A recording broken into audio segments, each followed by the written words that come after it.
We tryna get you old now, viral online. Truthful lies, say it loud, say it clear. Left the streets when you need you here. Quarters of vision, fit your focus, kids. Break generational suffering. Truth over lies, say it loud, say it clear. Left the streets when you need you here. Quarters of vision, future focus, kings. Break generational suffering. We don't profit off death. We don't clap for destruction. We here to build men, Not bury boys. not bury boys.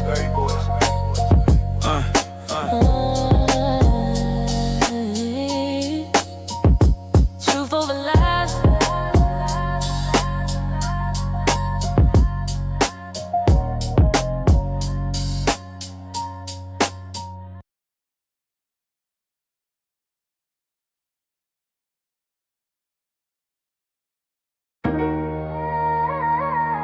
Another young life lost to street violence. Yeah.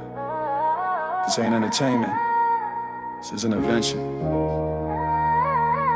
If the truth hurt your feelings, it probably needed to be said. Yeah, truth over lies. We don't glorify pain. Left the streets, tryna break them chains. Quarter zip mindset, grown man talk. Lead the YNs before they chalk line walk. Truth over lies, this real, no cap. No crash outs, no throwaway stats.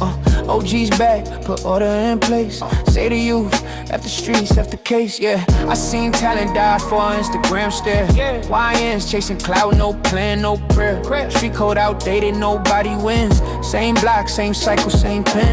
They selling dreams, but it's really a trap. Labels love bodies, they don't love blacks. We need leaders, not shooters with aim. Need fathers in homes, not candles in name. Quarter zip weather, modern legacy. Talk money, discipline, equity. I ain't judging, I'm correcting course. Truth hit hard, but it says truth over lies. We don't glorify pain. Left the streets, tryna break them chains. Quarter zip mindset, grown man talk. Lead the YNs before they chalk line walk. Over lies, we don't glorify pain. Left the streets, tryna break them chains. Quarter zip mindset, grown man talk. Lead the YNs before they chalk line walk. Yeah, OG talk, pull a chair, sit down. Ain't no honor in a jailhouse gown. They told you drill was the way to shine. But the real killer's time and fine. They cheering when you crash out young. Then forget your name when the sentence come. We ain't anti-culture, we anti-death. Anti-mama crying, anti-breath, last left. You wanna be a man, build something real. Stocks, trade, skill set, something you can feel. Left the streets ain't hate, it's level spine. We tryna get you old, not viral online. Truth over lies, say it loud, say it clear. Left the streets, we need you here. Quarter zip vision, future focused kings, break generational suffering. Truth over lies, say it loud, say it clear. Left the streets, we need you here. Quarter zip vision, future focused kings, break generational suffering. We don't profit off death. We don't clap for destruction. We here to build men, not bury boys. Truth over lies.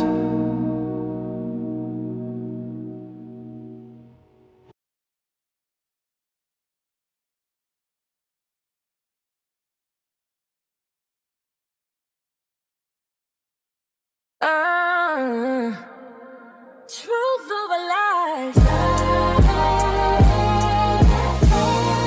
Truth over lies. We see through the disguise. They keep us distracted while the world's on a fire. Truth over lies. Global games ain't playing. If we don't stay focused, we'll never get our land. They talk world peace, while they loading the weapons. Same script, different villains, same global direction. US pointing fingers that is well on screen, but the real war invisible, messing with minds of the people we be seen. They say pick a side, red or blue, while the money keep printing and the truth stay new. Black folks caught in the middle of a chessboard play. Entertainment distractions keep us arguing all day. They don't want unity, they want noise. They don't want leaders, they want angry boys. Scrolling, debating, beefing online. While rapper per Asian get better in the headline. Truth over lies. They selling fear on the news. If we don't see the pattern, we'll keep falling for the rules. Truth over lies. Same empire, new face, distracted people. Never win the race. They weaponize conflict, divide the globe. Sanction, invasion, money controls, but tell Black America to stay entertained while generational death never got reclaimed. Reparations ain't charity, it's a debt. Stolen labor, stolen land, don't forget. They want us beefing over nonsense and cloud, while the real conversation never comes out. Peace ain't possible without truth involved. You can heal a wound you refuse to resolve, so we stand locked in, eyes wide open. No distractions, we decoding what's spoken. Focus, they want us blind, unfocused, focus. We too young to be hopeless. No more smoke screens, no more circus shows. Truth over lies. They selling fear on the news. If we don't see the pattern, we keep falling for the rules. Same empire, new face, distracted people. Never win a race.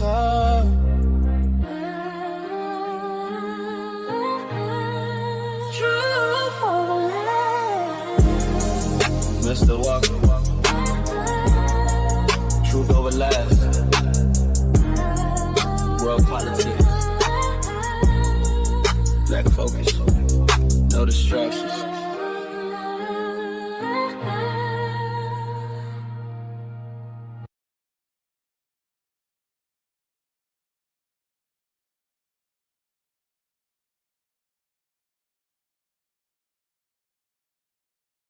Another young life lost to street violence. Yeah, this ain't entertainment, this is intervention. If the truth hurts your feelings, it probably need to be said. Truth over lies, we don't glorify pain. At the streets trying to break them chains. Quarter zip mindset, grown men talk. Lead the YNs before they chalk line walk. Truth over lies, we don't glorify pain. At the streets trying to break them chains. Quarters of mindset, grown man talk. Lead the YNs before they chalk line walk. Truth over lies, this real, no cap, no cap, no crash outs, no throwaway stats, waste that. OG's back, put order in place. Say to you, left the streets, left the cave. Yeah, I seen talent die for an Instagram stare. Wine chasing clout, no plan, no prayer. Street code outdated, nobody wins. Same block, same cycle, same pens. They selling dreams, but it's really a trap. Labels love bodies, they don't love blacks. We need leaders, not shooters with aim. Need fathers and homes, not candles and names. Quarter zip weather, mind on legacy. Talk money, discipline, equity. I ain't judging, I'm correcting course. Truth hit hard, but it save you more. Truth over lies, we don't glorify pain. If the streets trying to break them chains. Quarter zip mindset, grown man talk. Lead the YNs before they chalk line walk. Yeah, OG talk, pull a chair, sit down. Ain't no honor in a jailhouse gown. They told you drill was the way to shine, but the real killers is time and fines. They cheering when you crash out young, and forget your name when the sentence come.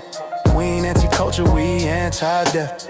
Anti-mama crying, anti-breath, last left. You wanna be a man, build something real. Stocks, trade, skill set, something you can feel. After streets ain't hate, it's love with the spine. We tryna get you old now, viral online. Truth over lies, say it loud, say it clear. Left the streets when you need you here. Quarters of vision, fit your focus, kids. Break generational suffering. Truth over lies, say it loud, say it clear. Left the streets where you need you here. Quarters zip vision, future focus kings. Break generational suffering. We don't profit off death. We don't clap for destruction. We here to build men. Not Berry Boys. Not Berry Boys.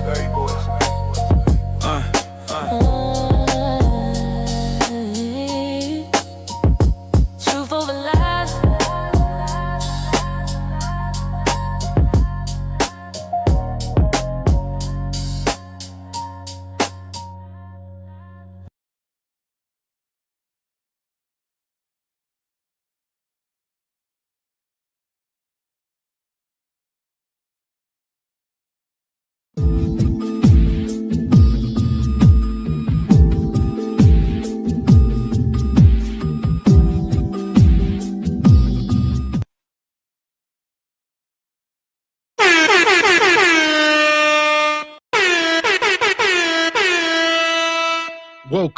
Welcome. Live Tuesday, Truth Over Lies, brought to you by Cart Before the Horse Productions. How you feeling tonight, Mr. Walker? Yes, sir. I am feeling freaking-tastic per usual. Good evening, ladies and gentlemen, El Nug Nugs and Le Monquishas. Welcome to Cart Before the Horse, Truth Over Lies, in affiliation with the Bougie Negro Podcast, and also, as all you Negroes know, in association with Ain't No Fun Once the Rabbits Got the Gun Entertainment. What's going on with you this fine Truth Over Lies Tuesday? In the big name of Jesus, you hear me? Welcome in Truth Over Lies, Cart Before the Horse family. Make sure you guys are hitting the like button. Make sure you subscribe to the channel. We got a crazy show tonight. Crazy. Ain't nothing changed but the daggone date. Whether or not you think it's crazy as well, come one, come all, this fine January 13th, 2026. Gavin X and I are still in the mix, reporting to you draft chickens with Truth Over Lies. Sweet Jesus in the morning time. It's a lot going on. It's a lot. Y'all see that thumbnail? Ice out here wilding. Help it, Lord. Yes. So the title of tonight's show, America on Edge. You know, Somali Community, fraud probe, ice madness. We're going to touch on it. This show has been long overdue. All right. Y'all been wanting us to touch on. We've been letting the stuff develop. We can't go in prematurely. But now I think we can talk about it. Thank you. I find it important too. These spaces, a lot of opinions, right? Granted, fair. But when we start getting serious out here, folks is getting deleted. It is best we get all the information, especially when there's loss of life. It's getting wonky, man. Did anybody have this on their bingo card coming into 2026 by chance? I bet you didn't. Man. And shout out to Sister Ebony Dean. She get the show started. She actually sent this Cash App last night. So shout out to Ebony, 25 ball. She says, happy Monday, brothers, and go Steelers. So you must have sent this before the Steelers game.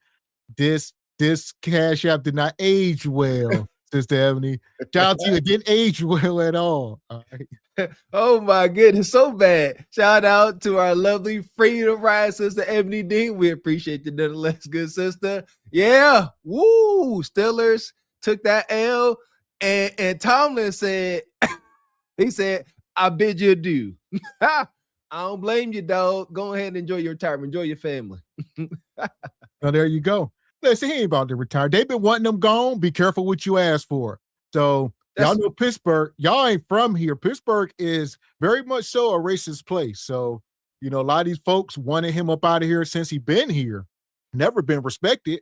And he stepped down. He still had a year on his contract. So he said, you know what?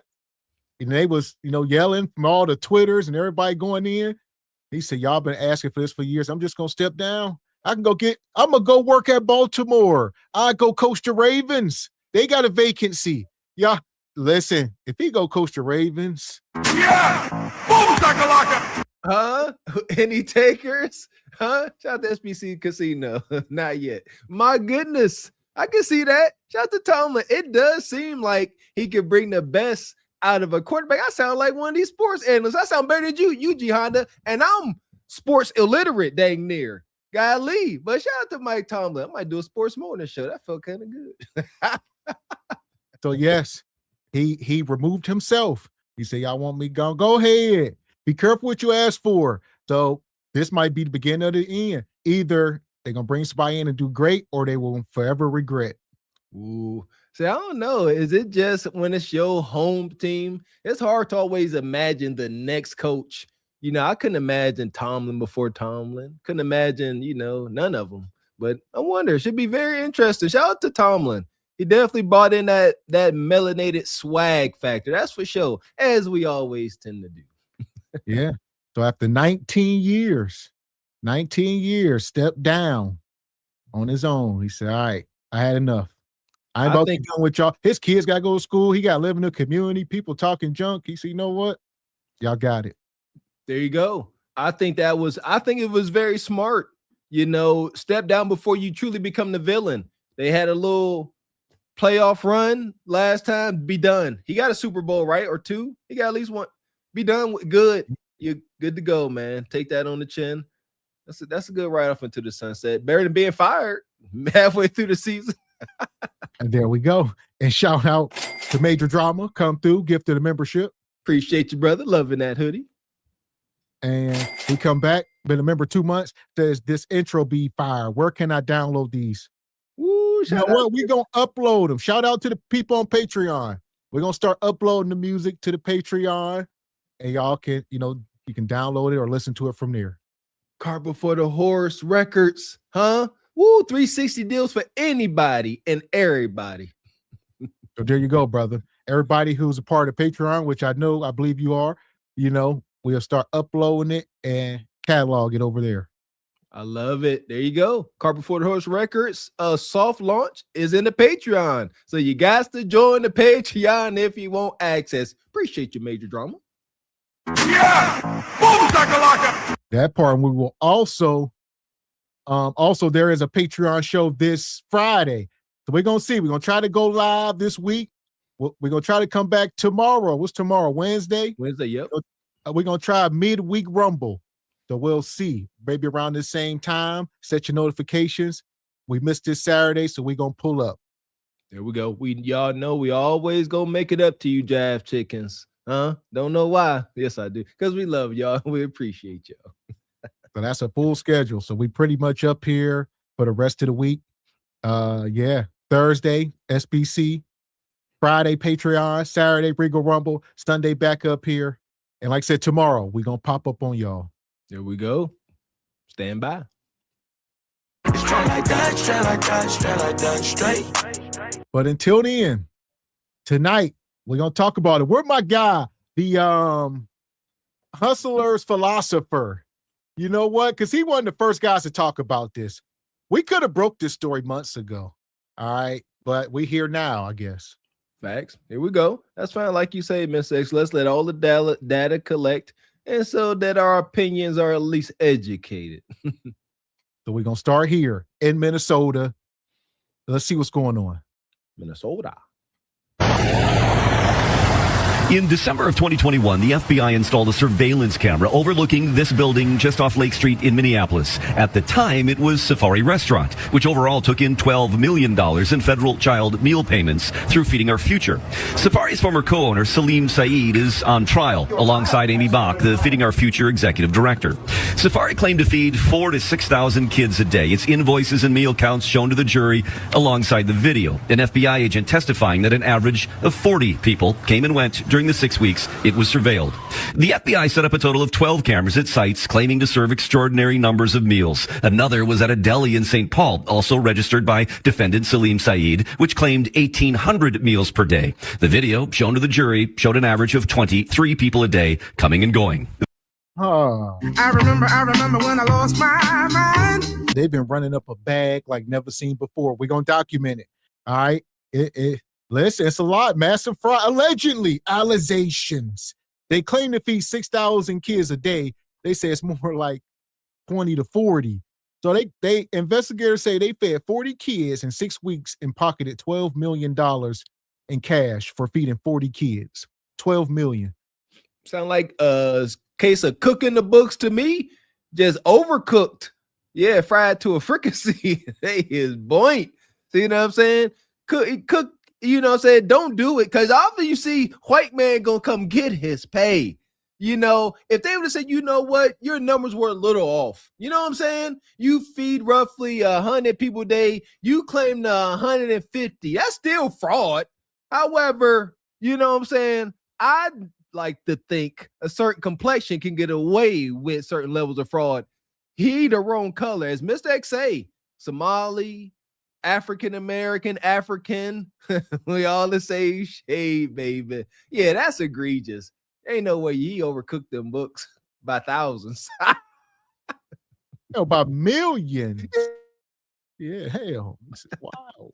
An average of 23 people a day coming and going. The jury was shown dozens of invoices, meal counts, and emails seized from Feeding Our Future's headquarters in St. Anthony. Some showed links to websites that randomly generated names and ages to create rosters of children who were served meals. Many were signed or sent by Amy Bach, who's charged with wire fraud, along with bribery for the alleged kickbacks that...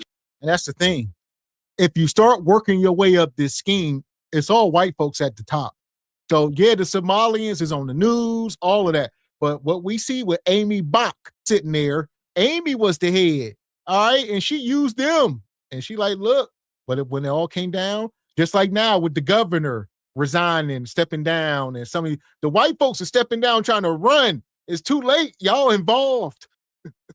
Yeah, listen here. The fraudulent wire transfers and everything got to go through somebody. They got to go through some white person. Now, y'all know that's how it is. Preferably a small head. So, unfortunately, how that works. But you're right. Ain't that crazy? How when all the chips go falling down, the rich folks just break way. Shout out to that movie Fun with Dick and Jane.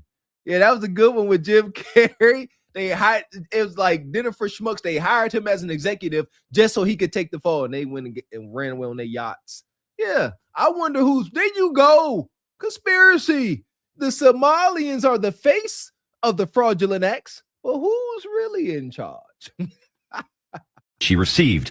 Her defense attorney tried to raise doubt when it cross-examined the FBI agent that they didn't see the back entrance where it's possible meals left packed in trucks for delivery. He pushed back, insisting they'd still see congestion. To that volume, he said, I would say it would not make any sense.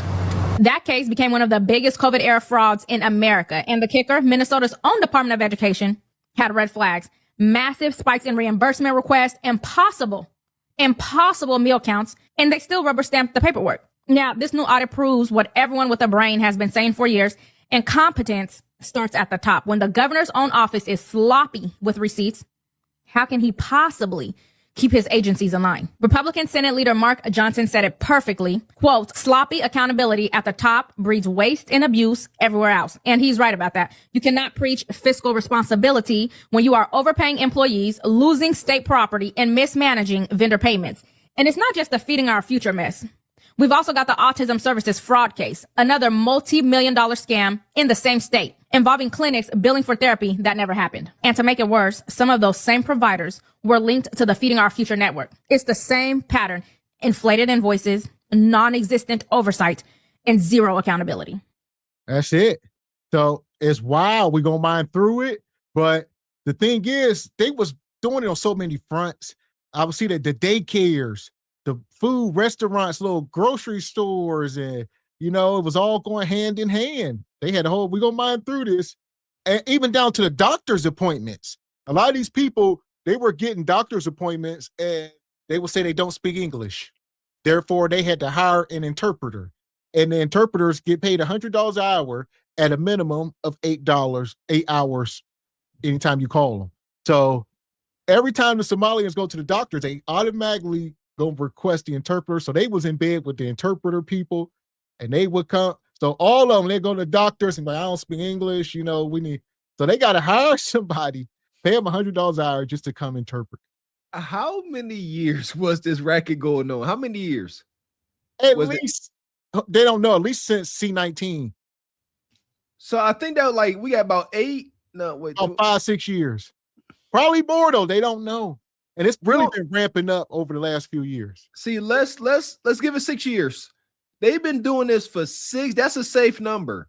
They've been doing this for 6 years. There's a lot more people involved. People know that the money was moving funny, but they was getting a cut, huh? It's only, what is it? It's only corruption if you ain't involved. If you're involved, then it's just business. Like I said, it's been going on a long time, but they've been under investigation forever. Like you said, probably going back 10 years or more. But like you said, when C-19 come, the waters got so muddy, they ramped it up to now we're talking millions and billions. It went from petty theft, a couple 100,000, little tens and fews. Now we're talking billions. Did it take this is a real question. Any question I ask is real. Did this development come only under a new regime, a new government? Did we only find this out once T Money and his cronies took office? Is this a T Money probe? Because if so, come on, man. The Democrats was moving real wonky. What I'm saying is they had something to do, but I don't care. They like it being this sloppy, and then they just gone. They get on my nerves. They all get on my nerves, but that's the governor for Minnesota is the Tim Walz guy. So he was Kamala's vice president. That's the guy that was vice president for Kamala. That was when they was just running. How do they defend this? How do the vote blue no matter who, to be very specific, how do they defend this? These your people. Y'all so close knit. Y'all sloppy, as she said. Distant oversight and zero accountability. The Somali fraud operation has to be one of the biggest political scandals in history. And the fact that nobody has been held accountable as of yet and nobody is in handcuffs is diabolical as hell to me. Ilhan Omar, how did you go from a $65,000 net worth just 3 years ago to a $30 million net worth just 3 years later? You have to make it make sense for me because the math definitely is not mathing. Yeah! Boom, shakalaka! So she talking about this woman here. So she is the senator or whatever she is, whatever her name is. I don't even know. Y'all can tell us. But her net worth was $65,000. And now she in bed, they doing all this scamming. 3 years later, her net worth $30 million. She got all kind of stocks and bonds and Bitcoins and gold reserves and oil deposits. That's amazing. I wish I could have seen the demon of greed on their face the first time she went and made her first expensive purchase. Y'all know what I'm talking about, huh? We all got at least a little bit, if not a lot of consumerism in us. Y'all know what that's like when y'all go make that purchase y'all should be doing. Lord knows I do. I wish I could have seen her face first time she said, yes, give me the red bottoms. No, not the ones out of season, the ones in season. Because they was balling. I wish I could see these shopping sprees. They probably was doing coke, allegedly. At this point, it has to be the American people versus everybody, because the way that these people are just coming into our country and doing whatever the hell they want is not adding up to me. Y'all can say what y'all want, but if it was not for Trump, I do not feel like a lot of this fraud would even be coming to the forefront. And what's crazy to me is the fact that so many people are still rooting for and still campaigning for a Walz and Harris run. Let me tell y'all, if them two would have gotten in office, you think it would have been 8 billion? Baby, it would have been 80 billion. Trust me when I'm telling you. In my opinion, enough people are not angry enough, and enough people definitely ain't in damn handcuffs. I don't know what the hell is going to Minnesota, but it needs to be corrected, effective immediately. And like y'all said, T Money come in, and, he talking about draining the swamp and all this stuff. I don't think he realized how corrupt that, some of these spaces, that the government, all this stuff is all corrupt. So even he was sitting there like, could be the Democrats, this and that. At this point, he's sitting back. That's why she said somebody held accountable. There's too many people now implicated on both sides. And T Money sitting back like, this is wild. Damn near every one of y'all is corrupt. And he got to deal with it. Come on. Got to drain that swamp. Drain that swamp. But the thing is, they part of it too. So I'm saying, everybody gone. Ain't gonna be nothing left. See, this is a perk to standing on your moral high ground. Salute to it. Some folks were standing around. They were ostracized.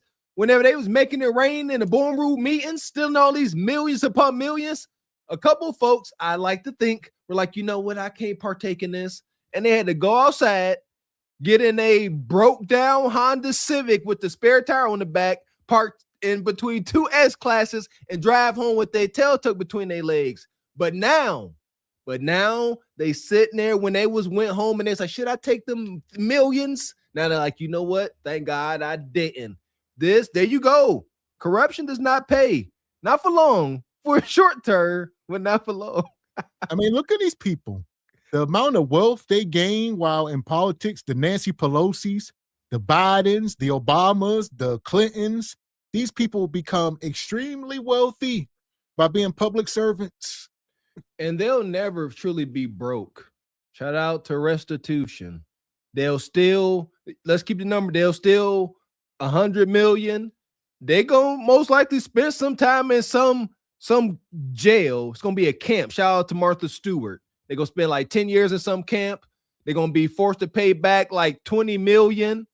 And then they're going to come home and somewhere all about it's going to be about 5-10 million that they're going to come back to. They'll never really be broke. Yesterday morning, I was called by the owner because unfortunately someone came in to our daycare.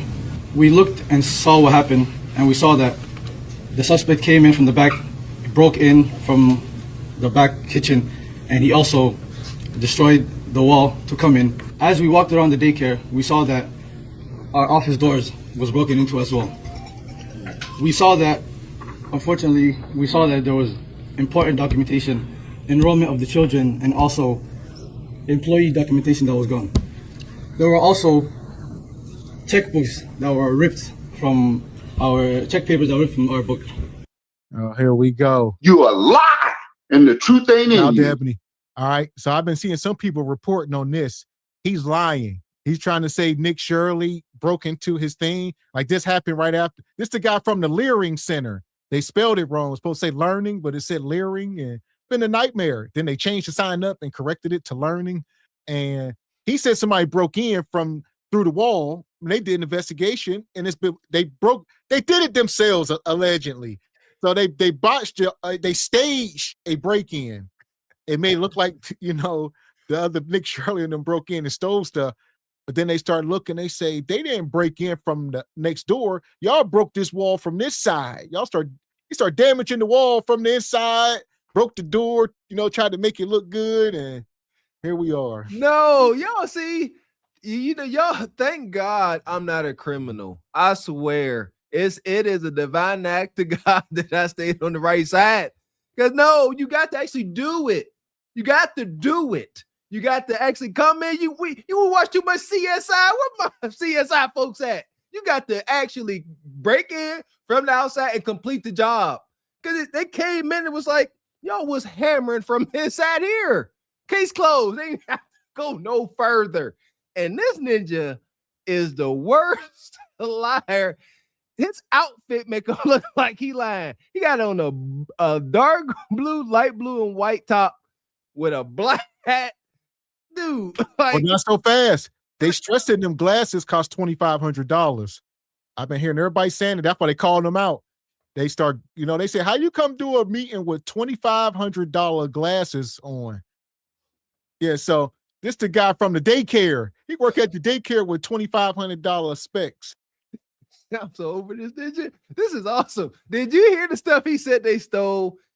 These people broke in just to steal records of the children that were in there, and they stole checks out of the checkbook.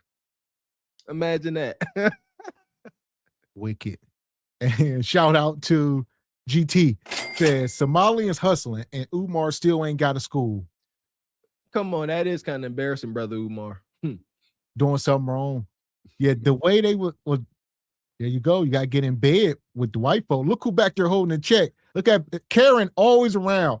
If you see these pictures, the overseer is always somewhere, And Mr. Walker told this about a story years ago about the roofers, about the Mexican roofers.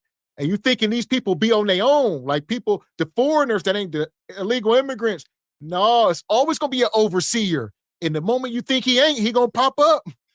Funniest ish ever. I see these Hispanic brothers fixing this roof. I said, let me walk over there and introduce myself. It was like out of a movie. I walk over and say, hey, brothers, how y'all doing? They all turn and look. They all looked away. And right around this corner, this tall, lanky white man came around. Car first. Whop. He's like, here you go. I said, understood. Yeah, he like, stay away from my workers, Ninja. Indeed. Checkbooks that were ripped from our check papers that were ripped from our book. This is devastating news, and we don't know why this is targeting our Somali community, as one video made by a specific individual made this all happen.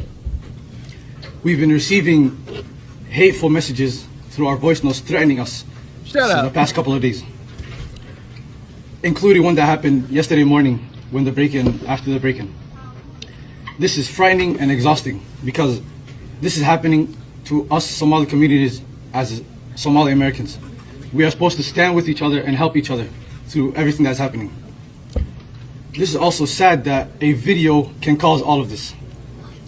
I want to say that there are hundreds of daycares out there, Somali daycares that are out there, and we all help our children and everyone in our community.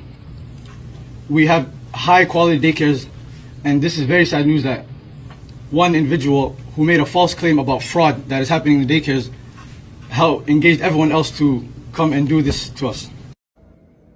The fact that a community with a combined IQ of about 63 was able to finesse the United States government out of tens of billions of dollars with no oversight or accountability is insane to me, because I can't even go tax exempt all year without the threat of fucking the IRS coming and getting me and locking me up and seizing all my assets.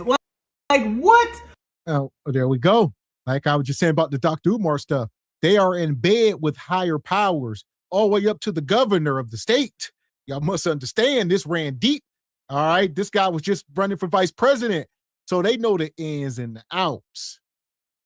There was many kickbacks, palms were greased, and they didn't finesse anybody. This was straight bullying, straight strong arm, and they just took the bread. Whoever the big white man in charge, he oversaw everything, and he knew he had an exit strategy. Y'all don't get it. We too short-minded. White man, like, all right, like we're gonna do this we could probably get away with this for 6-7 years. But I know for sure within 3 years, I'm out of here. And I'm going to bend and wash my hands with it because I'm the right color and I could do so. So, yeah, it wasn't no finesse, straight strong arm, bully-ish. And they ain't that smart. Talking about they IQ, that's wicked. But shoot, obviously, look how they overcooked the books. Wasn't much intelligence there, respectfully. And like you said, they weren't running nothing. We see the white people on trial. The thing is, they used them for the numbers. I want y'all to go do this. I'm going to show you how to do it, and we getting our kickback. We're going to teach y'all how to run the bag up. All right, we need y'all to be making these fraudulent claims with y'all kids and all this stuff. Y'all going to get in trouble. That was the theory, but now it's all crashing down. Dinner for schmucks, fun with Dick and Jane. The story continues. Because they had no clue T-Money would be reelected and come snooping. And the money was flowing too freely. They just weren't thinking.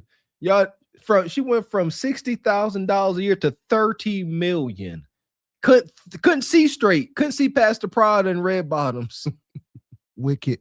And shout out to the Hustler's Philosopher. Says been waiting for this episode. Salute to you, brother. Definitely called it. First man to call it for sure. Yes, we definitely gonna drop this link here in a minute. We're gonna bring y'all up. We're gonna keep cooking. Are we paying taxes for? I guarantee you that about 90% of our debt is fraud. It's enriching others. And we're literally the purse and the slaves of the fucking world. And none of our politicians care because they're in on it too. If childcare is cut, I'm unable to work or go to school. I understand fraud is bad.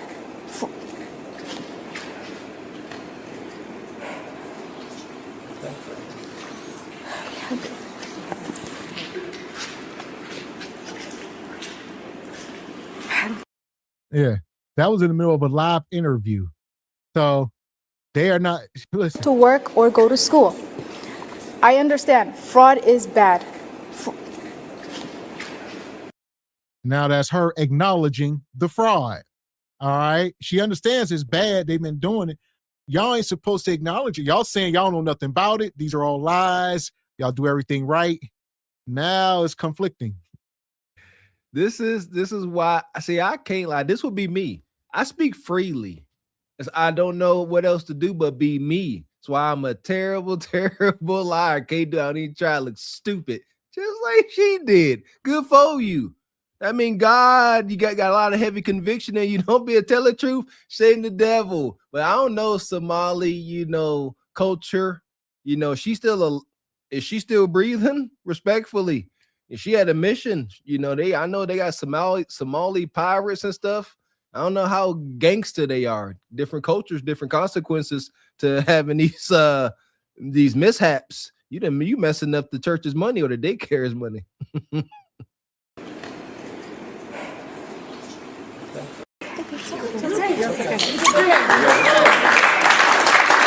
How do you feel about the Somali fraud in Minneapolis? I'll be honest, I haven't researched it a lot, but from what it looks like to me is it looks like it's a made-up concept from people trying to smear Governor Walz. I checked into that a little bit, right?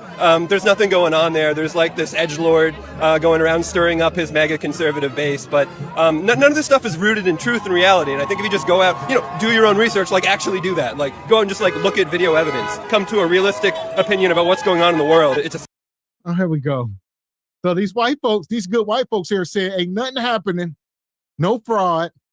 I mean, at first we didn't believe it. Y'all started talking about billions of dollars. Still hard to think, but like you say, the people at the top was taking a lot of that money, but the Somalians was getting away with a lot too. No, shout out to the beginning of this, Mr. X. They put out cameras. They said, y'all say y'all feeding this many kids. We about to watch them enter and exit your facility.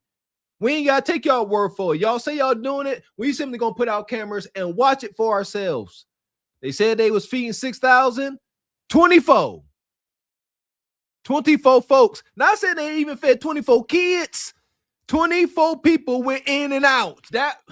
Stop. They're not feeding anybody. So with those exaggeration overcooking of the books, it's easy to believe. You claim you feed in between the daycare, some other place. Y'all claim y'all feed like 12,000. Well, no, like 8,000 people a day. And a total of 40-some people walked in and out of both facilities. Y'all tripping. Scapegoat, right, for anti-Somali immigration hate. I don't know much about the Somali fraud. Sounds like bullshit. So there's a question as to whether it is a fraud. I don't know. I'm not following that real closely. So I will reserve judgment on that. I mean, I think that they were just using this as an excuse to go in there and scare people and show that they can be really powerful. I don't think it's authentic at all. Oh yeah, the Somalians have it figured out in Columbus. I went to the Walmart on Georgesville to see if I could see people filling their carts or just kind of see what I could see. It's not the way they do it. They've got it figured out way better than that. Every single Somali restaurant has a grocery store right next door or within eyeshot of the restaurant. The specific one I went into today had it attached to the restaurant. And wow, what an adventure that was. Stay tuned for more on that. Anyways, the grocery store and the restaurant were the same building. So they don't have to go to a Walmart or a Sam's Club or a Costco necessarily. They can just order everything they need to their grocery store that's right next to or attached to the restaurant that they also own and never have to fill a single cart. And I guarantee you, if you looked at the records of those grocery stores, they lose tons of money every year, and it's probably used as a tax write-off because those groceries are being funneled into those restaurants with a daycare center on the opposite side. And that's the common trend you'll see. There's restaurants, grocery stores, and daycare centers. Yeah! We should have been doing this long ago. Grocery stores, restaurants, and daycares. I mean, man, all right, they keeping it all in the family, right there. I mean, you see Mexicans starting to do this type of stuff. So maybe they next look into the Mexican fraud, because you see them doing this set up with the grocery stores next to a restaurant. I've done seen it many times. Yeah, same here. And I always thought it to be genius. It's at least 3 setups like this in our area, and seen them and observed them. Found them very inspirational. Said, golly, It's an awesome way to, obviously keep a nice flow going between the restaurant, the grocery store. You could control shrink. Grocery starting to go bad. Fresh produce is getting cooked. Daggone right. Yes, it's just too daggone easy. But you want to know what? Fraud or not, look at how they work together. Shout out to Kanye. If I ever had any jealousy in my heart, this is it. How good they work together. We all done walked into Chinese restaurants, Mei Ling and the husband and them working the cash register in that big old wok, and the kids back there working and doing their homework, and they make it happen. I watched the Asian family go from, they bought an Asian restaurant where we used to live, and they went from driving, a regular car within a quarter of a year. I watched it because I had to drive out past this place to go to work every day. They went from driving a Honda to a Rolls Royce. They opened up a Chinese restaurant, a massage parlor right across from a Trader Joe's. And I'm just like, golly, why can't we work like that? Why can't we all have Rolls Royces? And there we go. Like I said, two things is true. We get it. They got different, they can apply for these loans and stuff we can't get. But at the same time, we know as Black people, we got spending power in the tunes of trillions of dollars a year. So we just need to reallocate what we spending on and, start set up our own infrastructure. There we go, man. We got to be able to trust one another, man. In order to work together, got to be able to trust one another. A huge monkey wrench in the Black culture, trust. And also home health care businesses. I can't forget the home health care businesses.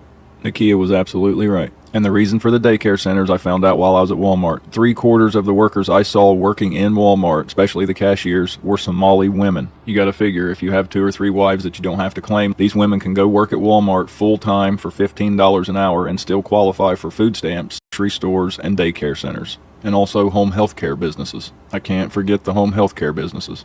Nakia was absolutely right. And the reason for the daycare centers I found out while I was at Walmart. 3/4 of the workers I saw working in Walmart, especially the cashiers, were Somali women. You got to figure if you have 2 or 3 wives that you don't have to claim, these women can go work at Walmart full time for $15 an hour and still qualify. Yeah, they'll qualify. Shout out to JP. I heard him saying something. He said he can make up to like $5,000 a month and still get his stamp for whatever he, whatever threshold he falls into with the amount of kids. So don't know. And I've been seeing that as well. You go into these Walmarts, be Somali women, even here in Pittsburgh, different cultures of women be at the registers in these places working, so, and like the dude said, you send your wife to work. They all live in the same houses. Mr. Walker hit on that. So even if they making $15 an hour, they making money hand over fist. They ain't never making $15 an hour because they collective 15 plus 15 plus 15. You making $35 an hour, if not more. Like, come on, man. That's all you get. 10 little Hispanic brothers hustling, grinding out, doing construction work, 10 of them in a 3-bedroom place, making at least $10 an hour. That's $100 an hour because it's all going to the same pot. That's how you see them come, and they get here and they hustling, and every weekend they buy their case of beer, a couple little P-toots, and before you know it, they got 3 brand new express vans and more ladders than you could count. Y'all all done seen it. It's because they never making minimum wage because they work as a collective. Well, there you go. I mean, look at these charts and scales. And this is in Ohio. So now the fraud, like you said, they found it in Columbus, Ohio. I know for sure it's going on here in Pittsburgh. It's going on damn near everywhere in the country. It's just like, this is like the domino effect now. Now, who gonna come reclaim it? Because, so if, don't know how this gonna play out. If they clean out, say, all right, this is all fraud, we season all assets. That's typically how Uncle Sam move. He said, we see fraud, we done proved it enough for our liking. We take in everything that ain't nailed down. So who about to inhabit and take over all of these nice little setups? Banks. He's gonna get bought up by the bank. Man, and shout out to Hustler's Philosophy. Come back with a 10 ball. He says, I had to literally leave and go to Greensville, Mississippi to open our trucking company. the financial inbreeding and nepotism. He says they hold lots of government titles and positions and vehemently deny us licensing. They were, oh, brother, I see why you were so adamant about this. They had a direct effect on your life. Salute to you, brother, for dealing with the hardship, man. Real rap, feeding your family. Holy guacamole. And now in a lot of these places, they are freezing funds, which is affecting everybody. So they freezing all funds for daycare stipends and food stamps and different stuff just because of the Somali, because they trying to clean it up and figure it out. And people like, I ain't got nothing to do with it. Madness. But yeah, respect to you, brother. Have mercy. So yeah, there we go. Food stamps, as long as they have a couple kids, which you can guarantee you they at least have 2 kids. Hell, they average 7. Or same story as working as a home health care aide. They have most definitely figured out the system and how to take advantage of it. And Columbus doesn't break down its numbers like Minnesota, but if anything like the 88% of the Somali community is on social services in Columbus, I can only imagine how deep the fraud is. So I'm changing tactics and going back up Monday, and I have a couple ideas to see if I can't sniff a few things out. Thanks for tuning in. Keep it icy. So the Somalian fraud that's been discovered by that random reporter, it's crazy. And I saw this video that was talking about the Somalian one was like, she was so shocked by black people making videos and, you know, like, y'all hate us or something like that. And I just commented, which made me make a video, and I just said, no, if we can't do it, y'all can't do it. Let me tell you something. I don't really think black people got a problem with fraud. You know what I mean? Not at all. I think the problem lies in the fact that when we do it, we get an automatic 5 to 10 off the rip. They coming. But then when y'all do it, y'all as in non-indigenous people to America, when y'all immigrants come over here, then y'all get all these different services, and then y'all do it, and then y'all just run millions out. Y'all telling me y'all been making millions of dollars off of fake daycare centers? I'm not even mad at you. However, seeing as how they locked up everybody who did a PPP loan, can't let it happen, bro. Can't let it slide, dog. Can't let it slide, bro. Can't let the fact that the lady is in jail right now. What was that up in Georgia for using her EBT to get bakery snacks for her daughter's bake sale for school, and she's in jail right now fighting a court case for misusage of EBT funds. She's gonna sit in jail, but you get to have $1.2 million. No, you must be. Well, there we go. That's because we are rogue. A lot of these times, the woman you talking about, they doing this stuff rogue. These people are in bed with government officials, white folks, powerful people. So you can't just wipe out that. The whole house will collapse. So they like, just take out the first floor. No, because you got a second floor and the third floor. There's people up there. So it's rough. And they like, how we gonna do this without us getting caught? There's power in numbers. The group has the strength. Thank you, Miss X, for pointing that out. Like, yes, the crime was much less. Agreed, man. You know, it should have been a slap on the wrist of understanding. You know, don't do it again. Understood. But that was one person. And see, and there you go. If they was to have had that little minute amount of money within an organization, see, that I have good reason to believe that wouldn't have got caught getting a little twos and fews to fund a kid's bake sale or something, a little $100 or so. But it was one person. Very easy to prosecute one individual with no connections, no power. Get out of here. Like Mr. X said, there's no subsequent effect. It's just you. Goodbye. Yeah, get that money, money. Gotta get that money, money. And I'm gonna get it. And it won't stop, and it don't stop, and it won't stop. You know what I'm talking about? Shout out to the Roulette Rider, come through with a 50 ball. He says, shout out to SBC Nation and the host. Y'all doing the thing. He says, support my interests. Appreciate you, Roulette Rider. Ain't seen your screen name in a while. Appreciate you. Appreciate that, brother.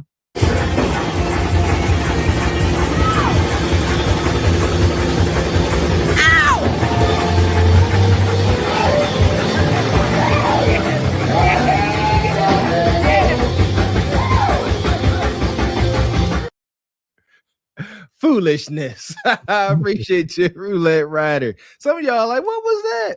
The whole nother Appreciate you, brother, sponsoring the show. And Rachel with the 10 ball. She says, FYI, loopholes and weak enforcement allows U.S. government officials, particularly members of Congress and the House, to legally trade stocks using non-public info to gain wealth. Wow. That's why T-Money putting it into it. Yeah, he like, y'all in all my business because I'm a public person. Now he like, no, we in y'all business. Because y'all been able to do the stuff I've been doing behind closed doors. All my stuff been in y'all face. I'm T-Money. Y'all know about all my bankruptcies and all this. Y'all been doing this stuff. We don't know nothing about y'all. T-Money told it. He said, there's loopholes. He was telling everybody. See, that's why I respect it. There's how you know? How you know there's these loopholes? He said, because I use them. I respect that, man. Tell the truth and shame the devil, man. So right now he's exposing a lot of this stuff. We'll see. Like I said, I think the deeper he gets in, he's starting to find out that virtually everybody's involved on both sides.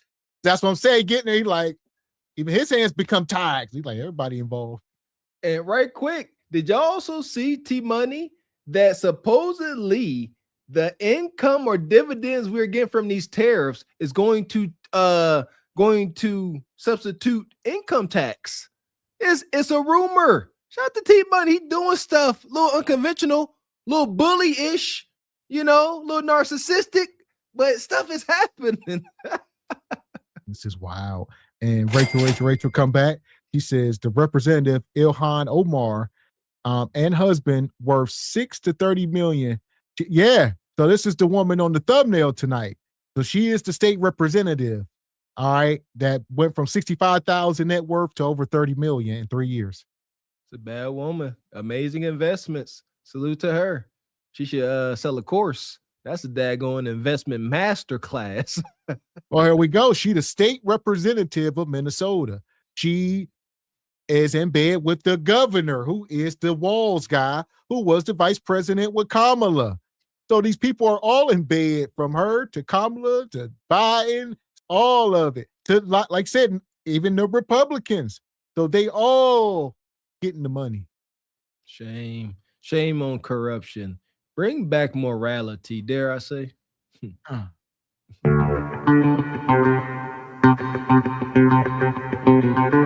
Shout out to Rachel with the 20 ball. Says richest people in the U.S. government. T-Money worth $6 billion. J.B. Pritzker worth $3.45 billion. Doug Burgum, $1.1 billion. Daryl Issa, $500 million. Retired Nancy Pelosi estimated net worth between $275 to $81 million.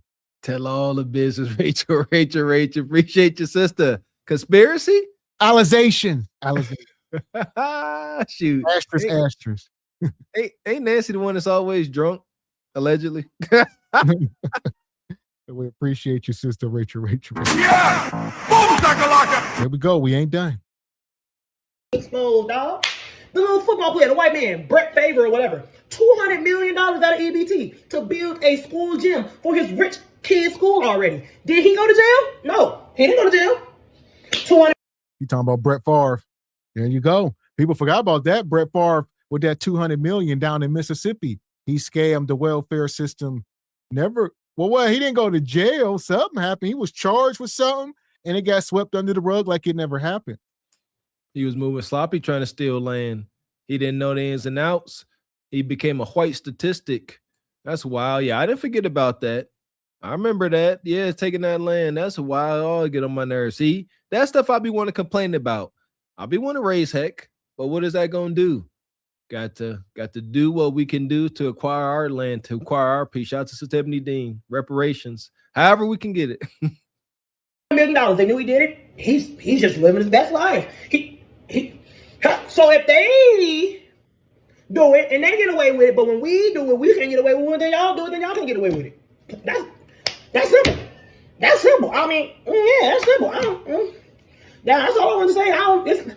It's really just hateration. Honestly, if we can't get away with fraud, then y'all can't get away with fraud, because this is our actual taxpaying dollars. Y'all, I ain't gonna get into that. All I'm saying is, if we can't do fraud peacefully, then y'all can't do fraud peacefully, okay? And tell the Brit Feds and the PPP people, because remember, the PPP loans of the companies, 80% of them got forgiven.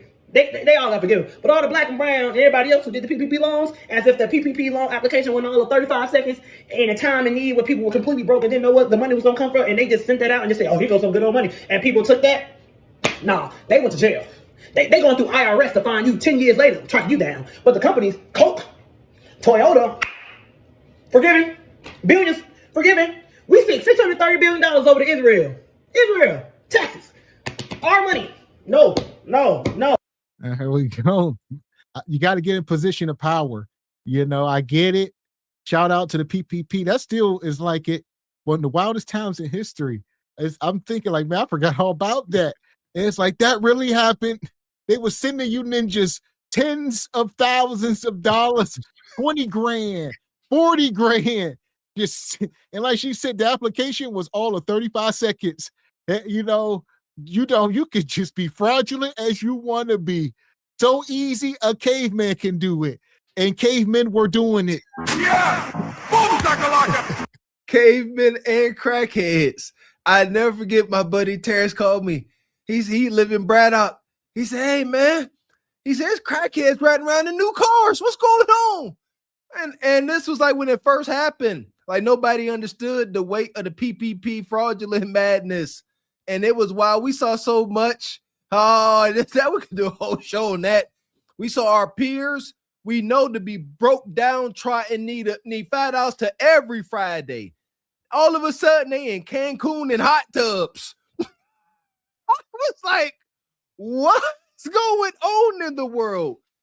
That going regime, they was just handing out money. Listen here, and folks did get, they got forgiven.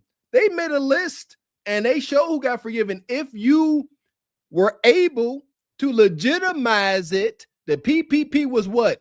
Paycheck protection. That's what it was for. So it's supposed to be able to pay your employees. If you could make it, legitimate and show all these employees you were paying and where the money was being allocated, you were forgiven because it was to pay employees, not by that S-class you always wanted.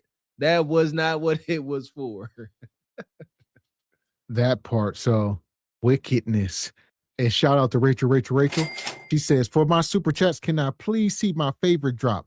It's your thoughts, not my thoughts. Shout out to Rachel. That's our favorite drop. I don't give a fuck what you think, bitch. Your thoughts ain't my thoughts. That's what the Somali is telling everybody. Your thoughts are not our thoughts. Man. Money. And shout out to Hustler's Philosopher, come back with a 10 ball. He says, packing up to leave now, as St. Paul mayor just said, she's setting up to fight the federal troops.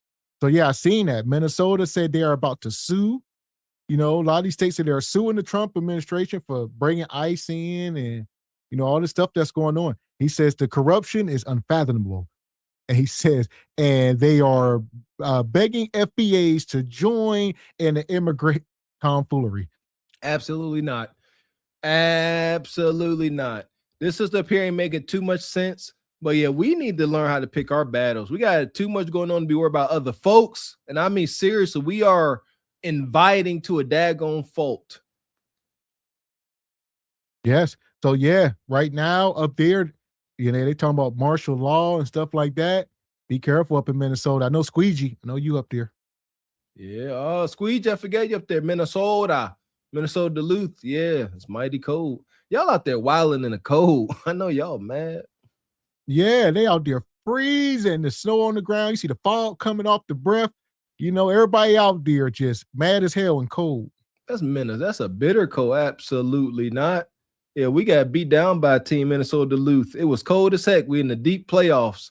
Our team, we all covered up. They out there, bare arms, bare legs, ashy, smiling. Yeah, so that's what's going on right now. Like I said, a lot of corruption. We're going to keep it moving. Oh, sorry. No, we can't let y'all just lie with that.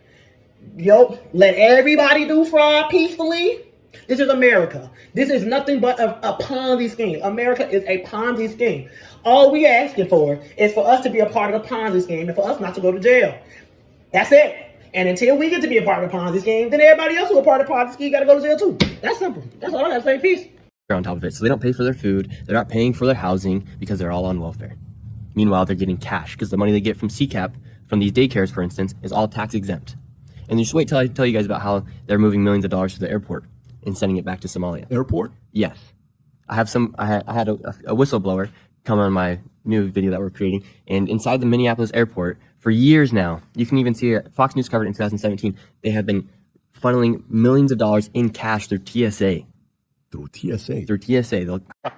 I speak of the Somali food aid scam, one of the largest frauds in U.S. history. What started as a program to help immigrant families turned into a royal buffet for grifters. Hundreds of millions of dollars vanished into meal programs where the only thing being fed were the bank accounts of people wiring money back to Somalia.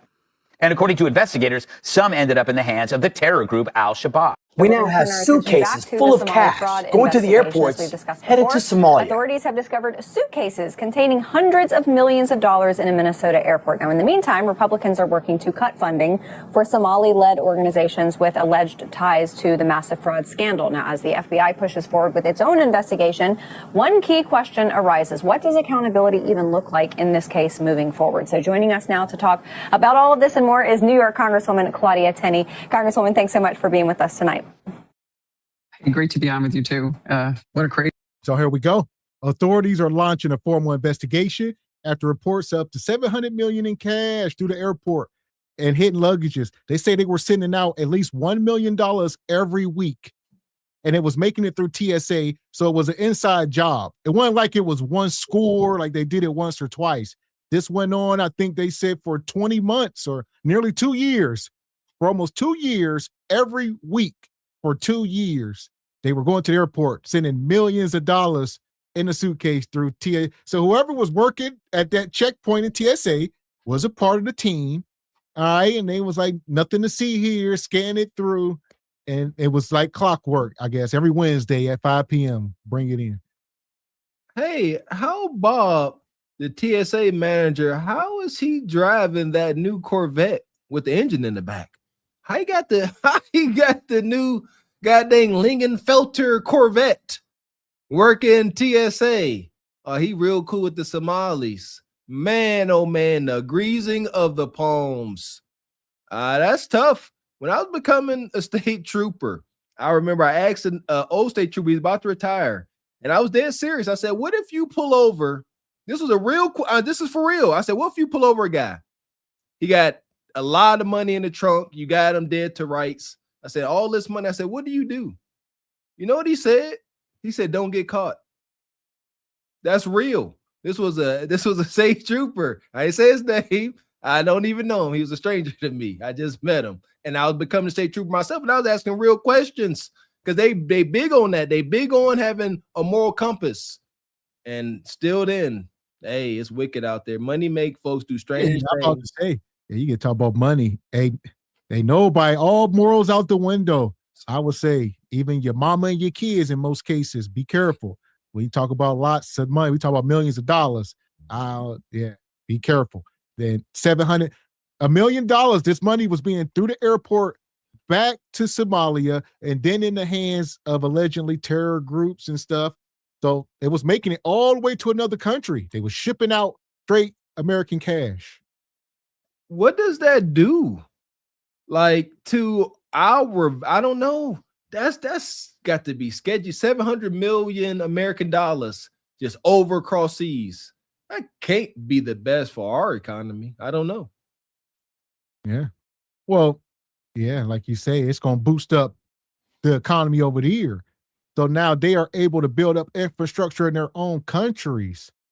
Yeah, so don't really affect us too much. And in that sense, it benefits them. So now you can go to some of these places and like, oh, they got modern, they got buildings and villages. They starting to build up their own infrastructure with the American money. And then they're going to go on home. Is there oil in Somalia? Probably. We just covered this. All we need is a reason to go infiltrate a place. I can see deep money now. We got to go back and get our money back. We'll be back. Meanwhile, it's oil over here. We'll take that too. Diamonds, pressure, whatever. Stand by. Crazy time we're seeing here. So like a lot of money to be transporting. Absolutely in a suitcase. insanity. And I know oversight in the House is looking into these fraud allegations, but I wonder if it's even bigger than we have uncovered thus far. The $700 million in cash going out of the airports there. I have a feeling we are still just scratching the surface. Yeah, it looks really bad, and obviously very alarming to see that this U.S. cash has been legally going through our airports. And of course, there is a requirement of reporting if you're going to carry more than $10,000. There's a reporting requirement, but I think a really interesting part about this is if, isn't it going to be a little suspicious when you start seeing 10,000, 100,000, millions, and now, more, as John reported earlier, more money that goes through JFK, goes through the Minneapolis airport. Something's wrong there. And I think something that's very interesting that we impose on banks is that banks are required under banking law to require and file and keep track of what they call suspicious activity reports. This is something I think we need to do now when we see the large amounts of U.S. cash, and it's always U.S. cash. I mean, you're not going to see, Chinese yen or anything else going through there. And U.S. cash is king. And we need to certainly have this type of cash exchange reported. It's interesting because you see all this illegal immigration we've had over this time. And by the way, most of those Somalis that are in Minnesota probably came through a refugee program, and probably many of them are already legal American citizens. So suspicious activity reports, some kind of accounting for cash, I think would really be helpful. I'm looking at ways that we might be able to do this so that we could actually look at what's going on. Banks are required to do that. Individuals are not. But I'll tell you, if I'm a TSA agent or anyone else and I see this kind of cash going through, and that you're able to report the amount of cash going through, that it's happening in plain sight. While everyone's distracted with the fact that the goon squad, our president, Homeland Security, decided to kidnap the president of another country. All right, before you keep going, Bonquisha, like I said, they get to take this money over there where the exchange rates are crazy. I'm looking here. They got the Somalian shillings. So they got shillings. All right, $1 US is 569 shillings. So, I mean, the power of that dollar. So they could, it accelerates their economy like you wouldn't believe. Okay. I remember years ago when I worked with some good Jamaican brothers, the exchange rate for the American dollar and the Jamaican currency was $1 American to 77 of theirs. They would come over here, work 3 months in the summer, and go back home and be the baddest ninjas on the island. I didn't really understand the hustle back then in college, but holy cow, I get it now. And this was maybe, we was hustling. This was maybe $20,000 for a hard working summer, 25 wax at best. They were sitting over 700 millions, hundreds of millions. Holy cow. They was when you convert that, you convert that into them shillings, you talk about trillions of dollars.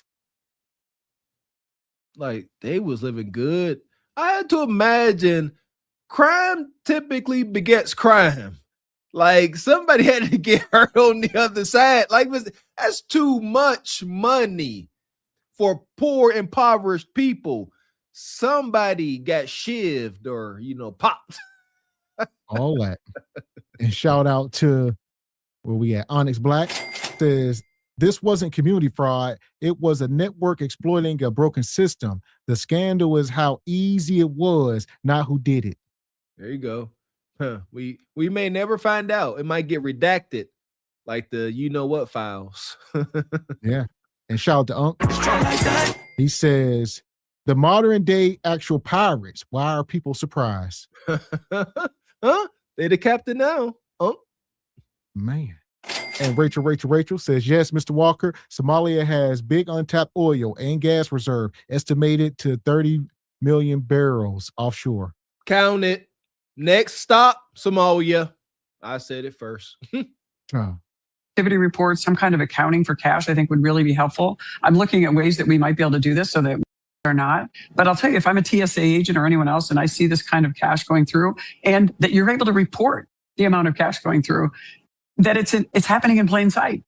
The United States of America that will affect people starting tomorrow who need to go to work and need childcare because of a video from a racist right-wing creator who decided to go to a daycare during the holidays when all daycares are fucking closed and accuse them of fraud.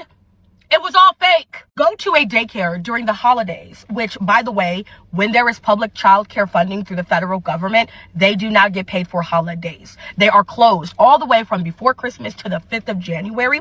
To go to this establishment that is working outside of normal hours and accuse them of fraud to the point where the entire United States of America is without child care vouchers, for them to find that these people had no fraudulent activity, you need to be in jail. And I know that y'all like to tussle, so I'm just going to pull up the article. And this is what it looks like when a dictator sends right-wing influencers to basically harass a democratic state because he doesn't like Tim Walz. Here we are. Minnesota Department finds child care centers targeted in viral video operating normally. The State Department of Children, Youth, and Family said it visited 9 facilities at the center of the right-wing claims of fraud and found them operating as expected. Not only did they find no fraud, they actually found that these Somali daycares were operating normally within their limits for child care funding through the holidays. So, get a lawyer, sue that motherfucker blind, because ain't no motherfucking way you just stop child care for everybody in America from a viral video that was false because you were too incompetent to understand daycare hours, bitch. And that's where we at now. So there are lawsuits going on. These people suing the administration, these states are suing the government, for all this ICE. So it's coming to a head. I don't know. If they really were operating as expected, show us. Blur out the babies' faces. It's very easy to do. And show us evidence. Stop. There's too many speculations, too many allegations to not start showing some proof. Everything we saw looked extremely fraudulent. And this must have been an early video because she appeared loud and wrong. And not knowing when daycare hours are doesn't mean you're incompetent either. Y'all just be up here just emotional. Don't be emotional. You nullify your argument, even if you right. And I don't know who put you up to that, but there's a lot of paid opposition in the government right now. And I hope they take every penny from you and every parent sues you who can't motherfucking go to work tomorrow because you have shut down their child care funding. You fucking incompetent fool. Well, the administration also announced they're going to cut food stamps to Minnesota because they say some of the food stamp money had been embezzled here. Are you and those are the things that are being litigated, and it is, again, unconstitutional for them to do so. Are you confident that the fraud that has been discovered is no longer being conducted now? Is there any justification for saying this food stamp money is somehow being misused? Yeah, there are ways to investigate fraud, which we have been doing in Minnesota, which the federal government has been doing under the Biden administration. There is no reason for them to use this level of rhetoric. There is no reason for them to fully stop funding these programs. The only reason they are doing that is for PR purposes, and it is harming our state. It is harming my constituents, and it is creating the kind of chaos and confusion that no one needs in this moment. Because the administration... You a lie, and the truth ain't in you. So this is her. This the lady on the thumbnail. Her net worth. This is the state representative. She's Somalian. So, she helping her people out, if you will. She got into a position of power, like we talk about. I said, man, maybe we do need to push our kids into politics and stuff.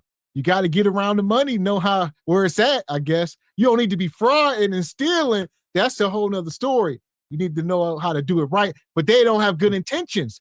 They were trying to take the money and send it to their country. They had a homeland. We need to do something and build here. Because we don't have no other place to run away to. This is our place. Shout out to our sister Ebony Dean again. She lying. You see how she get that stale face like that every time she ends her statement, which is all just wish-wash. Her statements don't say anything. Oh, this is for nothing. There's no fraud. Rhetoric. Rhetoric. My constituents. She said constituents. Listen here. They found their smartest, most well-spoken representative said, you climbing up the ladder. She doing well. She held herself together with her lying self, but she lying. And many conservative allies of the administration argue that this is still ongoing. There was that conservative influencer who went out and posted this video that went viral, alleging that daycare facilities were pocketing public funds. Yeah, and as you know, he went hours where these businesses were not operating. Yep, CBS went out and did its own again investigation. creates the level of confusion and chaos that is not necessary in a moment when we are trying to deal. So there you go. I guess that's their new spin. This is one of the latest videos. They are now saying, granted, y'all seeing the Nick Shirley brother, they out there with the cameras. Look, ain't nobody going. They like, look, the places are closed. It's the holidays. They ain't operating. So two things could be true, but where is the damn money? Y'all were under investigation years ago, long before this. So when they talk about the 24 kids, when y'all say it was that was investigated. So people are on trial and convicted. This stuff is real. Thank you. Forget folks showing up during government hours. Let's say granted. This is why it pays to be thorough. Because if you try to catch a liar in a lie and you mess up, now they gonna stick with this. Oh, you guys came at the wrong time. However, you cannot explain claiming that y'all are feeding 6,000 children a day. 6,000. How many damn people do McDonald's feed a day? Y'all compete with McDonald's, huh? Stop. And y'all in the town, turns out it was only like 24. So there is, like Mr. X said, there is fraud present, but they want to stay on this, little inconsistency. Of course they do. With a serious problem that needs serious people to be able to address it. But do you think there was no recorded evidence of fraud according to the CBS investigation that was conducted? But Governor Walz did choose to not run for re-election. He dropped out of the race because of all of this. Because he wants to focus on defending our state and not defending a seat. Do you think there has been a sufficient level of accountability and ownership of the failure to have oversight here? Do you think this ends? That is what we want. We want to collaboratively work with the administration to try to make sure that there is no fraud that's being perpetuated on our state. What we do not want is the level of terror, of confusion, of chaos that is being created without any results in this moment. You a lie, and the truth ain't in you. He said, I want to help them uncover the fraud. Then she started looking down. No, you don't, because you are implicated. Your net worth went up by $30 million in 3 years. Like, you are at the epicenter. You are the belly of the beast, if you will. So you don't want them to start finding stuff out, because you're going to be sitting there standing next to the smoking firearm. This is your crackhead cousin that stole your weed whacker while you weren't looking in the middle of the night. And now he come over midday while you outside trying to trim your grass, and he going to help you look for your weed whacker. They stole your weed whacker, cuz that's messed up. He gonna throw his hat on the ground. That's messed up. Where your weed whacker at? Meanwhile, he done sold it to some D-boy across the way. This is her. That's why you on the thumbnail. You ain't trying to help us find it. She just standing in the same place like nothing's here. It's all fine. Go home. It is all good. I want to make her sound like a boo, but she don't. It's wicked. And we got some thumbnail or some super chats. Appreciate you. Yo, it's Eric TV. How you doing, brother? Says lies on top of lies. 99 kids, but no kids. What daycare asks, why want to enroll my child? I know a fake one. Somalians all over the world on welfare. I hear you, yo, it's Eric. Appreciate you, Noodles Jefferson. Says these Somalians were not Kaiser, I don't know what that is. Someone in the United States government showed them how to set this up. I think all them besides T Money were in on it. Everybody but T Money. Maybe. Who knows? My man T Money's his hands clean as snow.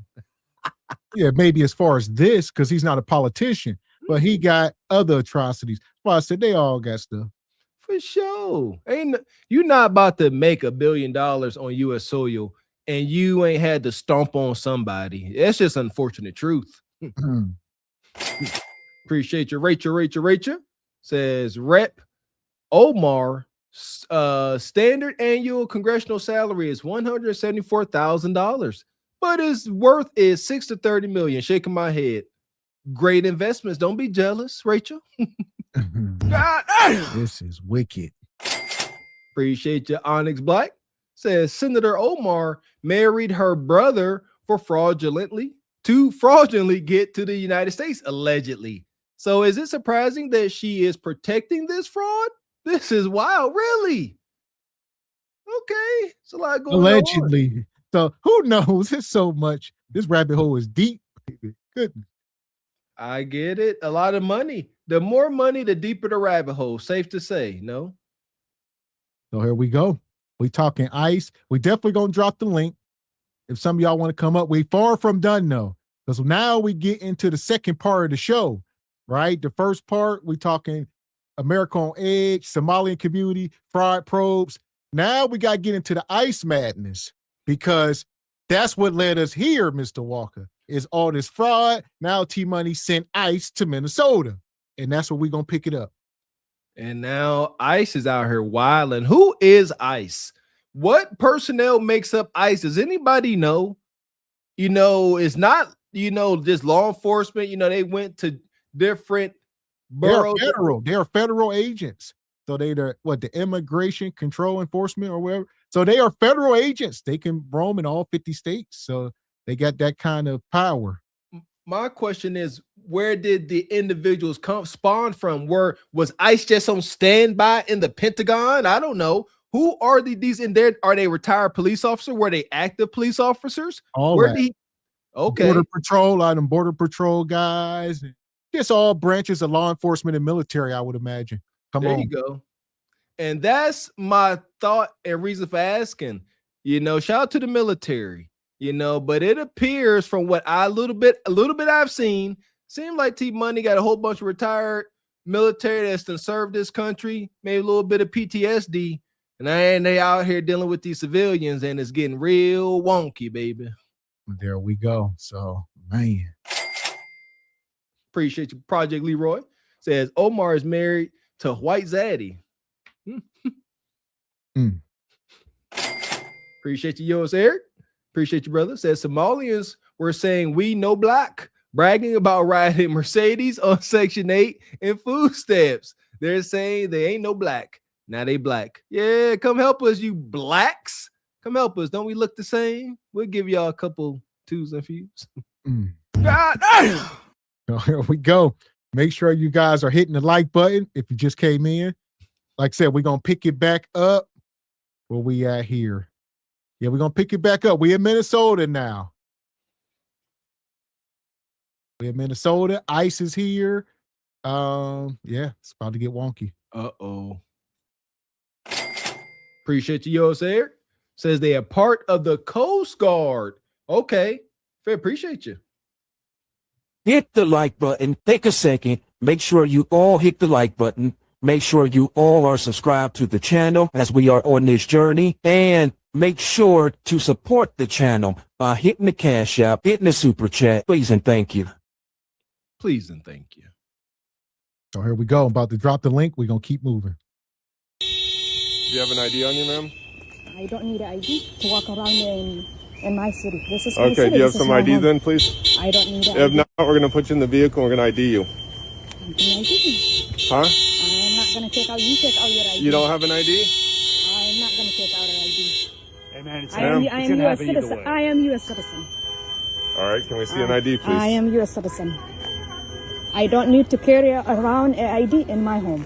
Well, this is my home. Where were you born? This is my home. Where were you born? Minneapolis is my home. Ma'am, we're doing an immigration check. We're doing a citizen check. This is where and we're asking you where you were born. This is where I belong. This is my home. Ma'am, you can belong here, but where were you born? And I am not going to give you an ID. Then we're going to put you in the vehicle until we can ID you. I belong here. I should be walking around here free. I shouldn't be afraid in my life at this point. Ma'am, do you have an ID to give us? No.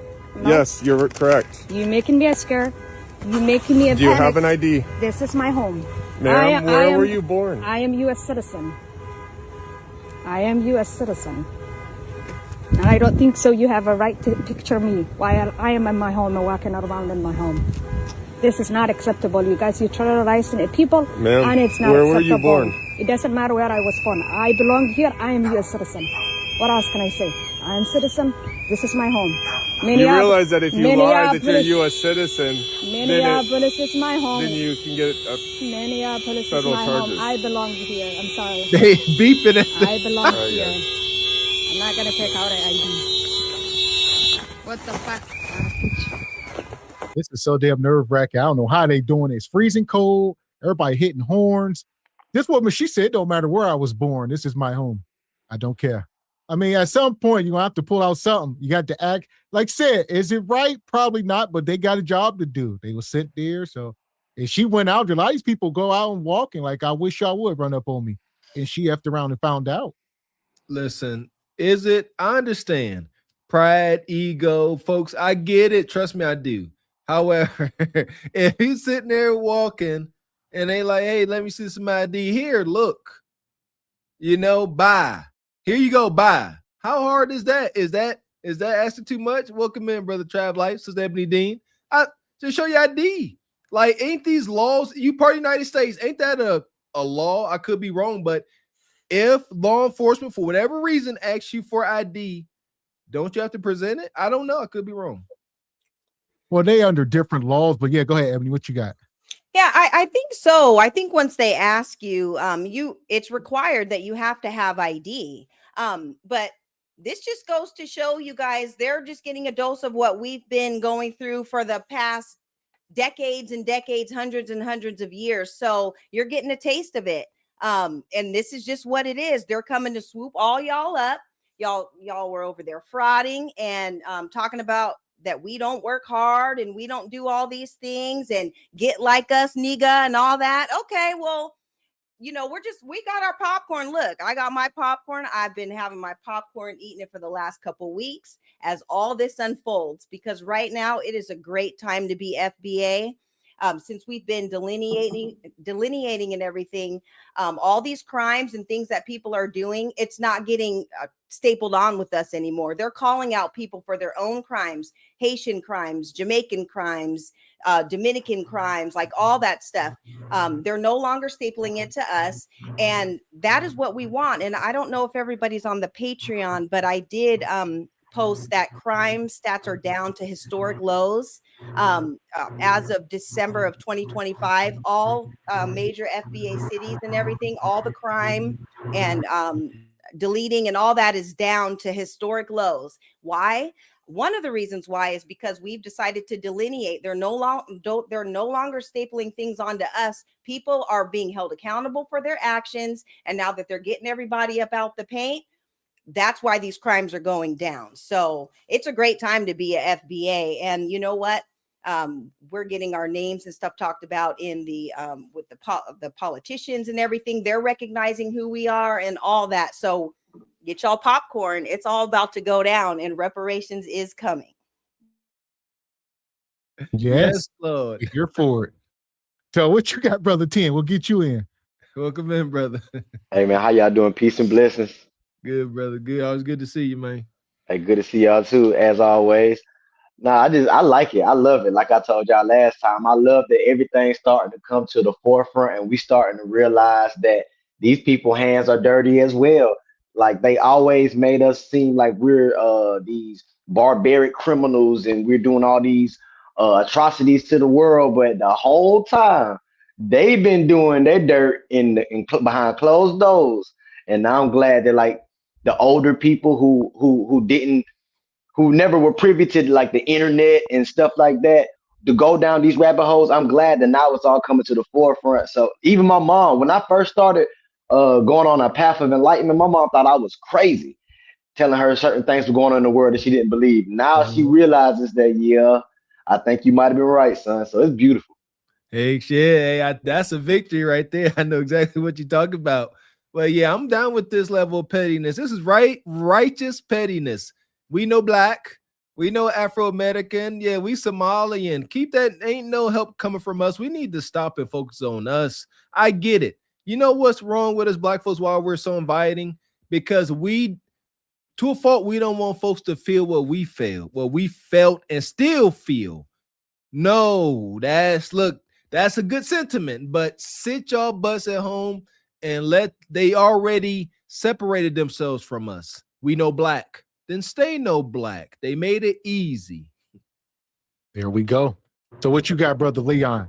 All right, anything so far before we get back into it? What's your take on the Minnesota Somalian fraud?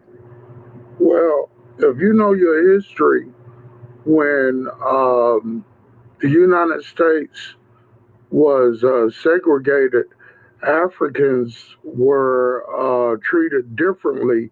African delegates were treated differently than natural blacks over here. And, my sister Ebony, she hit the nail right on the head. She said, this ain't our fight.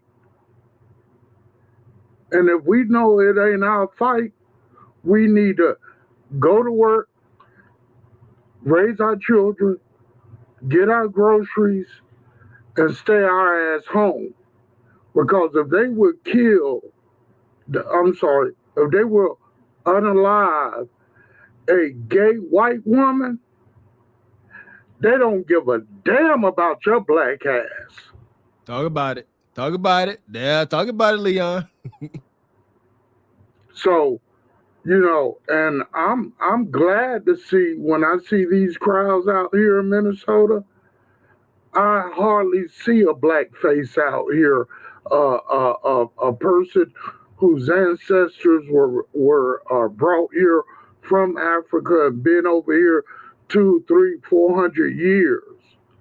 I hardly see. So, you might see some folks out here on the internet, but they ain't out here in the streets because we don't do cold. We don't do cold like that. If we have to go out in the cold, we go out and we come on back in. I live in a 1-bedroom duplex. My utility bill for this month is $320. I got to sell some ass this month just to pay my utility bill. So when these Somalis are getting out here talking about this and that, I have no sympathy for them at all because they ain't black. You mean sell meat, Leon? Meat? No. In my case, ass. Man. You're going on the news, pal. You can't piss there. Don't fucking worry about me. Mind your business. It is my business. Mind your business. I just drank 2 Big Gulps. It is my business. You ain't supposed to be pissing there, my man. Get the fuck away from me! Get the fuck away from me! Look what you made me do! Look what you made me do! Fucking dirt. Fucking asshole!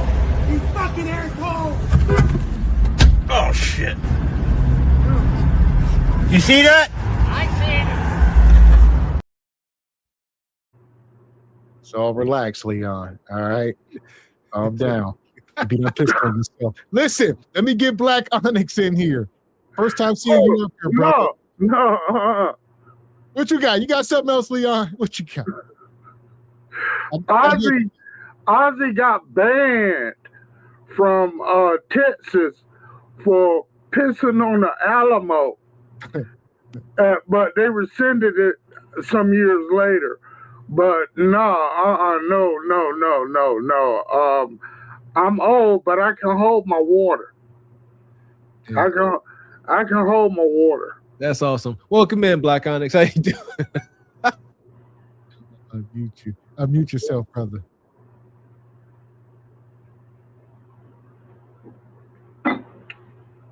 Click the unmute button there, Black Onyx.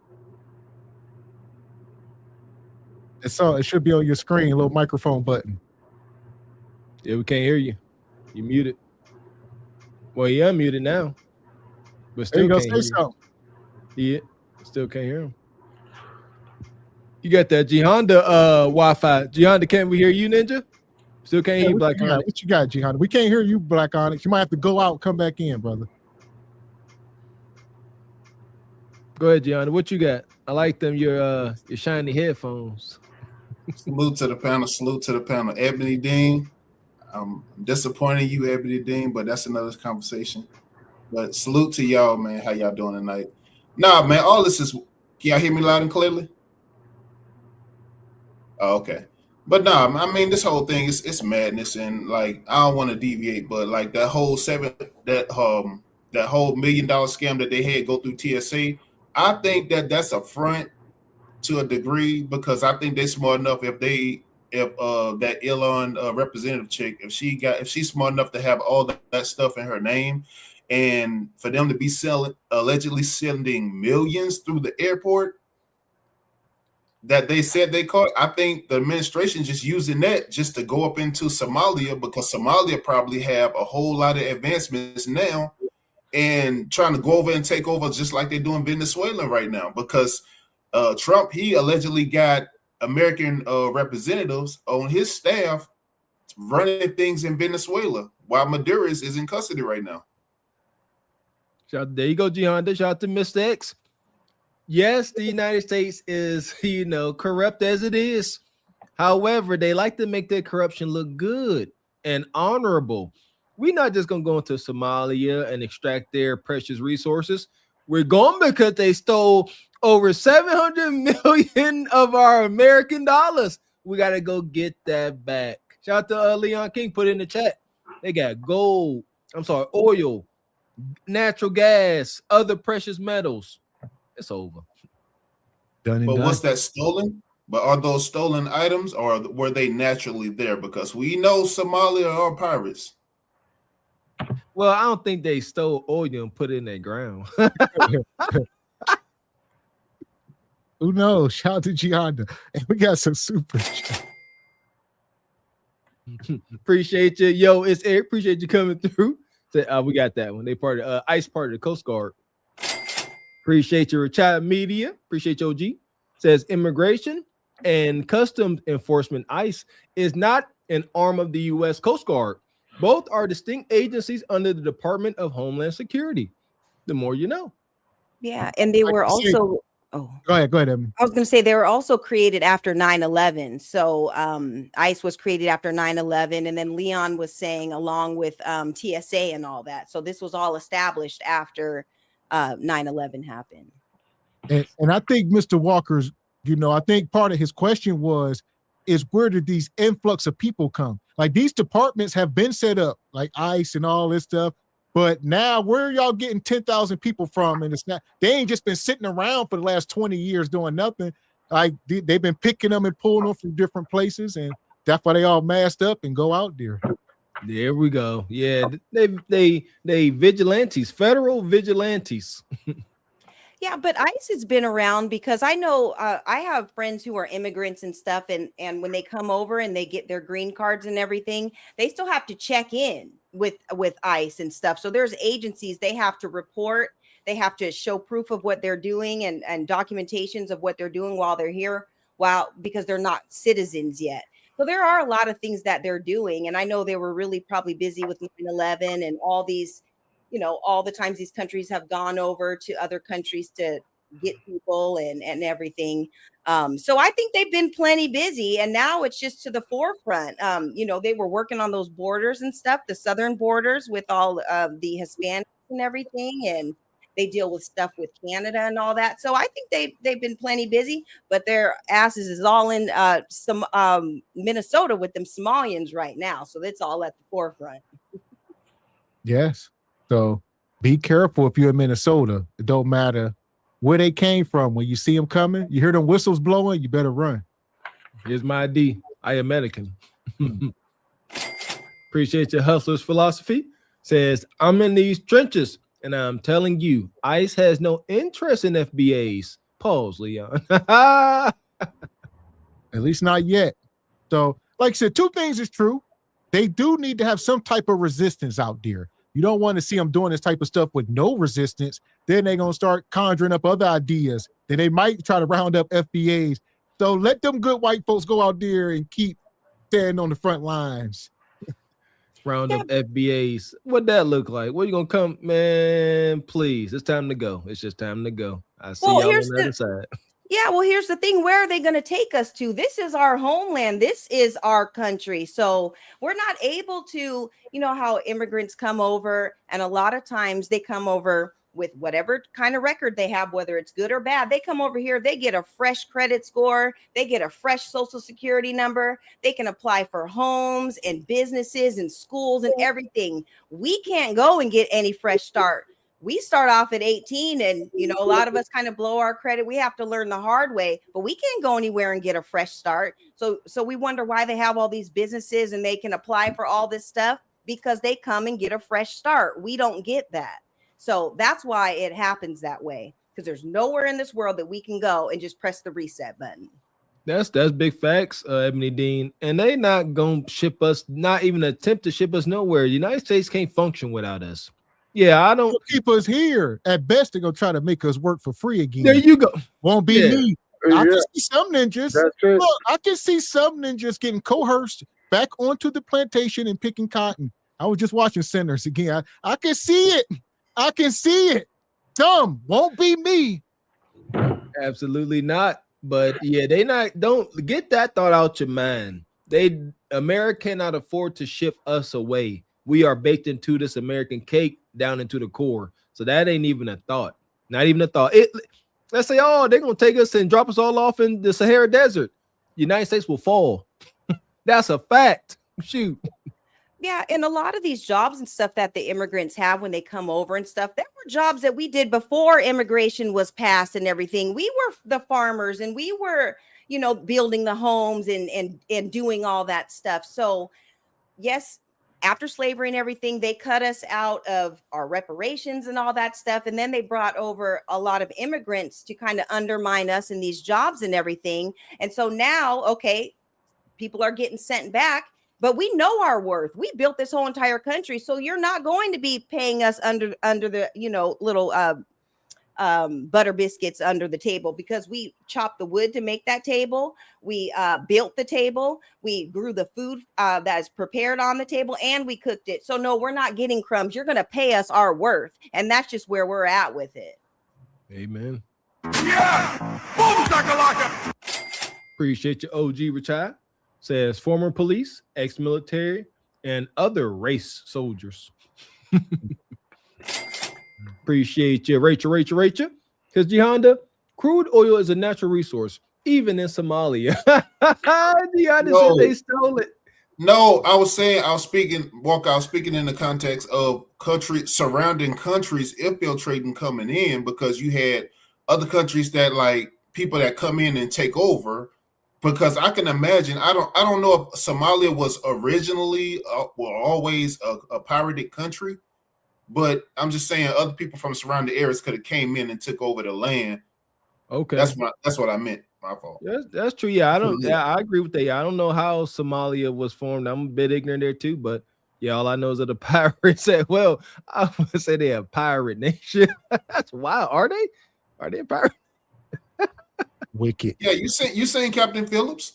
Yeah, a lot of folks have, but like, a pirate here and there, but a pirate nation, shiver me timbers. I don't know about all that. So welcome back up, brother Onyx. I'll see if you Yeah, can you guys hear me now? Yes, sir. Okay, that's perfect.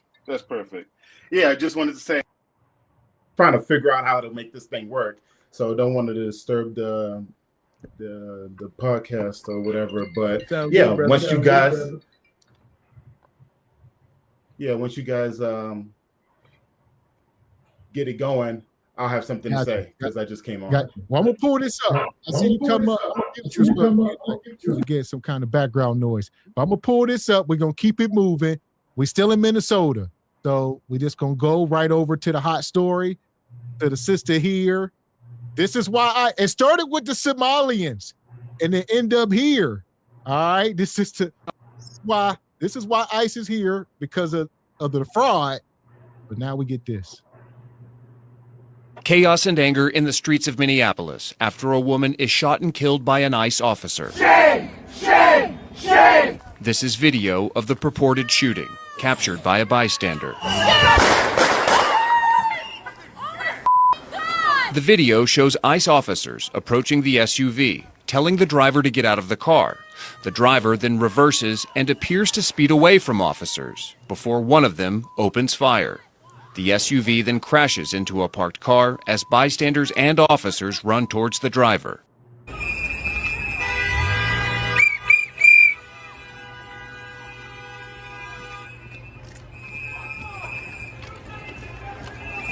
So this video here, as y'all just seen, I'm sure all y'all are familiar, with the whole thing. But this video here is a person that was just walking down the street right before it happened. So they walking down the street maybe 60 seconds before it all popped off. You see her in the street.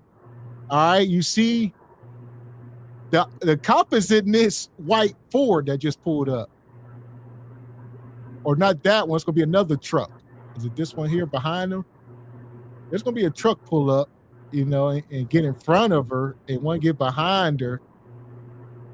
And the dude hops out. And it's wild. She blocking the street. I'm sure everybody been seeing this. We're going to get our takes on it here.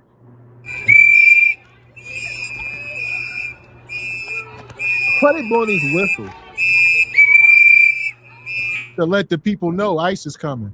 That's ICE is coming. ICE is coming. Yeah. Go home to Texas. Go home to Texas, asshole. What is your mom thinking of, buddy? Is your mom really proud of you?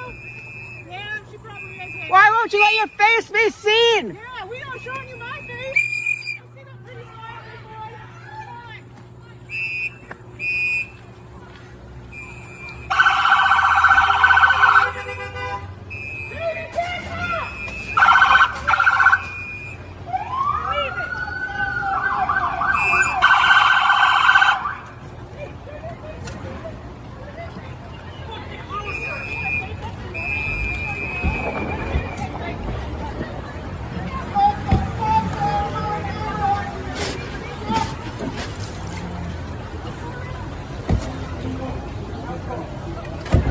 Ice jumping out of super hoop.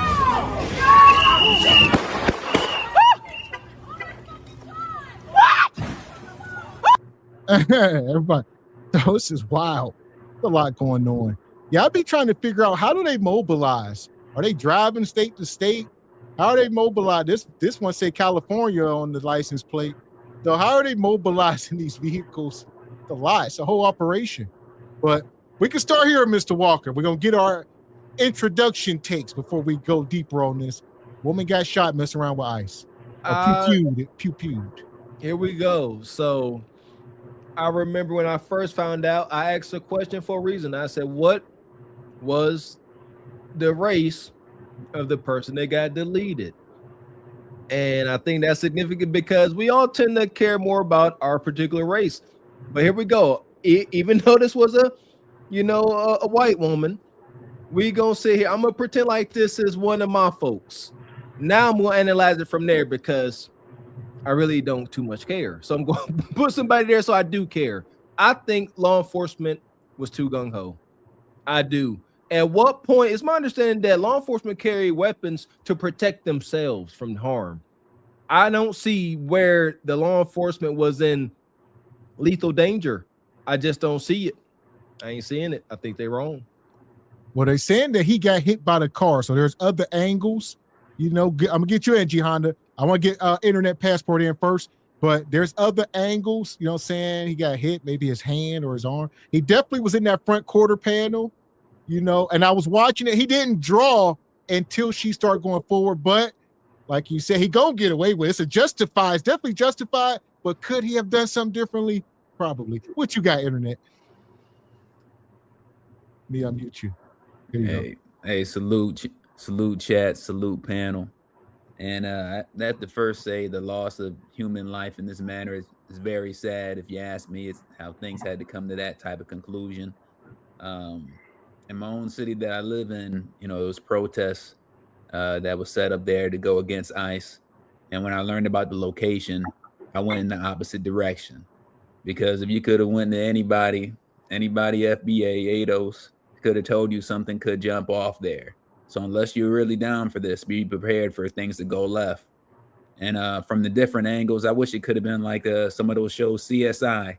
It takes all those angles from the different videos, bringing all to one. And once you start seeing different angles, it's just why would you go there in the middle of the street, block some traffic? If you would have asked, once again, FBA said, hey, I wouldn't do that if I were you. Want to be there, hold up some signs. And also, side note, the people in the background, some of the worst hecklers I ever heard. I was like, could have done better, man. I heard better things at a Steelers game. Sorry about them. But ultimately, the one thing I'm going to end up saying is this. Whenever it's somebody that looks like any of us there on that panel, they're saying, how come you didn't just listen? Don't you know those law enforcement officers? They feared for their life. What were you doing peeling off? Because it's her and her background and whatnot. Now they're like, oh no, she didn't. She was just trying to go ahead and she was fighting for these people.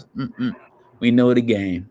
We know the game all too well, and that's just how they're gonna play it. And unfortunately, she effed around and she found out. They treat you just like everybody else. It's rare to see, but ain't no surprise to me.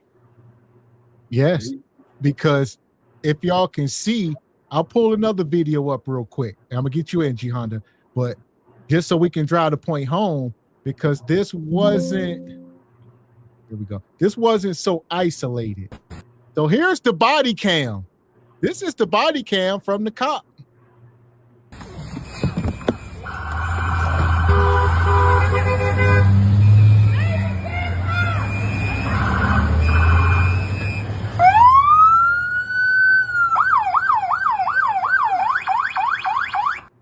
I just wanted to stop it here. So he was face to face with her. They had communicated. He knew exactly who was in this car. It wasn't like he shot like, oh man, I didn't know that was white folk or I wouldn't have did it. No, this was F around and find out. So this is him. You know, he parked in front of her and he got out. He started circling her car. I'll let it keep going in a minute, but just wanted to show this part. That's her. That's Becky. And she was there with all her bravado, her dog in the back, her girlfriend. Her girlfriend had hopped out the car, so she was standing like behind it, heckling. And see, her wife. I don't know the correct term. I don't know. Sweet Jesus, somebody about to get paid. See that? I'm sorry. We know what's going on. Her girlfriend, her wife, whatever, about to get millions of dollars, pain and suffering. Even Miss X talk about this. Even if the law enforcement is found to be in the right, there will be a civil suit. And the Rainbow Coalition wins 100% of the time. Millions is happening. So I'll get you in real quick, Leon. I know you're trying to say something. What you got? Yeah, this is wicked. She's do look like a halfway smile. See what you said, Leon. What you got? Yeah, there's two laws governing. See, when you want to take this to court, you got to go with the law. Now, there are two laws that are governing what happened. And one of them is about whether or not an officer reasonably fears for his life without hindsight. Now, they're going to try and take this to state because they know that they can't take it to federal, because Trump will just pardon the guy. But they're going to try to take it to state. But I call BS on the blue outrage, because if they wanted to, do something against this guy, which, I mean, they got to go slow. I understand that. And they may take it to trial or not. But I really don't think, I don't know, it's 50-50, because, I don't think a judge is going to take it outside of the jurisdiction, the area. And so it'll be a jury made up of those folks there. So it's 50-50. I don't know. But the thing is that you got to take it, you got to deal with the law. So the law says that the guy was justified, in my opinion. Has he been charged? He hasn't been charged. No, he hasn't been charged yet. He hasn't been charged yet. He probably won't be. Yeah, I agree with you. I mean, it's any other time that a car is coming towards an officer, especially if it hits an officer, there's no jury in the country that's not going to say that this officer was justified. I mean, they, deleted a black woman that was stealing from alcohol from Kroger's. And, the cop was standing in front of the car and put a bullet right in her head. So, there just hasn't been a case where where cars coming towards the officer, that he was not convicted. I mean, where he was convicted. So it just hasn't been, you know. So I agree with you, Mr. X. This guy's gonna walk. I agree. Appreciate you, brother B. Wyatt. Says agent said this caliber at this range, even if I miss, I can't miss. Oh man. God. Shout out to Yo's Eric. Says she had no business being there. Whoop-de-doo. No sympathy. Shout out to Hunk B Streamer. Says people like to go from A to Z, the popping, and skip all the other steps that lead up to it. That woman did a dozen things wrong before she got popped. Accountability must lead the front. Yeah. Oh, here we go. I'm gonna pull this back up. We're gonna keep mining through this. What?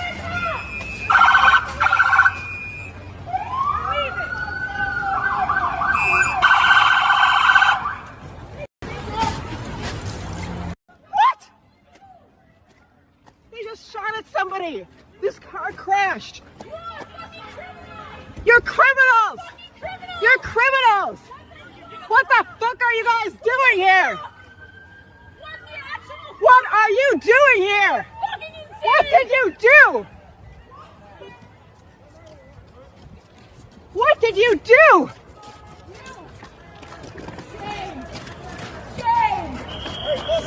Shame! Shame! Shame! What did the fuck did you guys do? What happened?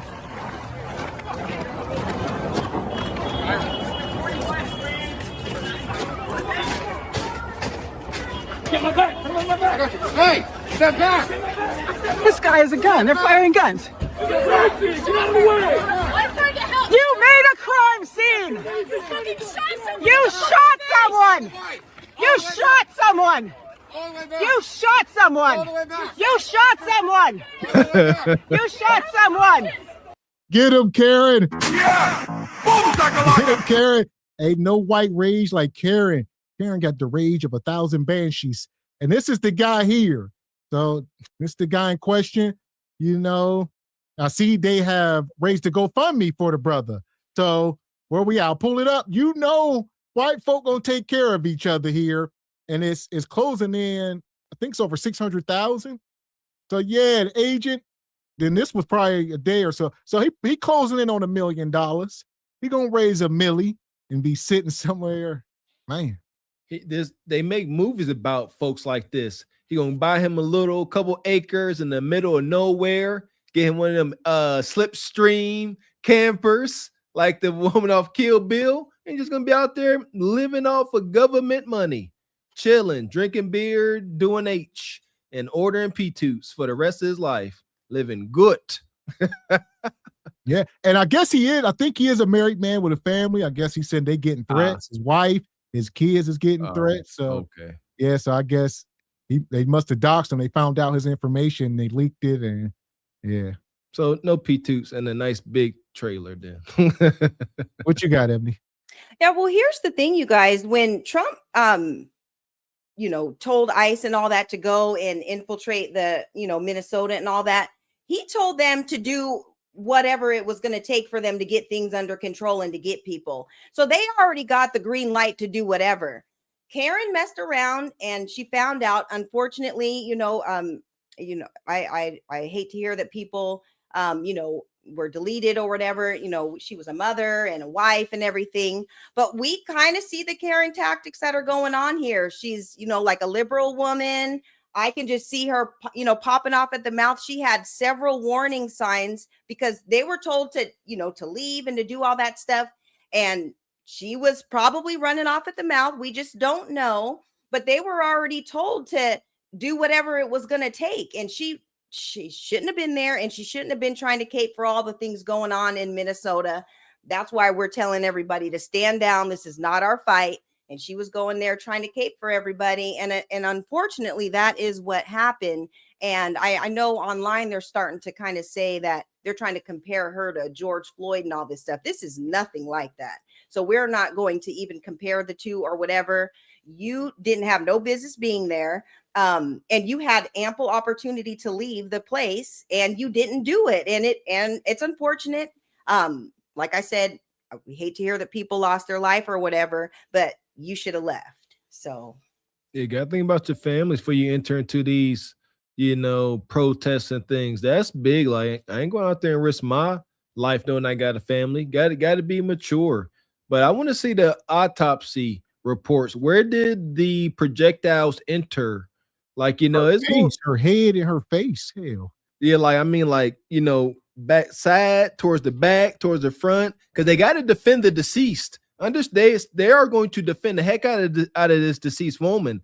And I believe that if they can show that rounds entered side or back of, her head, then they may, I don't know. It's just very foggy because I don't know. I still don't think they should have been shooting like that. Appreciate your Unc.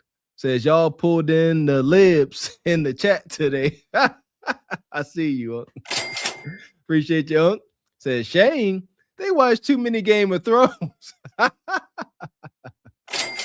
Appreciate you, Hicks. Says, why can't acting like she immune to projectiles? I can't imagine wanting to test a man who just did that in front of her. There we go. So what you got, Black Onyx, before I let the video go? Unmute yourself, brother. You having some difficulties, huh? Yeah. I think you're muted, Mr. Gavin. There you go. That's you. I'm unmuted. You got to unmute yourself. We heard you for a second. Oh, can you hear me now? Okay, perfect. Oh, okay, good. Look, I just wanted to touch bases on what Mr. Walker said. That projectile, that trajectory, the bullet trajectory analysis is going to be very important in this case, because what's going to happen is if he shot her and the car was coming toward him, then he can have a point. But if that trajectory shows that it came like here, and they're going to say, hey, she was already running away. So why is the bullets coming through here? So we just going to have to wait and see what happens with that thing. Yeah. See, I'm not saying that he's going to be brought up on charge. This is, I believe, part of this. Well, that would be probably criminal. But yeah, that's where it's going to get foggy. But I think it's a chance they could win criminals, not probable. But like I do believe the forensics is going to be heavy in that. But just the money, oh yeah, the civil case, millions getting awarded. That's a fact. Appreciate your Unc be streaming. Says they're gonna say maybe she turned her head. Ooh, get treated like a ninja. Man. Shame! What did the fuck did you guys do? Shame! What happened?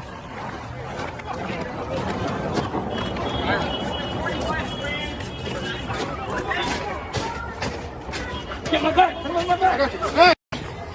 Shame! Shame! Shame! Shame! Adulterer! Shame! Adulterer! Shame!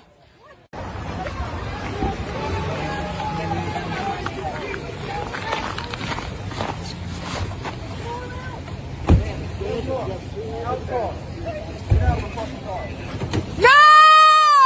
No! Shame! Shame! Oh my fucking God! What the fuck? What the fuck? You just fucking, what the fuck did you do? You are fucking criminals! You're fucking criminals! What the fuck? What the fuck? What the actual fuck? You are fucking insane!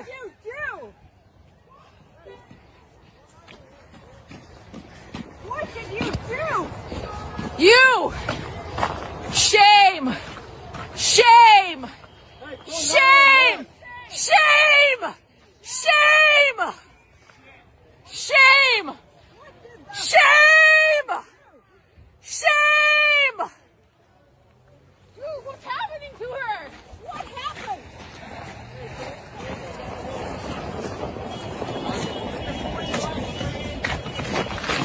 You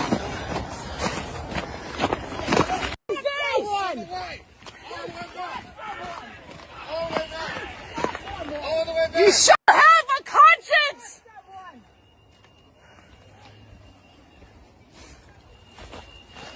Don't let the murderer leave! Don't let the murderer leave! You! He out. Shame! You guys are the fucking criminals! You don't get to tell us what to do! Fucking criminals! Don't let him leave! Don't let him leave!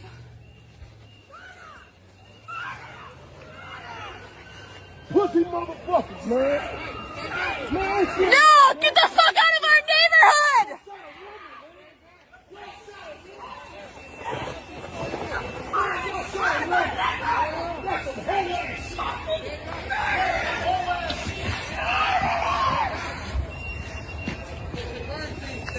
Yeah, it's a fucking crime! We fucking know it!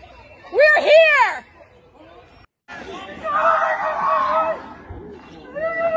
They just killed that lady right there in that car, y'all. And if y'all see right here, that's the wife. That's the wife and the dog. So that's the wife and the dog. She got the dog out and she went and sat here, and this a black dude come out. He don't know what's going on. But that's her. She got the dog out the car and they just sitting there. But y'all gotta get off my stupid all this crying and violence, man. Y'all acting like some gangsters and thugs. That's what I just said. Get out of here. That's how they treat us. There you go. No, I'm off of that. I'm on y'all side. Like, yeah, god dang it. Get up out of here. You know what it was. Yeah, welcome to America. We've been getting treated this way. Where my popcorn, Ebony? Look, you know, I got my popcorn on standby because we all know that the cops are the biggest thugs in the country. So this is not anything new to us. But you guys notice like all these women are filming and running around and acting all chaotic.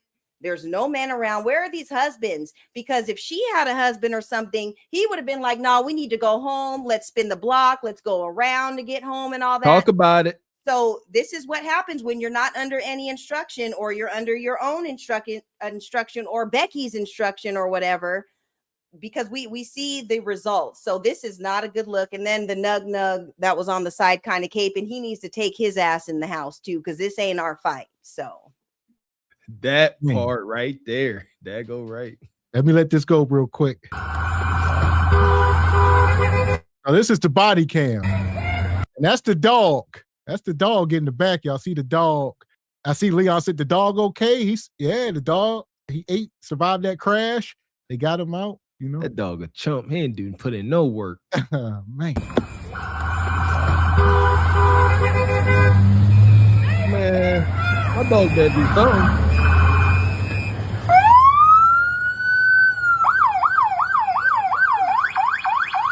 That's fine, dude.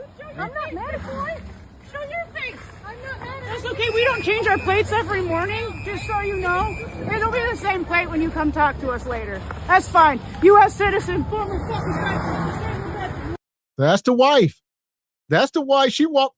So I don't know. They can say, did he have ulterior motive? He's interacting with them moments before he pew-pewed her. She said something to him. That's fine, dude. I'm not mad at you. Show your face. I'm not mad at you. That's okay. We don't change our plates every morning. So she telling him to show his face. He recording them. He trying to get you see him he got his phone out. He trying to get their plates. And then the wife, this is the wife back here. He told him something. She got out the car. All right. So okay, so the one that plays the man is the one that is in the driver's seat. I'm trying. Okay, so there you go. So that she is. Well, ain't no man. It's two women. Yeah, I'm aware. Like, but they they doing their thing. So the person in driving would be that.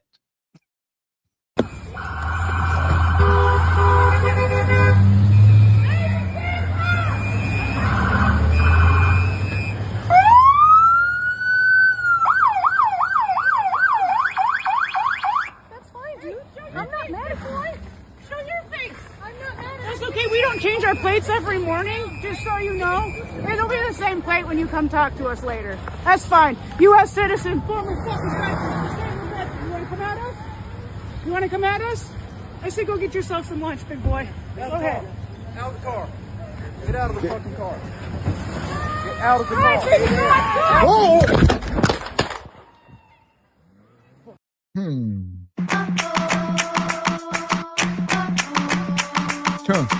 So yeah, he got hit by the car. So no matter where the bullets went into, is justified because she didn't run him over. I see y'all in the chat say, well, if he got hit, how did he get hit and ran over is two different things.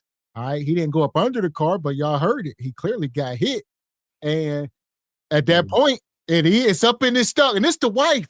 The wife, yeah, big boy, go get some lunch. Yeah, big boy, you don't want no smoke with us. Man, y'all playing. Yeah! Boom, shakalaka! Looked like he wanted every ounce of smoke. Listen here, I detract what I said initially. Absolutely not. Yeah, he got hit. I'm putting myself, if I'm there and you gonna hit me with that vehicle, I can't stand that daggone Honda. You gonna hit me with that Honda? Oh, yeah. I done been hit by a car before. Yeah, you catching these. Yeah, you catching this hot-ish for sure. Especially if I'm a federal agent. Yeah. So I'm gonna get you in, 10. What you got? I just think it's astonishing to watch how bold and how big their cojones are. Like, these people really be arguing with people with firearms who that's hot smoking, just used it on somebody, and you're telling them what they're going to do or what they're not going to do. When I hear shots, I go the opposite direction. I don't want to intervene. I'm not about to antagonize them. I think some people have to learn their lessons, and I think this is a start. I agree, brother. Welcome up, Man Evolve. What you got from over in the Bahamas? How you doing, brother? Blessings from the Bahamas. Boy, I am so sorry that woman effed around and found out, because she could have been home watching this on the internet like everyone else. Allegedly, she was supposed to be working with a group who are gathered together to just go out there and sort of heckle ICE. They already shoot a couple people before this woman gets shot. And you are just going to be blocking these people and stuff like that. I'm telling you, white people are not afraid of anything. These people will come to the Bahamas to swim with the sharks. These people don't play. These people are not afraid. And boy, she found out. And I'm sorry. Well, listen, I'll say this. There's a thin line between not afraid and stupidity. But that is whatever the person calls that thing. Like me, I would never kiss a dog. Why would you be kissing a dog face to face? These people has kissed their dogs. These people has come to the Bahamas and they need their dog to be taken care of. These people don't play, and they are not afraid. They should be boycotting AI if they want something to do. But I'm telling you, to go in the front of a machine gun and the people have masks and they already done shoot other people, that wasn't smart. I agree, brother. So I'm going to grab these super chats. We ain't done. Appreciate you, Devil Games. Been a member for 2 months over here. We appreciate you. Says the man not fighting for this dumb cause. The men not fighting for the dumb cause. Yeah.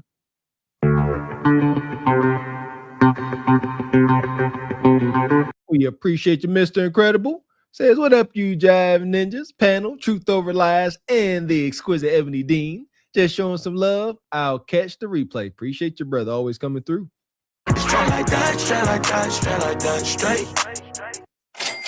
Appreciate you, yo. It's Eric. Says, should have complied. Whoop-de-doo.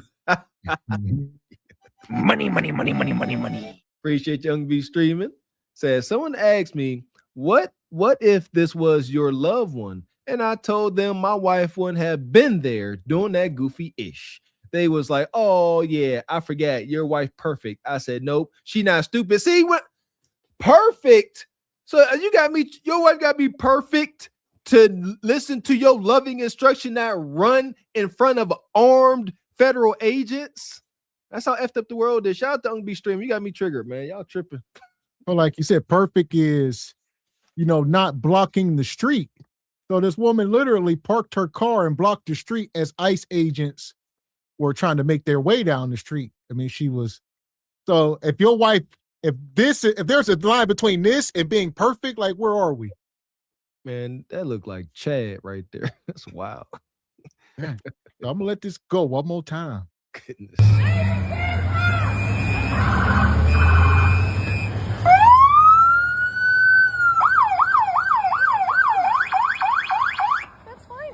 I'm not mad at you.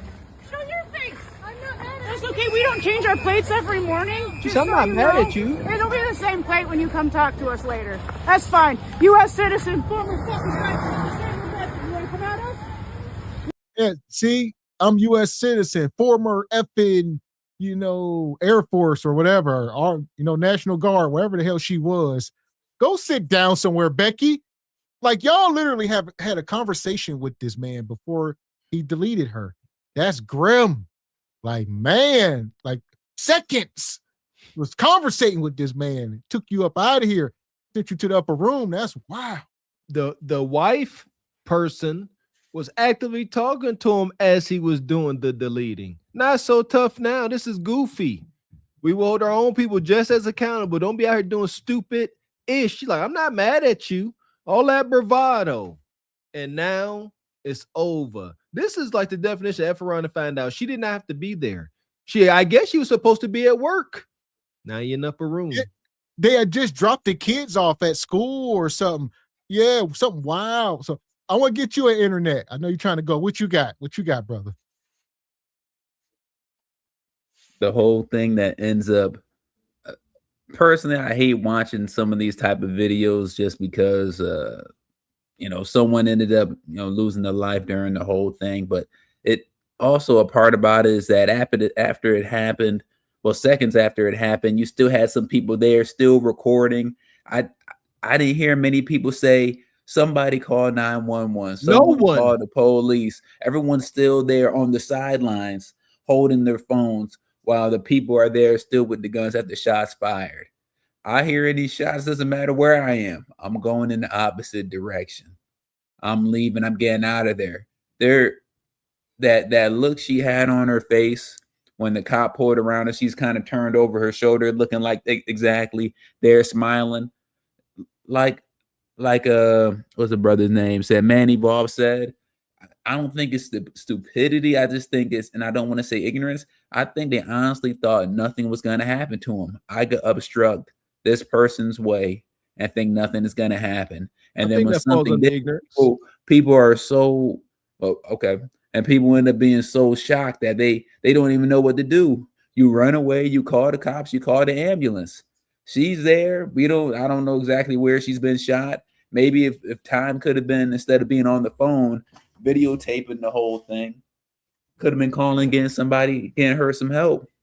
And then who knows what happened to the dog. Maybe the dog could have been hurt to get the vet or whatever. But still, it rubs me the wrong way. People stand by when something does happen. And I think Leon King, I think you said the Black Panthers in the 60s, if this was a different time with a different group of people, all hell would have broke loose. Those ICE agents would have had that pressure on them. They would have had to call for backup. Instead, the dude was able to do what he did. He looked around and said, oh, it's time for me to get up out of here. He hopped in and just was gone. This was some other group of people. Man, another time, all hell would have broke loose on them. That's protocol. Anytime a particular officer do something like this, they instructed for other folks to come and that he leaves. So all the rage from the folks can be on that person that left. Like, we didn't do it. He gone. That's protocol. You did the deleting. Get up out of here. We got your back. We'll explain it when we get back. And I think the difference with we're thinking logically because we already know what goes down with these police. But Becky and Karen, they're used to a system that protects them. They don't know anything about, getting deleted or anything, because they know that there's a system that always protects them. They can pop off at the mouth. They can say, I'm a U.S. citizen and you can't do anything to me, and do all that stuff. We would never say that because we already know better. But like you guys said, she effed around and found out because they were not on that type of time. But when you are in the dominant society and you live under a system that protects you, you don't know any better because you always think that nothing is going to happen. That's why all these Brads and Chads and Beckys be going off on all these police cams, and they're doing all these different things when the police are right there. And we're always like, okay, well, if that person was black, they would have been deleted or whatever. They get multiple times to get things right, and there's never any consequences. So when you live under that type of system, you are not aware of the consequences. And she did for sure effed around and she found out. And I would say also, to your point, Ebony, and what Internet Passport is saying, these people felt protected.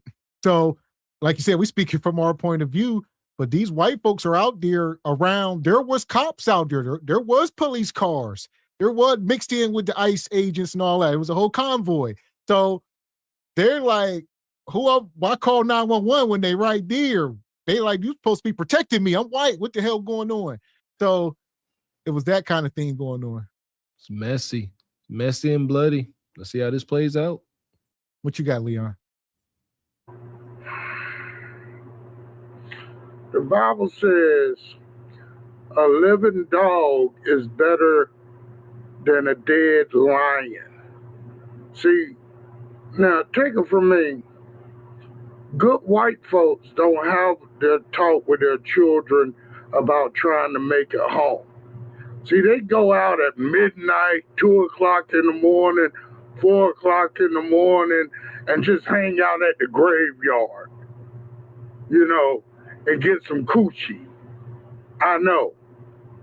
Don't ask me how I know, but I know. So, good white folks do not fear God himself. They crucified Christ. The Romans did it. The Jews put them up to it, but it was the Romans that did it. Leon, one question. We talking rigor mortis? As far as what? Ain't that? Huh? What? You talking about hunching at the graveyard? No, I'm talking about necrophilia. There we go. What we talking about? I mean, you've heard more. Go on, Leon. Don't mind me. Yeah, okay, I'm sorry. All right, yeah. But anyway, so what the deal is that it is a combination of not being afraid and a combination of being just plain old stupid. And, so she did FAFO. My concern, and don't get mad at me, my concern is about that dog. God damn! That dog. Put that dog in harm's way? How dare you? That dog didn't do nothing to nobody. He was just chilling in the back. All he wanted was a Scooby snack. Shout out to Peter. Oh, dog. Here we go. Hit the like button. I'm not mad, boy. Show your face. I'm not mad. That's okay. We don't change our plates every morning, just so you know.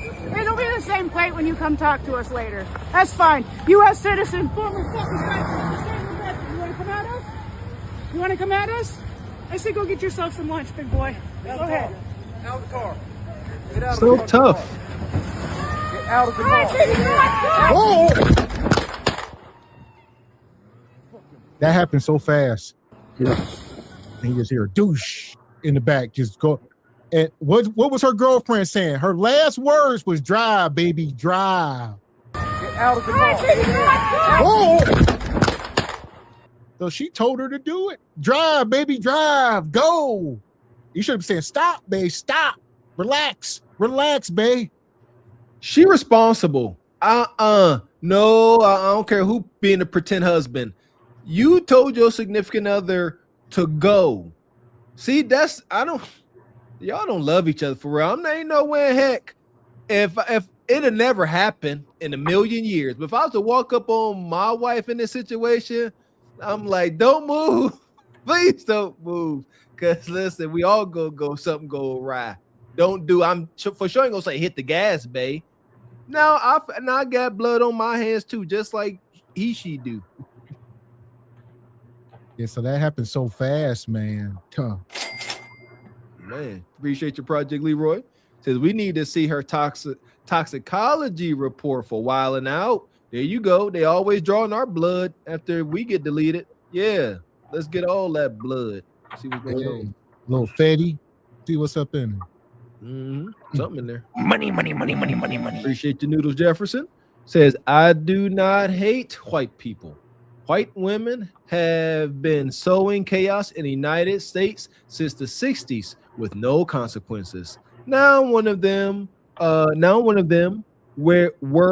on the business end of retribution. Leave federal agents alone or find out. Indeed. That part. Rest in peace, Emmett Till. Indeed. Rest in peace, Emmett Till. Appreciate your Juice Drops Entertainment becoming a member. Appreciate your Juice Drops.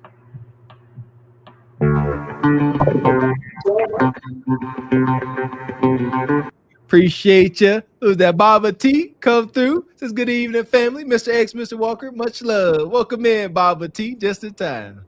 Welcome up, brother. Appreciate your chat media. Says no need for me to join the panel. Ebony and Internet Passport are holding it down. Appreciate your chat. And Baba T pulled up. Yeah. Boom, shakalaka. So here we are. All right, we still in it. What you got, Baba T, before we move any further? We talked a lot. What you got on this? What's up, OG? You know, have you all seen, first off, I want to ask you 3 questions. Who's behind this movement? Why are they doing it? And what's the purpose? All right. You see all these white folks, they don't have no jobs. Okay. So what's the purpose? They're getting paid. And a lot of people don't realize they have protesting companies out here that pay for protesters. What? And who's donating that money? You know, they say it's the backing is from Soros, a billionaire, for the Democratic community. I mean, why would you protest out there for these people? And if you all don't know Chicago, oh, they're crazy in Chicago. Oh man, these people are crazy. These protesters are sick out here. And you know, the hit is this. You know, if you're a naturalized citizen, you could be deported because you're a guest of the United States. So can you imagine when this died down, they start gathering up some folks talking about, yeah, you're a guest of the United States. You can't display any hostility toward the country you're a guest in. So that's what I was thinking about. And it's a lot. It's a lot to digest. And like you said, that's the real thing, that there are paid people going around, like I said, the Soros. That's the brother that was funded, I believe, the Black Lives Matter and all that. So he pays to keep these coups up, all right, where he puts his money.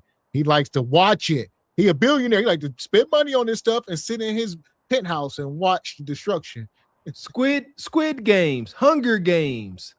Is my, under my understanding, Game of Thrones, never seen any episodes, but yes, millionaires are using regular citizens, the poor folks, for entertainment. Yeah, how desperate are y'all? Shout out to that slapping league where grown men stand across from one another and slap each other with the power of Zeus. Madness. That is Hunger Games, Squid Game type activity. Do you not understand that a man accosting another man, like that's like deletion? You can't just go hitting another man full force. And now it's a game. Squid Games.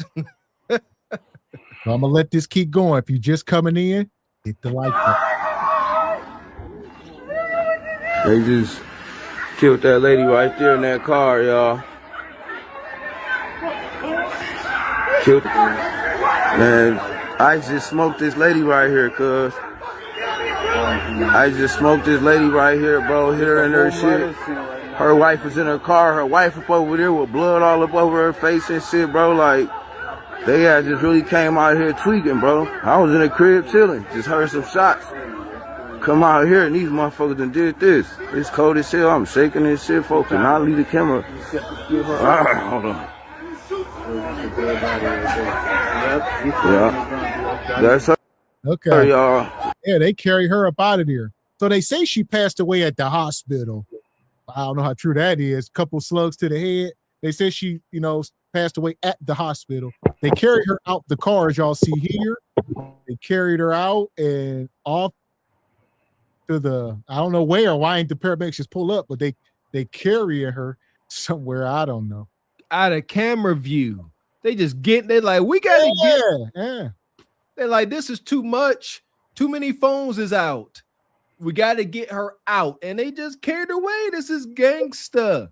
We ain't going to keep letting you see this. Let's just get her out the way. We'll handle it. But we can't keep letting y'all get raw footage of this. Yeah, and Nug, he came fresh off the blunt in the house. He rolled up of something and everything was all, he's seeing all the chaos and everything. So, yeah, he's out there reporting. Nug, go inside.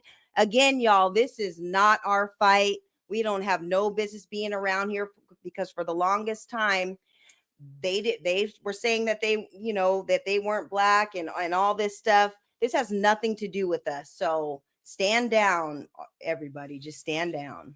I'm gonna tell you something real. I will be so cautious. Like when you said, why they all in his face seeing what this officer done did already? I'll be so, if I was Nug there, I wouldn't approach either. I'm like, man, I wish he would get a better shot, but I can't be a hypocrite. Because I would be like, I wouldn't get a better shot because I'd be afraid that I'm going to get shot. Yeah, this is a lot. So here we go. Folks done did this. It's cold as hell. I'm shaking this shit, folks. And I'll leave the camera. Hold on. Yeah. That's her, y'all. Ice done killed her.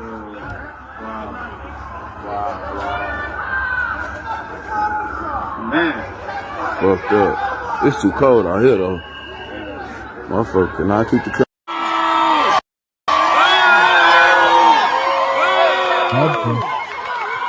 White folks get to burning flags. They mad as hell. Man, here we go. They carry her like all the way to the top of the block. Man. I don't know what that's wicked. I don't know what they's doing. Listen, now they just carry it like they carrying her like weekend at Bernie. Like, how would they? Like, come on, somebody got to get some other footage. I know everybody got their camera out. Like, how are they carrying her? I'm asking because the fact this has got to be incriminating. Like, y'all just gonna carry her. Like they got 4 points, 2 arms, 2 legs, and they just let's get her up the block. But why ain't the ambulance pull up next to the car and y'all just put her in? They got to have her covered because, like, she just pouring plasma. Like, I don't know. It's all snow out. Like, y'all seen the inside. Well, yeah, we can't show the view. I don't know if y'all seen the inside view of the car. Airbag deployed. The airbag, it started off white, but it's red in the picture, as you can imagine. Blood all over the windshields, everywhere. It's a gruesome picture. Yeah, I said I think I'm gonna drop the picture in the Patreon. It's wild. It's wild. Yeah. Yeah, and they look like they were carrying her like Jesus after the crucifixion, with all that, how they were handling her and stuff like that. And another thing, you guys, isn't burning the American flag considered a crime? Yeah, it's got to be treason. Right. So they need to get all these people out burning the flag. They need to send them over to Somalia too. Get all them out the paint. Since you don't like this country, y'all can go too. Yeah, that's something that's rarely talked about. Like you say, these the white folks out there fighting for the cause, acting like they don't want to be here. Yeah, but like Baba T said, a lot of these people are being paid. These are actors. This is nothing more than a movie for them.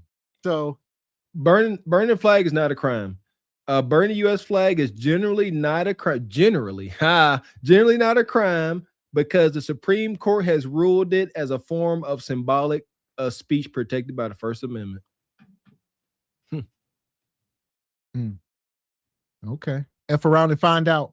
I won't do it.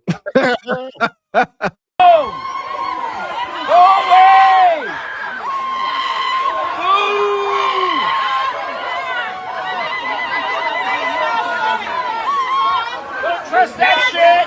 Instigators!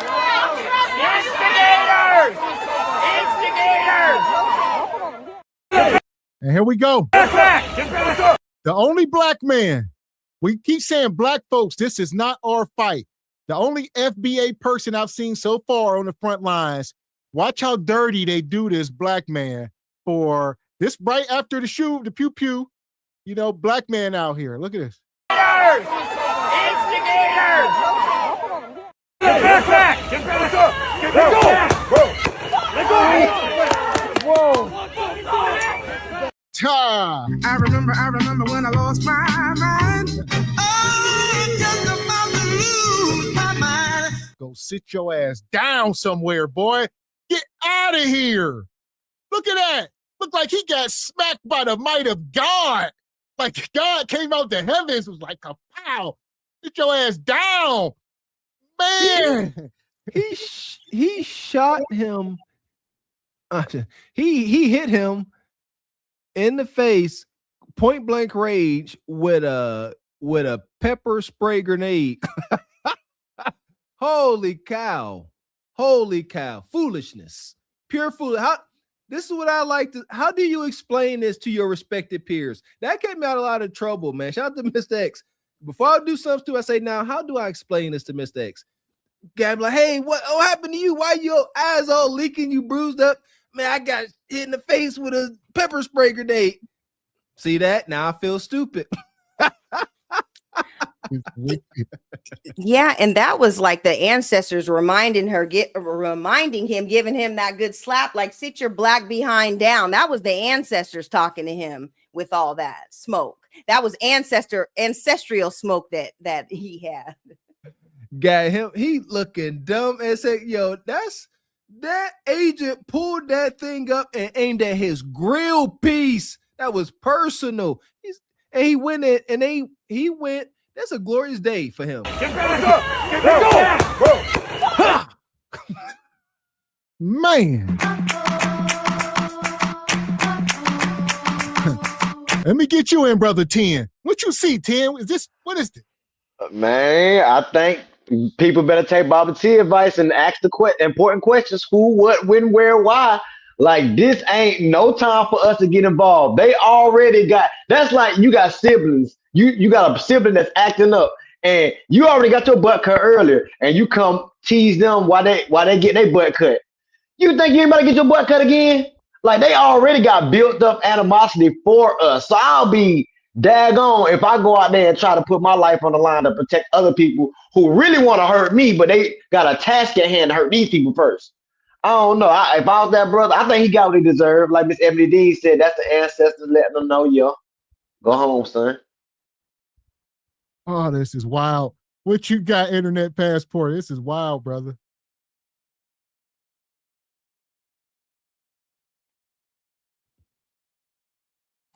Not even sure why he's there.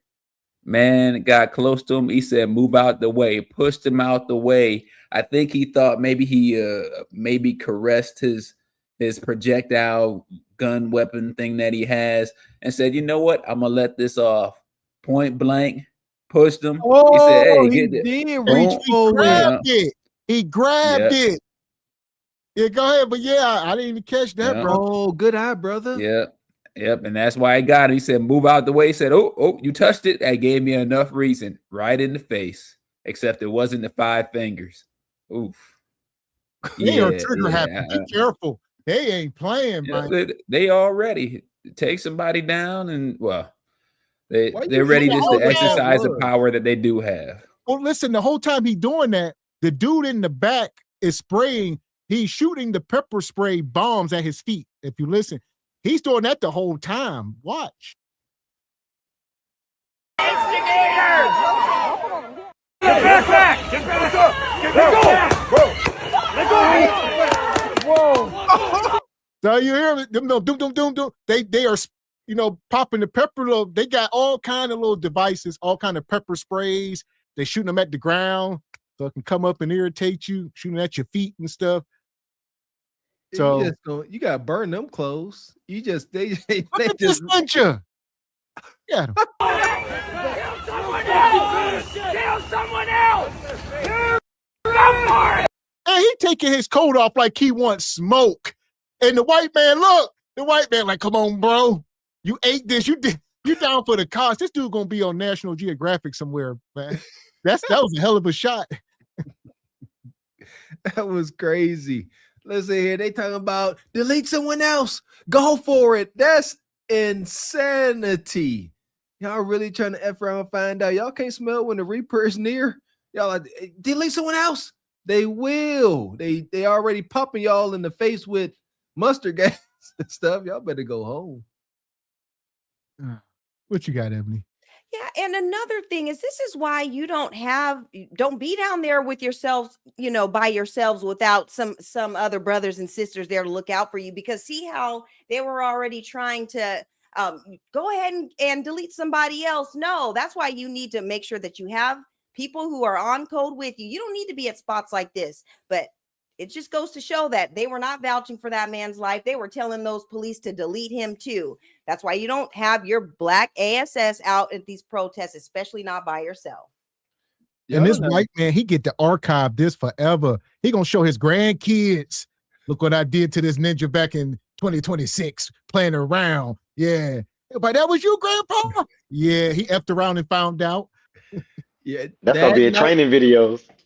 Good. Yes. That night at the bar, they rounds on him. Oh, he said, yeah, I got one tonight. This big old jigaboo was in my face, and I popped him with the mustard gas. They having a jolly good time about this madness, man. Yeah, so don't be out there. Don't let it be you. Don't give them a reason to have a good time. Y'all not de-escalate situations, man. Ain't got nothing to do with fear. I remember one time me and my football team was being goofy, and we found ourselves trying to run down on the rugby team in college. They had did something stupid. So we approach them, and we all off that liquor. We standing there, and this one dude comes outside. It's a whole football team and one guy in front of us. And I'm towards the front, and this dude, he was a Marine, or his daddy was, because he pulled out a damn sword. He pulled out that Marine sword, whing, like Highlander. And the dude behind me was like, stab me in the heart. And I'm in front of him. I said, whoa. I said, let's have a conversation. It ain't about fear. When folks start pulling out, pepper gas, grenade launchers, and swords, let's talk. Let's have a conversation. That's it. So what you got, Leon? I'll give Leon King in. Was this righteous, Leon? I mean, was this biblical? What we looking at? There you go. That was the hand of God reminding him to sit his black ass down somewhere. See, he should have been doing what I'm doing right now. Smoke my little herb, drinking my beer, and listening to the truth. See, when the Holy Spirit tell you something and you disobey, see, if you don't think that God didn't tell him ahead of time, nigga, don't you go out there. But he was like, no, my boy's out there. And he effed around and found out. And that's on the internet forever. His boys is going to be clowning him 25 years from now about that white man that shot him in the face and he didn't do shit. His girl, his woman is going to say, oh, nigga, what? You ain't do shit to that white man. You want to try to bow up at me? No. He got the witness. I'll say this. He doing something. Speaking of lawsuits, I believe he's suing the city. He said he already had bad eyesight. As y'all can see, he got the glasses on. And he said this messed his eyesight up even more, as you could imagine. They got doctors, bills, and stuff. So he's planning on suing folks for doing him wrong. And hopefully he wins some bread. I don't know. But it said he knocked the vision out of that eye. One eye. when the guy that took the direct force, he said he ain't seen right since. He been seeing orange dust. You can see, the old saying is that you can sue a tuna fish sandwich, right? But when he touched that man's gun, that was it. When he touched that man's gun, if he had just been walking down the road or taking his little whistle or throwing some shame. But when he touched that man's gun, see, there's a thing called license to kill. And there are certain people in this country who have that. Those are the people you do not want to fuck with. When they got a license to kill, you need to make it home. Yeah. Make it home. Amen. Make it home. We be saying that. Just make it home to your kids, to your babies. Amen. And I want to get Baba T back in. Let me get these first. Shout out to PJ Solar. Says they made it illegal to burn the small hat flag, but not the American flag. Imagine that. Shout out to Occupied America. Appreciate your Roulette Rider, one of tonight's sponsors. Says peel this muffin cap back blue. Shout out to Kevin Hart. Appreciate your Frederick Howard, always coming through, gifting One Truth Over Lies membership. We appreciate you, brother. Shout out to Project Leroy. Says that brother was the first to get pepper glazed at a protest. Umar Johnson talking about this brother now for protesting for snow bunnies.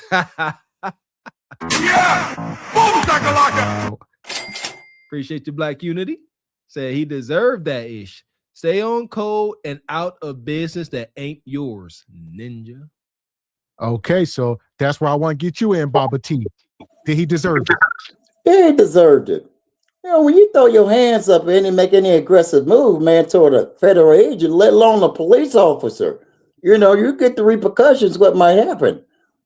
I mean, hey, they just killed a black man again, and his back was to the officer.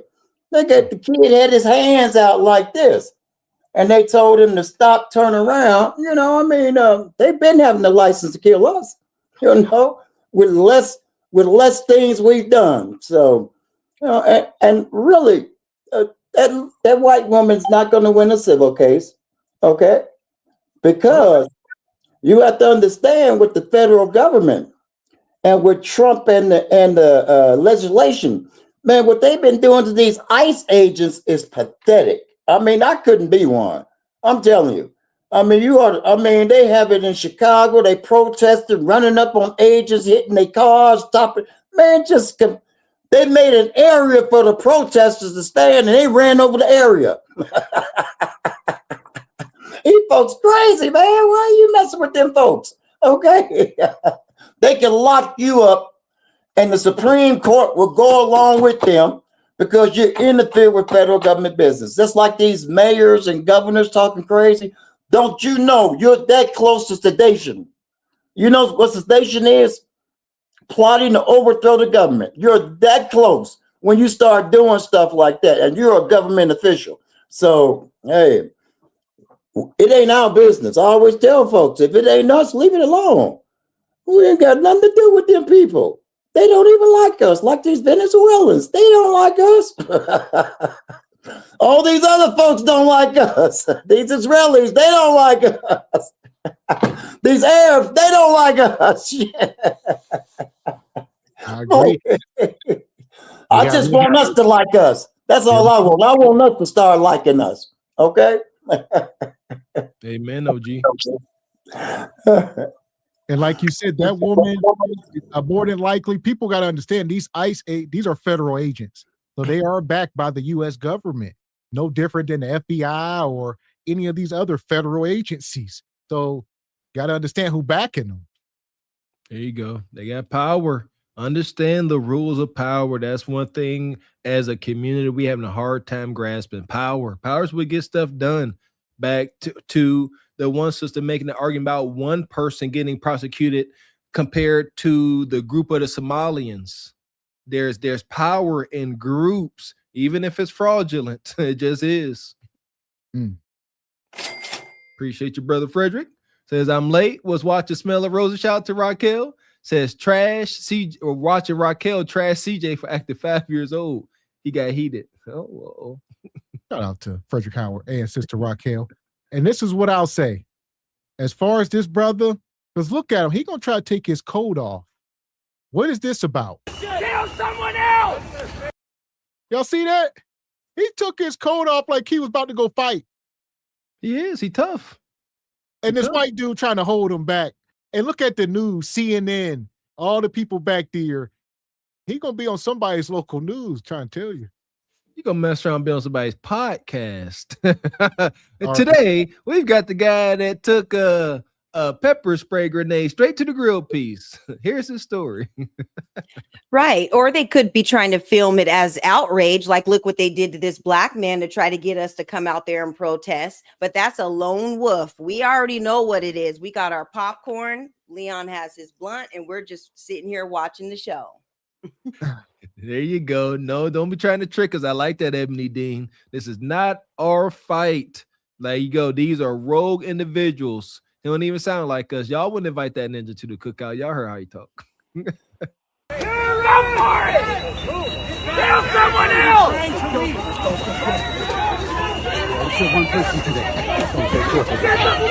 You guys are doing a crazy job going everywhere. You literally appreciate that. That's crazy. Yes. But the thing is, you just going off the wrong shit. You gotta find the criminals, man, not the people working. This is an Uber waiting lot. We're literally working. You know, I've been here since. Criminals doing Uber? Oh yeah. That's not how it works, brother. Airline Criminals are doing ticket. ice. How about that? You know what I'm saying? You guys shooting at people, man. Somebody just got shot for what? Why did you guys shoot that lady? Answer me that. There's an officer today that shot a lady in the head, dude. Really? For what? I don't know why they do the head, man. You got all these stuff. You could have just got her, man. She's not gonna like fly out of the country. Like an alien. Like an alien with a spaceship. With a spaceship. Yeah. Yeah, it is what it is, guys. What you guys want to do? Literally the biggest, the head of all of these guys is literally here, man. What we got to do with Uber? And because you know there's a bunch of hardworking Somalians here. You guys just coming to terrorize them, man. Why are you guys acting like terrorists? Terrorists? What the fuck, dude? I think your idea of terrorism. Every person here is working. Uber, if you don't have an app, if Uber didn't verify you, if your app is not active, you cannot be here working. You're coming here pissing in our little porta potties, man. It's taking over everything. This is not normal. Why do you go to people's workplaces to harass them? Okay. All right, have a good day, sir. Go to just fear God. Don't fear this uniform. Zone 4, okay? See you guys. Hold on, this is too much. Let me stop here. So now they at the airport.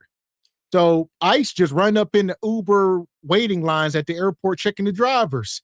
They like, look, a lot of the drivers at the airport are Somalians, about 200 of them down there. And ICE pulled up deep, checking. And this dude like, and you can go into any major city. Going to New York, any of these places at the airport. I'm sure they're going to start doing that because that's where they be. Walmart. Go to Walmart where they do the Spark delivery. Look on the side part, be a lot of Middle Eastern folks and Somalians, you name it. So I know that Uber car smell like onions, Drake car, musk, gooch grease, all of the above. What's that Drake car? Dark Drake car. That is stank. It smells just like that. It must. Show your paperwork, man. Seriously. Stop. And shout out to Ebony Dean and Project Leroy. Y'all be cracking me up about that hairline check. And look, I'm catching on now. Here I called it out. And Shirley said it. Us Somalians ain't doing nothing. Like y'all said, now y'all see how we get it. One bad ninja, we all bad ninjas to the world. 1,000 bad Somalians, y'all all bad. Welcome to the party. But see, here's the thing, Mr. Walker, we're not paying to get these scam licenses and degrees and all that. He's talking about you have to be verified. There is a little African driving school right now that's just giving people, as long as you pay, they're giving you your L's and all that. And I just found that out like last week, because I've been doing my own Seattle investigating on some of these folks. So all these scams, their truck driving and all that, they don't have real degrees. And I'm not saying all, I'm saying some. And so, yeah, show your paperwork. And he's talking about, you know, them killing the or deleting the woman. What about all the deletings that happen in your homeland, you know? So we're not even going to do any of that. Show your paperwork, show your verification, because they're checking y'all at the door at the airlines or the airport and all that. So yeah, it's time. Like you guys said, they've been doing it to us for years, and now you just have to verify your stuff, because you are not an American citizen, chances are. So yeah. And speaking of that, now they are just pulling over. Mass agents chased this young woman. This is in Louisiana now. Not Louisiana. Leave me alone!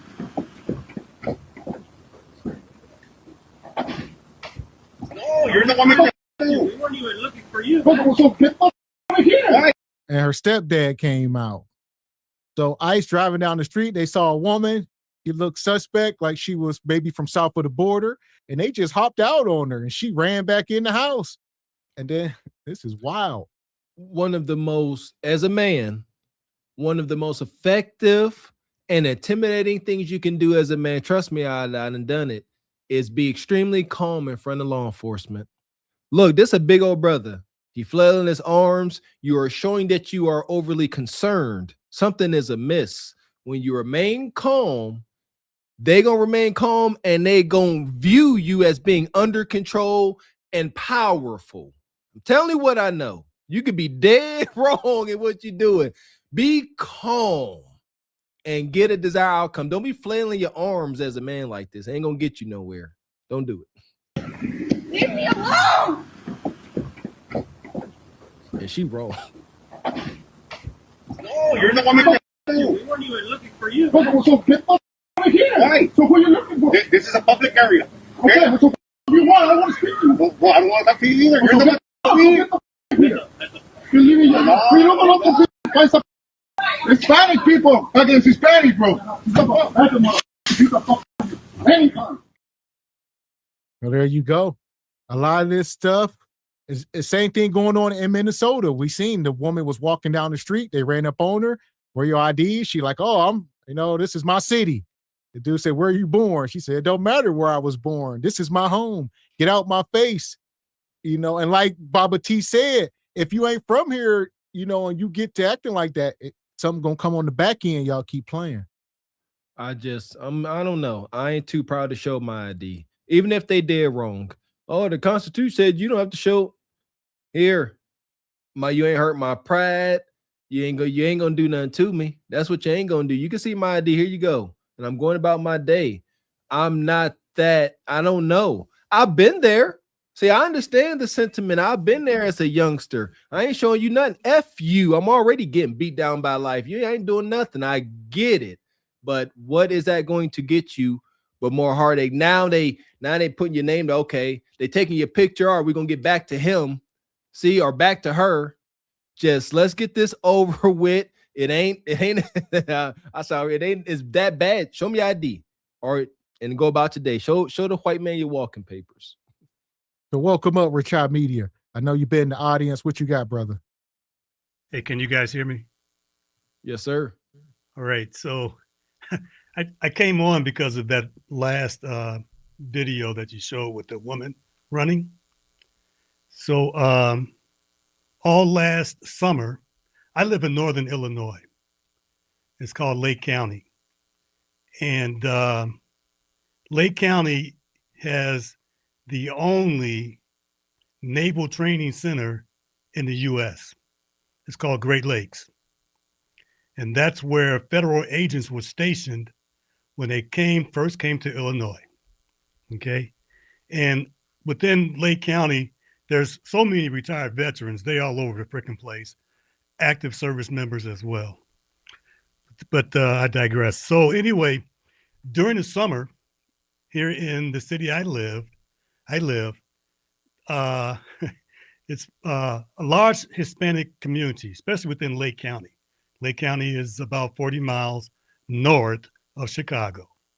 Okay, it's technically a suburb, if you get what I'm saying. So anyway, so it's predominantly a Hispanic community, and I have I can't cut my grass anymore because of the my allergies get excited, and I can't breathe for about 3 or 4 days, and my eyes are swollen and whatnot. So anyway, I hired a crew to come do my lawn, and just so happened they're Hispanic. So during the summer, these guys did not come out to cut anybody's grass. All right, not a bit. So on Saturday mornings between the hours of 7 a.m. and 2 p.m. in the afternoon, this is on Saturdays, every Saturday during the summer, the ICE agents or FBI, whoever you want to call them, were out with their helicopters flying low within certain areas. And they make these wide circles, these wide sweeps. And they also were flying drones in certain areas too, because you can hear them. You know, these big drones, they not like the airplanes, but like those DJI drones that you can buy from Best Buy, those big ones. They had those drones out with, you know, these drones got 4K and 8K cameras on them. All right. And they'd be flying low. So somebody mentioned it earlier about how these that other race of people be out on the front lines antagonizing and you know, those federal agents. And they were expecting the Black community here in Lake County to support them and back them. And Hispanics were too. Okay. They were expecting the same thing. But what was happening was, because I seen it myself. So at Home Depot that I go to frequently, which is not far from where I live, it was almost barren of anybody hanging around there doing any kind of work or looking for work. Because what these ICE agents were doing, they were traveling to these shopping centers, whether it was Walmart Supercenter or Home Depot or Menards, and they were posting up. And if you looked like that type, they were pulling you over. All right. They were snatching people out of cars. Okay. And they were detaining people. They even attempted to detain the mayor of Waukegan, who's a Black man. Okay. Because one, he just got into office. So I guess they didn't have their records updated. And he won over some white female who, okay, I'm not going to go into that. But anyway, but they tried to detain him. And he was trying to explain who he was, as well as some of the members of the city council was out there trying to explain to these. But these guys don't care. They're out on a mission. So he was saying, I'm the mayor. He's like, I'm the mayor. And he's like, no, you ain't. It doesn't matter. These guys are out there on a mission. And they have marching orders from the executive office. Okay. They have marching orders from the executive office. And they were snatching people out of cars, detaining people. Not only that, they were not detaining people at Great Lakes because they can't do that, because federal agents were at Great Lakes for housing. That's where they slept. That's where they did their staging. And that's where they moved out from. You can't bring detainees to Great Lakes. Great Lakes is not built like that. Okay. However, they do have a warehouse that's in Broadview, a community that's just east of O'Hare Airport, or not far from Chicago West Side. They have this warehouse building that's almost a block in size. It's like the Guantanamo Bay, if you will, where they were taking these people to interrogate them. And they treated these people just like the U.S. soldiers did to those so-called terrorists at Guantanamo Bay. The horror stories they're out there. Okay. Eventually these people do get released, or either if they are illegals and they can't prove that they belong here or they here working with some kind of papers, then yeah, they get put on an airplane and get sent almost any damn where. You know, you could be a Venezuelan and get sent to Somali. They don't care where they're sending you to. They putting you on the next plane, smoking out of O'Hare, and wherever it's going, that's where you're going to be. There's so many stories like that. So when I saw with that woman running, that's real. They are running up and down streets looking. Okay, I had never seen. I've been up here for almost 30 years. Yeah, almost 30 years, and I had never seen the streets empty on Saturday at any time, except for after 1 p.m. 1 a.m. in the morning. I had never seen it like that, and it was so freaking quiet. So my lawn wasn't getting cut. The company had to find some people who were legal to cut the lawn. All right. And then I'm going to end with this. So one night I was doing my thing in the front room with my iPad. I was looking at some YouTube video, probably Single by Choice. I don't know. But anyway, I was sitting, and it was at night, and there was a knock on my door. I keep all my doors locked, screen door, front and back, locked. Okay. So there was a knock on my front door, my front screen door, and I just ignored it. Like, you know, hey, it's 10:30. Ain't nobody should be over here knocking on my door. But anyway, they knocked some more. So I went and got my high beam flashlight. I got a tactical light that has like 8,000 lumens. You know, if I point it in your face and turn it on, it's going to blind you. So anyway, I went and got my flashlight, and I looked out my side window so I can see the porch to see who it was. But before I even looked out the window, it was a policeman, and he was out with his flashlight circling my property. He was out by my garage, out by the back, on the side with his flashlight looking. Okay. So when I actually went to the door, when I went to the window and saw him, I said, let me go to the door. So I went to the door and I saw his face. Then I went back to the window and I turned my flashlight on. Boom, right in his face. You know, blinded him. Okay. So he was looking for someone. He gave me the name, and I told him, no, you got the wrong address. What he wanted me to do was open the door and talk to him through the screen door. And if I unlocked that door and opened it a little bit, he would have put his foot in. And there's no telling who else was around him because I didn't see any other vehicles that I recognized on my block. But I didn't open the door, and I told him, you know, you got the wrong house, man. Ain't nobody here by that name. Across the street from me is a couple of Hispanic families. He went over there knocking on their doors. But these people knew about the so-called raid, and they left. I don't know where they went, but all those people, that's families that's on my block, they left. All right. So they got orders from the executive office. All right. That woman that got shot, sad that happened, but thoughts and prayers is all she's going to get. Okay. Because if there's anybody out there that's my color, that came from my background, you should not be out there, because that is not my fight. Okay. Just like they were down in Waukegan and in Gurnee, I'm not going out there. And I was advising anybody out there that I knew that was my color, like, look, you stay away from down there. You know, that's not where you're supposed to be.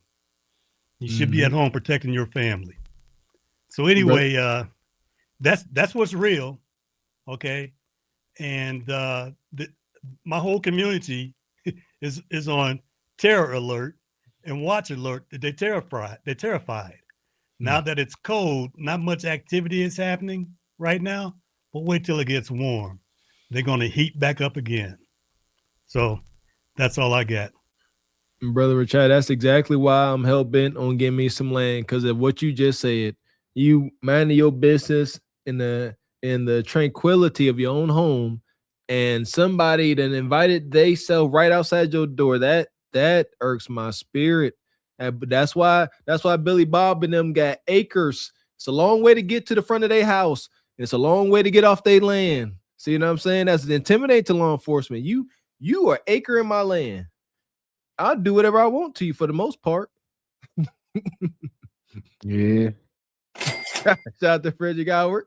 Says, men, women of good character, FBAs, don't be moved by this distraction. Learn from this dummy Tavius. Indeed.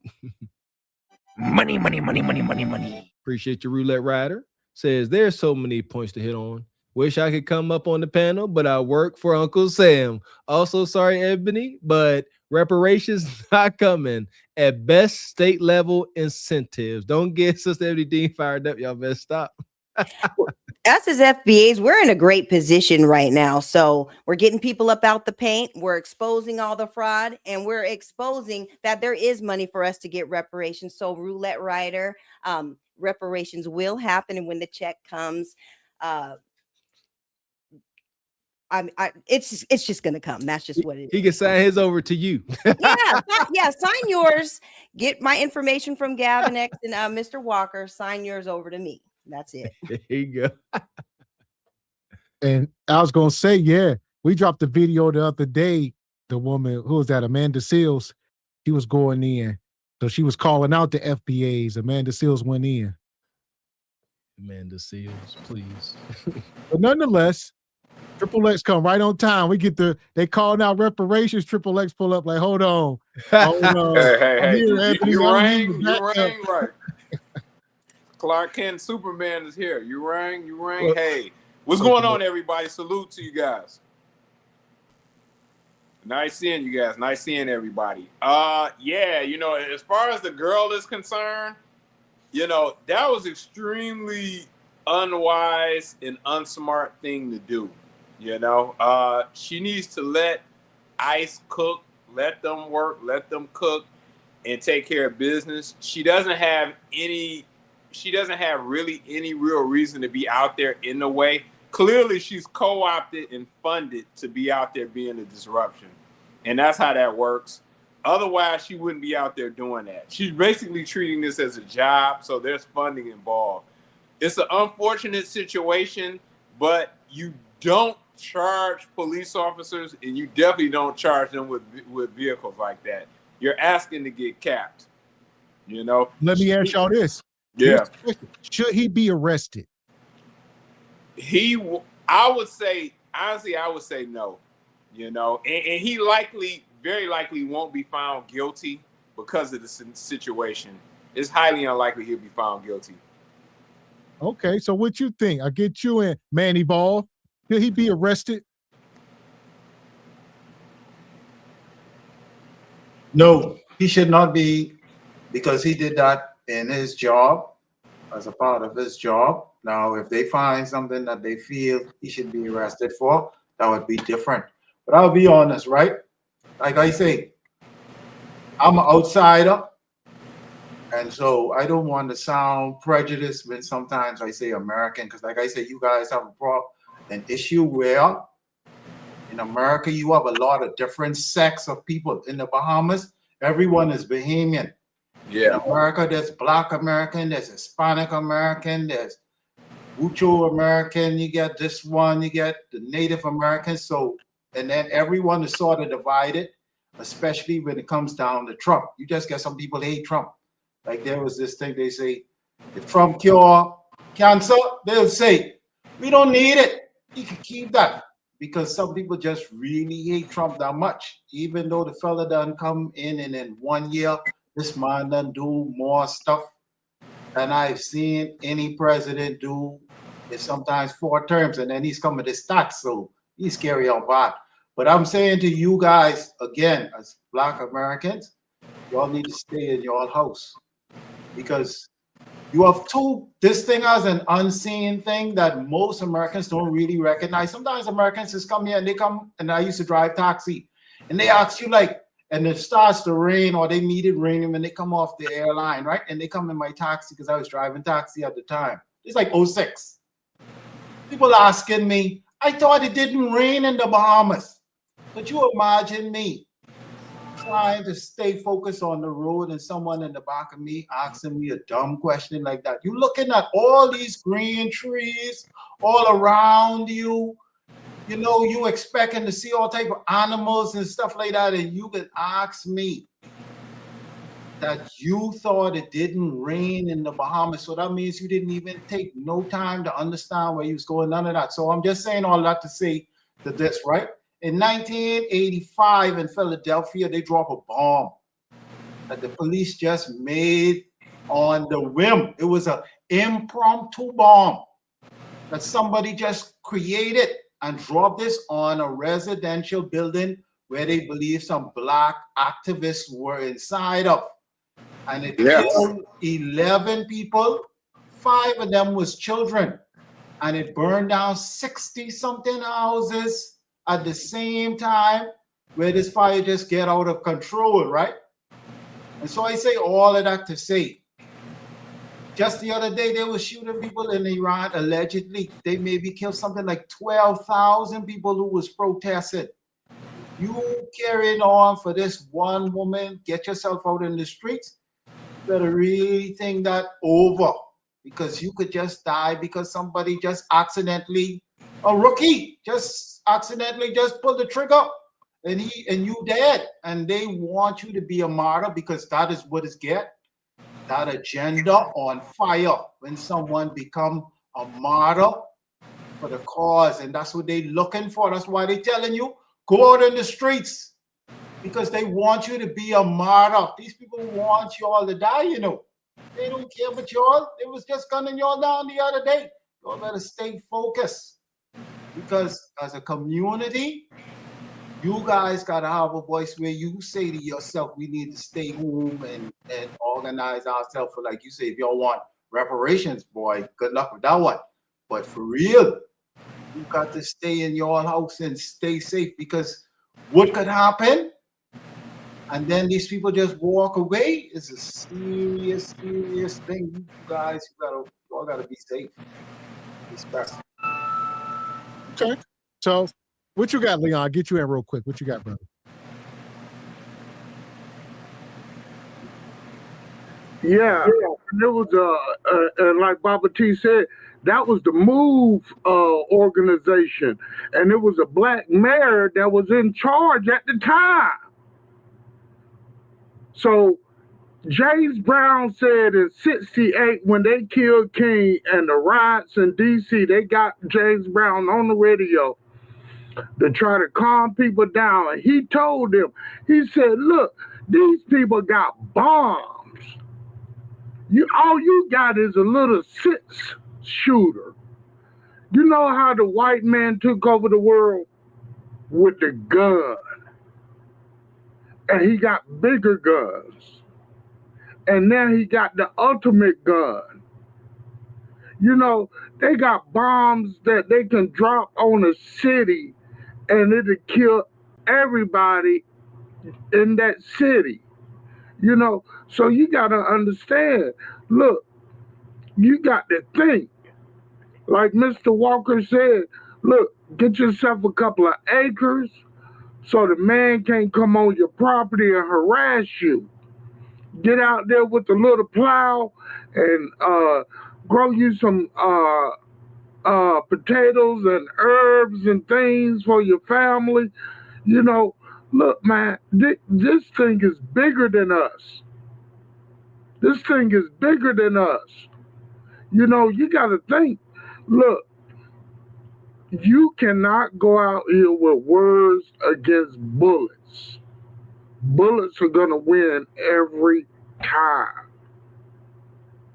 So it's like this, you know, and you guys have mentioned earlier, and nobody said anything, but do you know that, and we've talked about this, look, all they got to do is throw us in prison, and they got themselves a slave.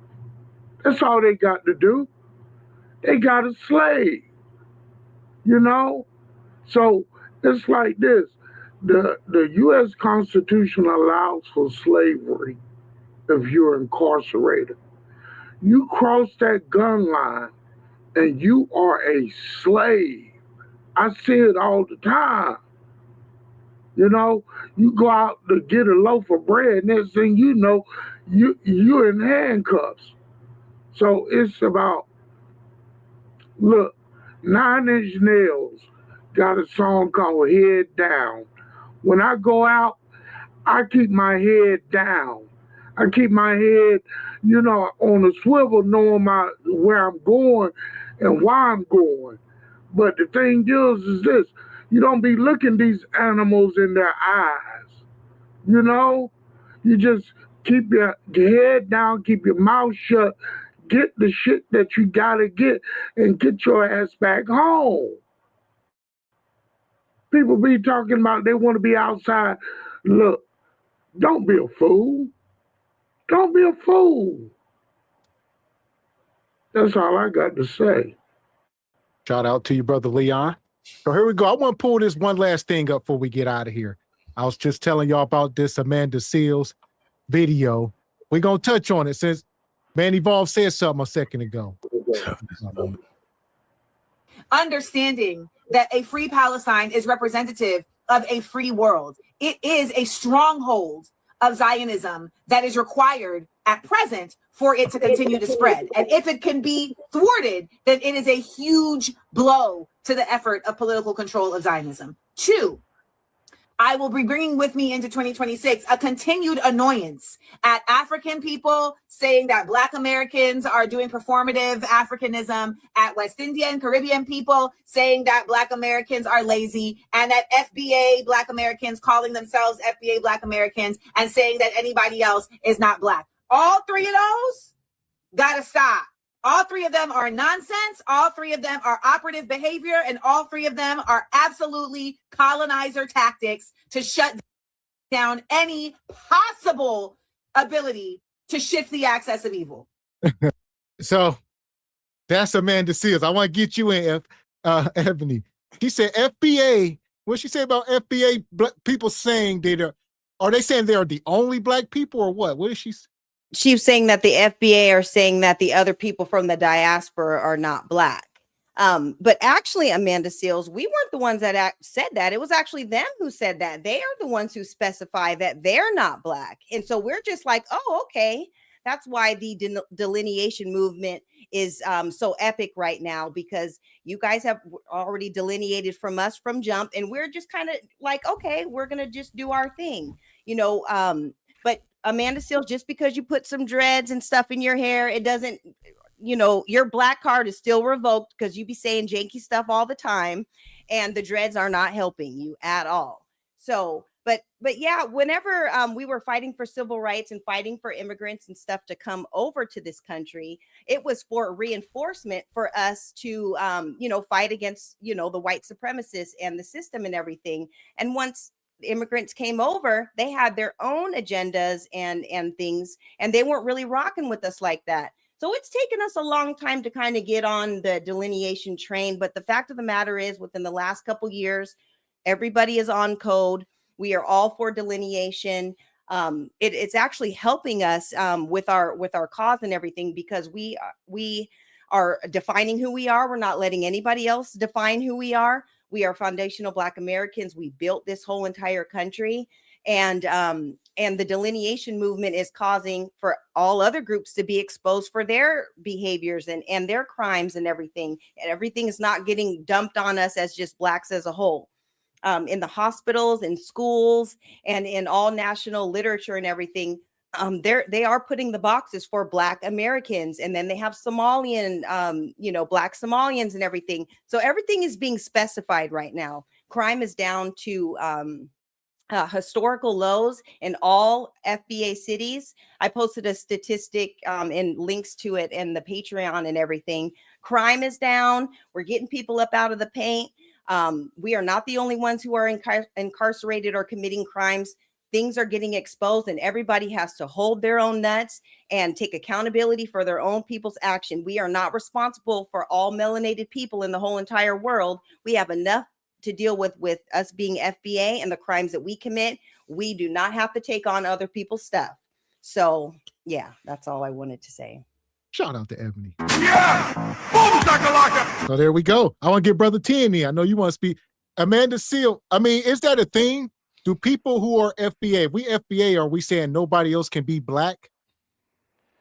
I think the word black has a misunderstood history of usage amongst different people amongst the diaspora. I'm not even sure if everybody identifies as black across the diaspora, because he's Bahamian, Jamaicans are Jamaican, Nigerians are Nigerians. They don't call themselves Africans, they call themselves Nigerians. So I think like FBA is like important because it gives us our own status or our own way of identifying ourselves. If men and women can say that they're pansexual, we can say that we're FBA and nobody should have a problem with that. I can sexually orientate myself any way, form, or fashion I want to, but when it comes to the truth about black people, we have to tiptoes and be careful about how we want to go about categorizing ourselves. And I must say, somebody commented and said that Amanda Seals is the lost Muppet, and that was the funniest thing I've seen all day. I like the term FBA. It's empowering, and I believe that's why there's pushback. Black. What is black? Black is beautiful, yeah, but what the heck is it? African American. What exactly is that? You know, were you born here? Did you migrate here? But FBA, we are foundational. We were born here, and it is an extremely strong probability that we have ancestors that were used as free labor to build this country and give it the head start it's still freaking running on. I like that. I don't, everything is going to cause some degree of division, right? However, it's just how we, the culture, go about it. You know, I like it. Take pride in being FBA, foundational Black America. I can see the powers that be want to stop it because it's claiming ownership. Foundational Black America, not just black. Like, what is black? Yeah, and actually politicians and things, they are acknowledging us as foundational Black Americans, and they're saying that it makes sense. Politicians are recognizing it and everything. And so it's getting out there. What started with the grassroots, with us just having these discussions and forums and everything and putting the information out there, has reached to a national level with politicians and everybody acknowledging and recognizing who we are. And that is huge for our lineage at this time. So we're only moving forward. It's just the beginning of 2026. There we go. And she also said something else. I want to get you in, Manny Ball. She called you out. All right, your people. She said she tired of Caribbean people calling Black American people lazy. Is that a thing? Uh-oh. Now, my family is Black American. So I would never spit. Or I like to say, I don't like to piss. You don't ever piss where you lay.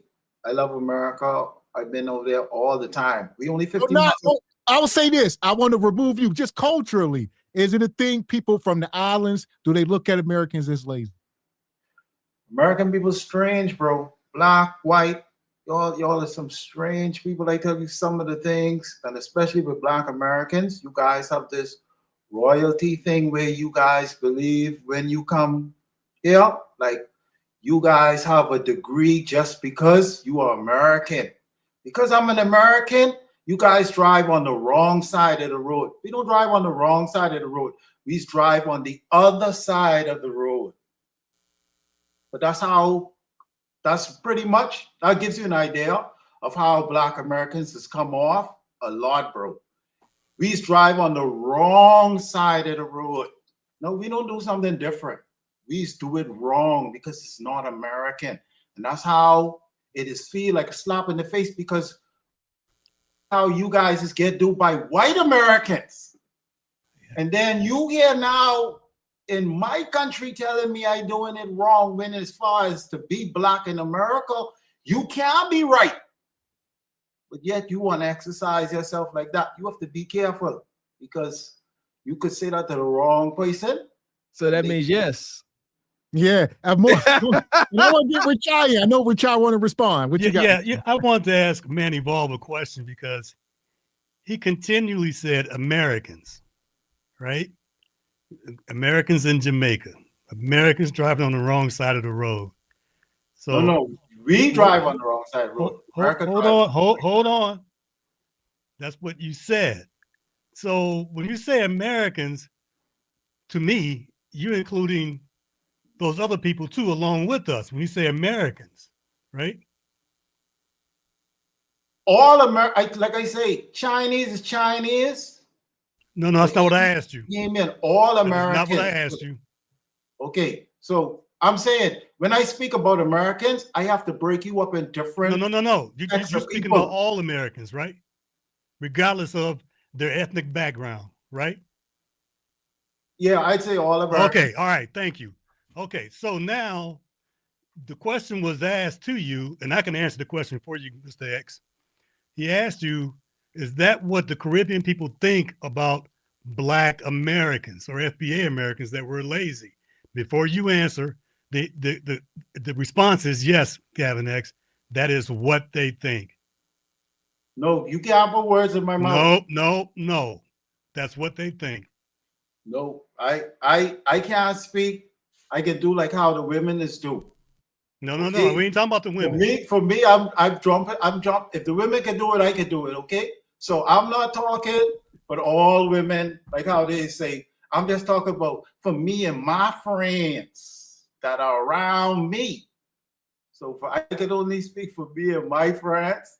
And as far as my family is of Black Americans, who house I have to go in and be taken care of, I would never say anything evil about Black Americans, but I can only state some true facts.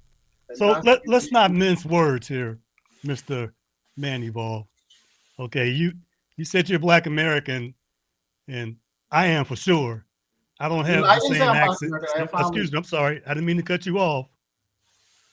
But I don't have the same accent as you have. Okay?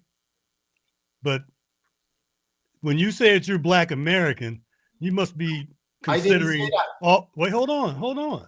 I'm not finished yet. Okay, I'm gonna let you speak. Go ahead, talk. I was saying I never said I'm Black American. I'm a Bahamian. I born in the Bahamas. I say I have a family who are Black American. And they pretty much American by birth. They went over there and their mother went over there and had kids because you guys are giving all those stamps. So 8 months pregnant, he made my point for me. Stamps, brother. He made my point for me. Thank you. That's the listen. I've been said I know how the rest of the world looks at us. They look at all Americans. I don't think color got nothing to do with it. They look at the rest of the world, look at all continental United States civilians as egotistical. What is it? Entitled. No, definitely Mr. Walker. entitled. Mr. Walker. Are you not? Listen. Are you not? Would you say that, Mr. Walker, that you guys are not those things? Well, listen, no, we said lazy. The word is lazy. Y'all think we are lazy. Black Americans, let's put white folks out of this. Y'all respect white folks. We know how y'all feel about massa. It's about how you feel about us. Y'all think we lazy.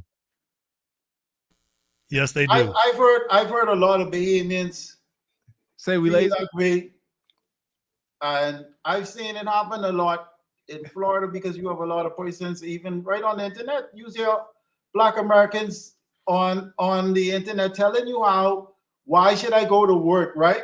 For $420 a week when I could stay home and collect $380 a week. And that happens in the Bahamas too. So it's not per se, like you could say all of them are this or that, all of them are that. It's everyone is unique within themselves. I've never collected anything. And, you know, I go there and I get what I want. That's just me. But Americans, you guys are different, buddy. Okay. What you got, Ebony? I know Ebony trying to get in real quick. Yeah, Man Evolve, I respect you for coming up and speaking on behalf of your culture, and shout out to you. But I can speak for Foundational Black Americans. We are definitely not lazy. We actually built this entire country and have put in the work. So when we say that we don't want to work for $400 a month or a week or whatever, it's because we already paid the cost to be the boss. Okay, we've already done all the work. We already put in the groundwork and everything. So no, we're not working for pennies. We built a country that has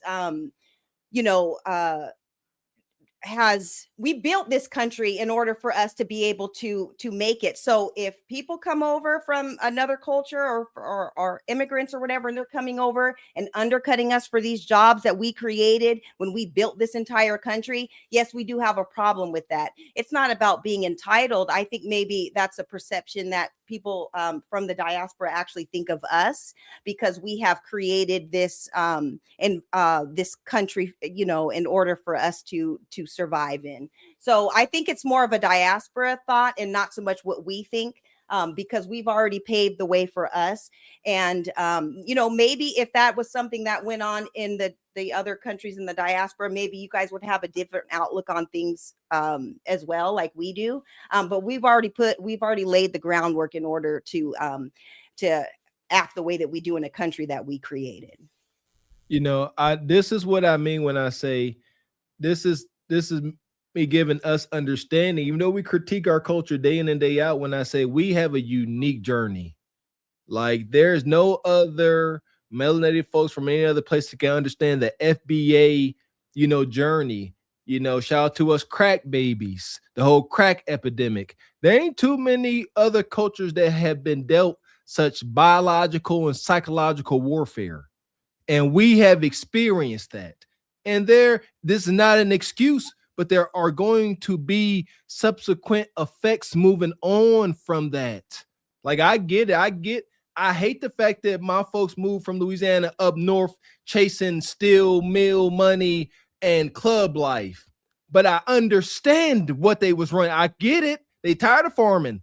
They tired of planting master's crop. I get it. I don't like it, but I can understand it. So that's my biggest thing. When folks are criticizing us from other cultures, it would be wise to have a little compassion, understand that our journey is wicked, absolutely wicked. Yes. So I want to get Internet Passport here. I know you got something, brother. What you got? It's one of those things where we wish we could all be able to unite. What do they say? Have that black and brown coalition, but people are going to go ahead and separate themselves. Love the term foundational Black Americans, because it gives such a specific pride for us and what we've been through. And I always say, learn this from my pops: if the black don't win, we all jump in. I won't be able to fight for you, brother. For anybody that comes over here, we're trying to go ahead and put you on game. But sometimes that won't just happen, and they don't understand the game for America that we know, and things that will happen, that you will either be you have to find a way to work within the system, or you're gonna be exploited by the system. And I'm gonna end up leaving on this one story, because this whole thing kind of wraps it up to me, and I think y'all went over it, but it happened this past fall. I had to pull up the article where a couple based out of Detroit, Michigan, they charged a couple with allegedly employing hundreds of undocumented workers in Western New York, North Carolina, and in Michigan. They said it was a total sum of $74 million, and that they had, over 240 undocumented workers. Most of them ended up being Mexican. Outside of the couple's home was what? A Mexican flag that they had on the property. They over there exploiting people from the same culture, from the same country. And anybody comes over here, we're trying to tell you, hey, this is the game of America. They're gonna follow that green. FBAs, we've been through this. We're trying to tell y'all what's up. But y'all see the perceived arrogance. I know another thing they say is that Americans is fat. We gotta get better. We gotta get in shape, lift things up and put them down. But still, ultimately, if we could come together and be able to make something happen, and and to continue to increase and better our community. That's what I would like in a perfect world. But I know not everybody's going to do that. There's going to be some tethers, and there's going to be some people who don't want to be on code. I still like to have that olive branch out there to say, hey, come on down, let's get down together. But if you don't, okay. And we step away. And as soon as the FBA started stepping away, now everybody's looking for our help. Everybody's looking to say, hey, what are you doing? What? You get to define yourself, self-determination? I mean, come on. That's just one thing where I wish people would understand is that we're laying out the blueprint of how America gets down. And if everyone will follow that, I think it will be something for them that would be very helpful is all. And shout out to you, Rich Eye, man. I want to start calling you Sankofa, man. You start bringing that stuff back from the past, brother. You too, Baba T. But thanks again for y'all having me on the panel. I got to go get up early and work and not be in the streets protesting. Salute to y'all. Appreciate you, brother. Always coming through. And I was going to say this to follow that up. Like you said, if you're not from, America, you don't, to piggyback off Man Evolve, not saying this is you, but people that are from the islands, they can sit back and think that we are equal to white folks because we are in the same country and we got the same footing. And it's like, how are y'all down bad and y'all got access to the same stuff when it's not necessarily true at all? So like I said, you got to understand it deeper on a deeper level to know that, it's not laziness. It's a lot of systematic stuff. I find it fascinating. Somebody in chat, talking about what do we mean? We built this country. My goodness. Hence slavery. It was free labor. We got nothing to show for because what do you, my goodness, slavery. That's why we got nothing to show. We did build it. Use your mind. Do you think what is United States without foundational Black Americans? We got the economy going. The economy got jump started off of free labor. It was needed. They didn't know how to do any daggone thing. Yes, we don't have much to show for because of slavery. Hence, some of our perceived arrogance. Like I said, we don't make excuses over here, but we're not going to sit here and deny that we built everything. We built the White House. We tilled the land. We fed the damn kids. We did everything. A lot of these white folks healthy because of Black woman's tit. What are you talking about? We literally built this land. We don't have much to show for it. Give us our daggone reparations. But I would say, I'll get you an Ebby. I was going to say in the meantime, it's, my thing is not time for us to play victims. Even though we got all this knowledge and we can acknowledge it, this happened, we still got to keep moving forward. Don't allow it to make you remain stagnant and be a victim and just wallowing. No, use it as fuel and to empower you, Right. And along with what Mr. Walker said, we actually gain, we have a lot to show for it. We have just the fact that everybody's reaching out to us to try to fix all the problems that are going on. Come help us and come be there for us, come protest and fight for us. That's what we have to show for it because we never back down from this country. We put in all the work. We continue to fight. We were the survivors of the slaves. We show determination. We show that we will never stop. We didn't flee anywhere to go run off because things weren't going right here. We stayed and held it down and fought for everything that we have, and we still continue to fight.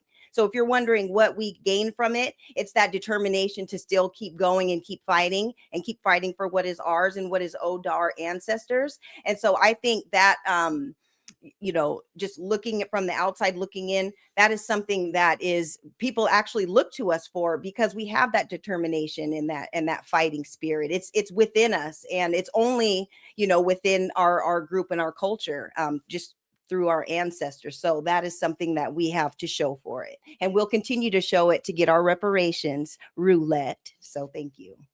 Amen. There we go. And money. Shout out to Brother Frederick Howard. We appreciate you. Says, why so many melanated men and women of other countries flock to America? Are your countries better? Then why leave it? You believe the lie and still take the money.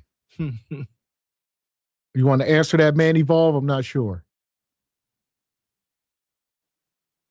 Yeah, like it's the thing, whereas it depends on what environment you in. the fruit of the person that you see in the front of you. And it's just like you say, and I really like that FBA thing. That sounds real nice. I really see the value in that. Because like I tell you, I had an ex-girlfriend who was from, where's LeBron again? Where's LeBron from again? Akron? Cleveland? Cleveland. I had a girlfriend from Cleveland, and she broke down that what a Black American is and how you guys are really unique. The fact that, like I say, if I'm in the United States or Bahamians in the United States are being abused, I could call to my country, or my country could say to the United States officially, what are you doing to our people? But the Black people in the United States, you have no country to go to. You have no place that you could run to. You are this system's child in terms of this is where you guys are. So you have to dig and roots into this, into the United States, and create a blossom of the FBA people. And you have to make sure keep your children safe, because at the end of the day, it's all about cutting off people from this earth and replacing them. That's why they had the border open. They was replacing y'all because they wasn't sure whether or not you was going to go to that side. So they invited a whole pile of people in, and then they made it illegal for you to even ask for identification when you being voted.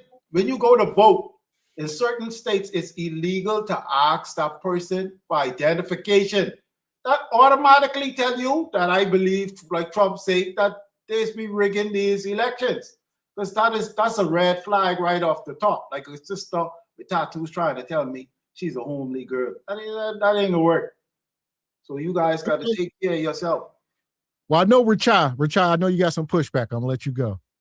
Go ahead. Or he dropped off. But I know Richard has some. Grab this other super chat. Money. Appreciate your ambitions. Says checking in to see what's going on in the chat. Madness is always ambitions. Enjoy.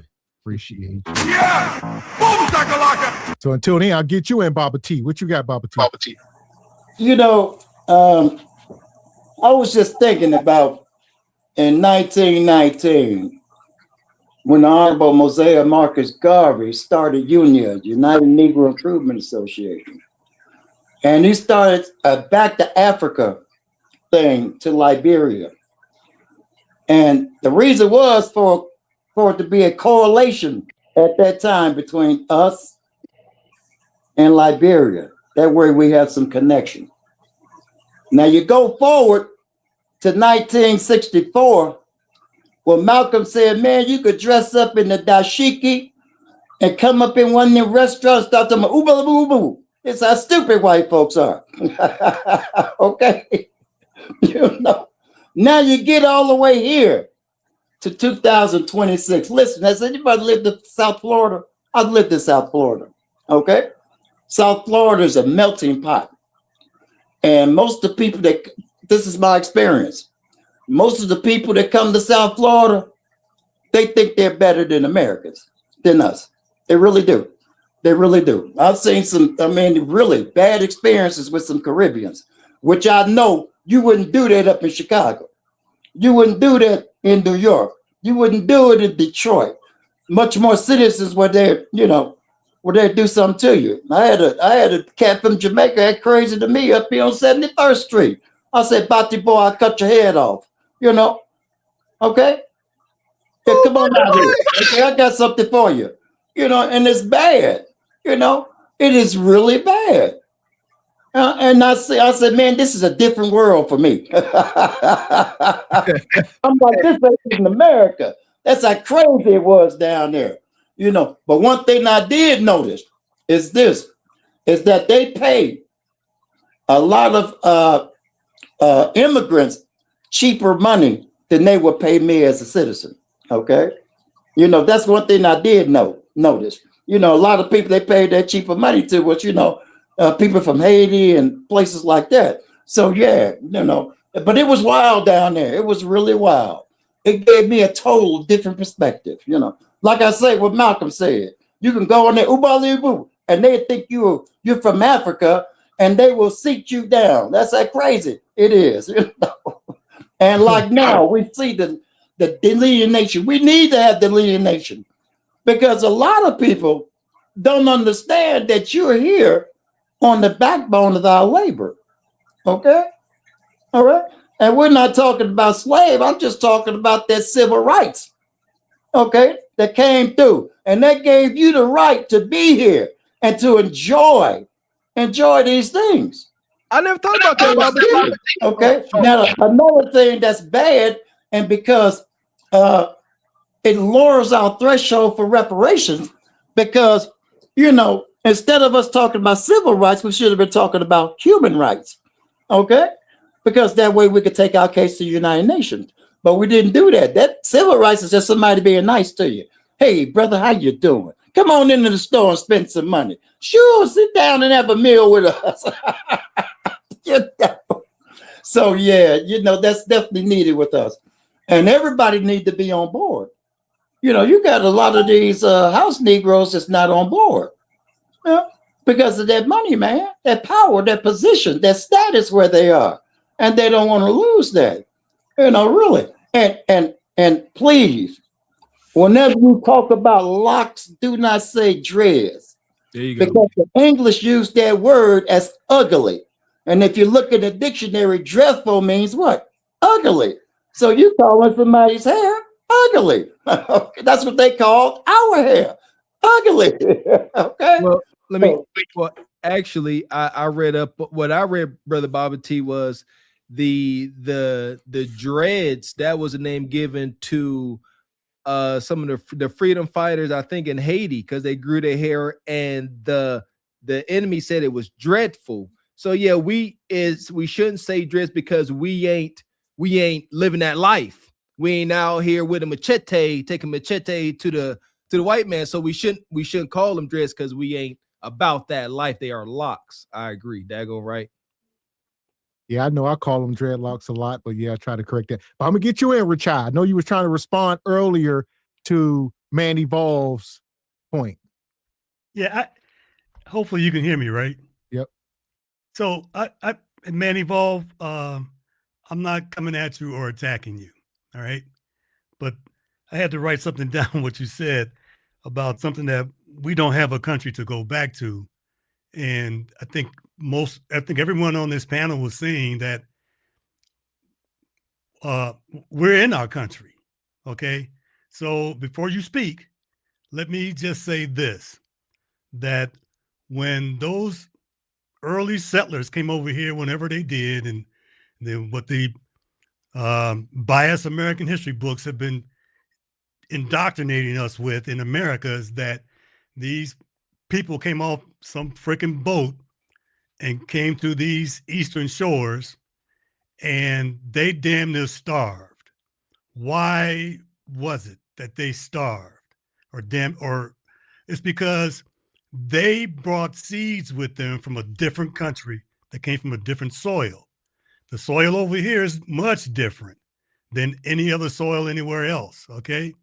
So in order for those people to survive and learn how to till the soil, they had to find people who were already here that knew about the soil and knew what to grow. All right, because I remember we was on last week or 2 weeks ago. You kept talking about we need to start growing. We've been doing that, okay, since whenever here on this side of the world. The best rice in the world grows in the Carolinas, okay, by Black people, Black Americans. Okay, it's called Carolina rice. All right, that's the best rice in the world. Okay, so this is our country. Don't interrupt me. Don't interrupt me. I didn't interrupt you. Let's be fair now. Okay, I'm gonna stop and give you the floor. However, when you say things like that, we don't have a country to go back to. This is our country as indigenous Black people who've been here since whenever, okay? Since whenever. From far north of Canada to the far south of Louisiana, okay? We've been here, okay? From the East Coast to shit, probably the West Coast, who knows, or definitely the Midwest. Okay. So, again, I'm not attacking you, but I'm going to say that what you were saying is not totally correct. And then this is my last point I'm going to make right now. So, you were describing how people, black people, as you say, that are here in America, now not all skin people are kin people. I'm gonna say that. Just because they got my color doesn't mean that they are from here or have my lineage. Okay. So I know that on social media, there's a small segment of our population that gets played and repeated over and over and over again by many different people making content. Okay. And they can cut it up and do whatever they want to do with it. And it'll seem new. It'll seem different. Okay. It's a small segment that gets repeated over and over and over again. And when you see it, you may see it for the first time, but some of that stuff's been around for 4 or 5 years. Okay. Someone else just brought it up and reposted it under their name as new content. That's a small segment of people, man. And then just like what was just shown earlier with the Somalis over in Minnesota or wherever they are. I know Minnesota. Anyway, they are, some of them are my color too, but they're not kin people. Okay. We may have the same skin color, but they're not kin people. Okay. So a lot of those people, for the majority, the most of those people that you're referencing, that you say are lazy, we just seen the video. Gavin X played it.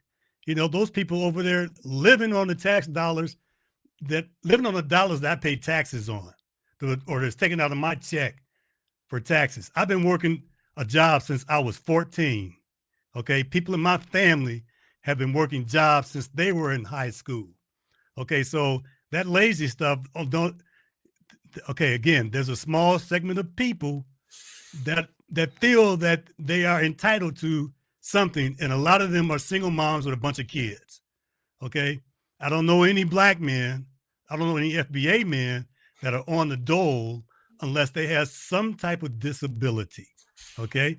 And that's a small segment within itself as well. All right. So, so when please, when you present something, come with some facts, come with some data. Okay. Cite your sources, come with some proof, just like Miss Ebony Dean does all the time. Okay. And dude, we can no longer allow any of us on this panel to spout out some crap off the top of our head without doing some research first. Okay. Now I'm gonna give you the floor. Go ahead. Yeah, I would encourage anybody that's from the diaspora to, and instead of thinking that we're entitled or whatever, maybe take a look at our blueprint and how we figured all this stuff out. Because if we were not allowed to read or were in chains and doing it with absolutely nothing, we freed ourselves with our mind. We had to figure it out, and we had no help. So instead of thinking that we're entitled, maybe look at our blueprint to go to your countries where you guys are the majority and figure out how you can make something shake for your own country, because you guys are skilled workers and you guys are hard laborers and everything. Go build your homeland and make something shake here, because we didn't sign any treaties with anybody here. We had to figure that stuff up out the mud, like we have to do for a lot of the things. What we did, in our country with just being foundational Black American, it is a very unique situation, but you can go do that in your homeland and make something shake over there. If we can do it in chains, you guys can do it too. And it's definitely encouraged. We created a system where people from all over the world can come and receive, just upon arrival, receive benefits. We see all these, the cases in Somalia, they're coming here. 70% of the Somalian households in the country are getting government assistance. We are the ones who created that system for you guys, because if it wasn't for us fighting for immigrant stuff to come over and creating that system, y'all wouldn't have anywhere to go. So we just have to put a little bit more respect on our names, and you know, maybe just kind of look into our history and all that we've overcome and all that we continue to still fight. We're not running anywhere. We're sitting and fighting a system who has you know, been a hindrance to us for 400 plus years. A lot of people in the diaspora are the majority, and you guys can figure something out. So I just wanted to say that to anybody from the diaspora. There we go. So what you got, man, Evolve? What's your response? Yeah, I'll mute you. Rachai, that you have where your thing says Rachai Media, you have like a channel or something that you do, like broadcast or something like that? I'm asking that question because I would like to more, maybe you invite me to something where we could really talk, because, you know, I'm for that smoke. And a lot of the things what you was saying, right? You was doing like what I see people is doing with the Bible, where you say you're not meaning me, or saying that I may not be that person, but then you cut off pieces of what I'm saying, right? And you put it in what you're saying, and you're saying to me that what I'm saying don't have no whatever BS sexy way you was trying to put that, right? But I never said that Americans wasn't growing food or Black Americans wasn't growing food. You put that in my mouth. I said to the two brothers who I give thanks that they invited me and allowed me to come on their platform. And so I don't want to seem like that fellow who causing a fight in people's place. But you just grab pieces of what I've said. I said individually as a person, grow your own food. That's what I said. I never said that you guys were growing food or this or that. And when I say about, when they was asking me, do Black Americans, are Black Americans lazy? I say, I don't think that's the case. It's something maybe individually. And there are people and there are nations of people. And like I was saying to you, that's what is really getting me off when Black Americans come around me, some of them, right? When they come off with this attitude, like they talking to me, like I'm not educated because I'm from the Bahamas. It reminds me when I used to go to Florida, right? I would be inside South Florida sitting down in the neighborhood, right? And people would ask me, say, hey, Bahamas, what you saying? So you all just live in trees over there in the Bahamas. You all live in thatch house and stuff like that. That time, all those houses in there, all around me. My house bigger than theirs. But just because I'm from the islands, they think I'm, and some people even come here, Americans just come here, and because they see us, right, driving their cars, they feel like, oh my God, you guys don't even live here. You just take a boat in the evening time to go over to the thatch house where you guys must be live, because all these beautiful homes is white people homes. You guys are monkeys, just like what the whites tell y'all. Oh, you guys are monkeys, and oh, you guys are ignorant, or ain't nothing in the Bahamas. In the Bahamas, there's less than 500,000 of us. People who could say that they're Bahamas, they're Bahamians. In the world, there's only 500,000 of us. So we still fresh, and we still have a culture of what belongs to us. Because as you do different generations of people, it becomes watered down. And each group of people has become less than the ones that was before them, proud of what it is to be this thing. And we proud to be what we are. We don't feel the same way like other nations. Some nations hate y'all. That's why they come and take your money. They would come there and just be taking your money, driving Lamborghinis, whilst you're right there sitting down talking about Trump.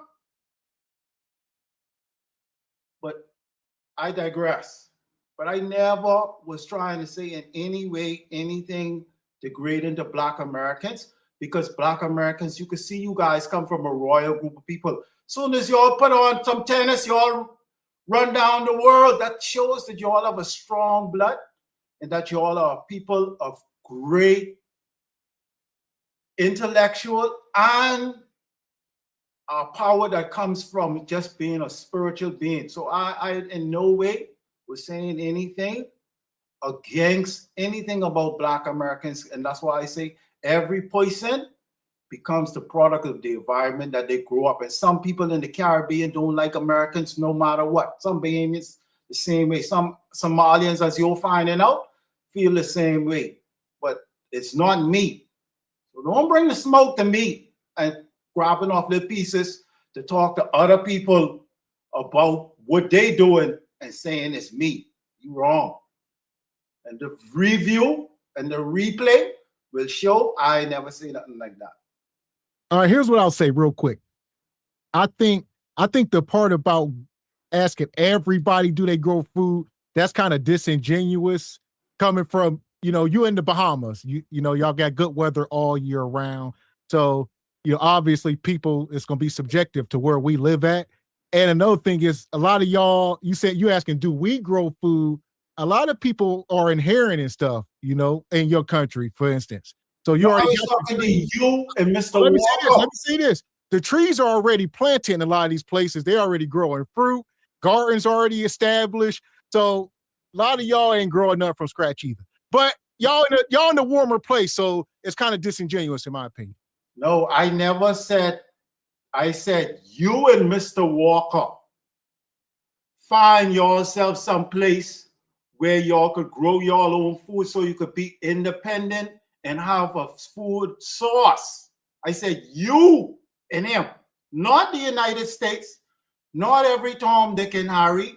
I say I respect you guys for what you two guys be saying and the experiences which you bring, because I learn a lot from watching this channel, and I respect you two gentlemen so much. And I say to you two gentlemen, since you two are so cool and doing your own thing, expand it to the place where you get yourself some land and grow food, because at the end of the day, you have to be a clan. That's why I like the FBA thing.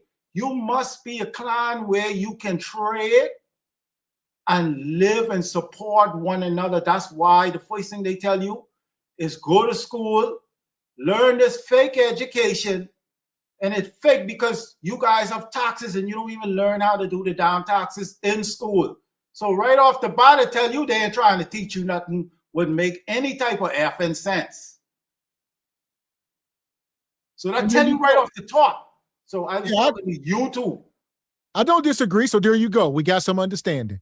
I think Man Evolve is a good dude. He could be misunderstood by some of us sometimes, but I think you're a good dude. It's a prejudice. That's what it is, bro. As soon as I open up my mouth, because there's just something that is human nature. Because now I'm different. As soon as I open my mouth, some people just writing things down that they could find, like it's like, you know them said who the one, and they just writing certain things down, Mr. Media, to just rebuttal, because they automatically see me as an enemy. And that's how the United States have trouble, because just because of a certain color, even though everyone's saying they're Americans, there's automatically, for some people, they don't have to be you, you don't have to shake your head. For some people, it's automatically this person is my ops. And so I'm not an op. It don't make no sense me being an op. I'm about unity. Okay, can I say something? And come together. Go ahead, Richard. All right. All right. So again, I said I wasn't attacking you, but there was something that you said that I wrote down. And that's what you said. So I'm not trying to put words in your mouth. So, I mean, that's it. I mean, I'm not looking at you as an enemy or the ops. All right. And we're just having this lively discussion or dialogue of back and forth. And that's fine. Okay. And if you want to talk further, yeah, I'll drop a link for you. You know, when let me know when you're available, or if you're on the Discord, you can drop your email address on the Discord for Cart Before the Horse, and I'll definitely set something up. Because I have no problem with engaging with people for some positive dialogue. All right. However, I'm not one to for the most part talk off the top of my head with different things. I am very much organized. Okay. I'm a IT professional, been an IT professional for 30 years. I do database constructions. I do enterprise app configurations, and I handle different resources and different projects. So I need to be organized, but I need to have my data and facts together when I talk to management and senior directors. So I'm saying all that to say that, yeah, I'll schedule something. Like I said, drop your email in the Discord chat. I'll schedule something with you, and we can have a structured conversation built around a framework of whatever topic that you want to talk about, or whatever you can bring to the table to get some common ground. Because you're right, we don't know one another. You're right. And I'm not trying to take what you say or twist things. That's why I try to write stuff down when we're on these different panels, because I'm old, man, and sometimes I can drop a pen and lose my train of thought. That's why it's good for me to write stuff down, and that way I don't go off on a tangent and start rambling. But if you can do that, then I'll set something up and we can go on a deeper level of conversation. Is that fair with you?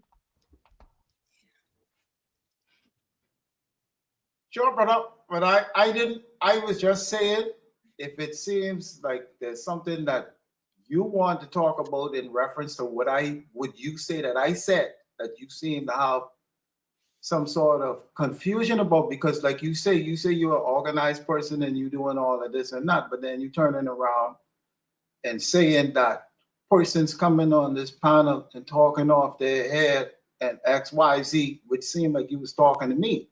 So I'm saying, if you want to review what I said, and if there's an issue about it or something that you would like to make a conversation about it, I'm fine with that, because I didn't want to really turn the thing about what we was talking and take over the gentleman. Listen, that I like it. Listen here, man. Shout out to you two OGs, man, older brothers. Much respect. Like, these conversations need to be had. Appreciate y'all. Listen, iron sharpens iron as man sharpens man, and that don't happen because everybody agreeing with one another. There you go. Listen, that's all. That's got to get some understanding.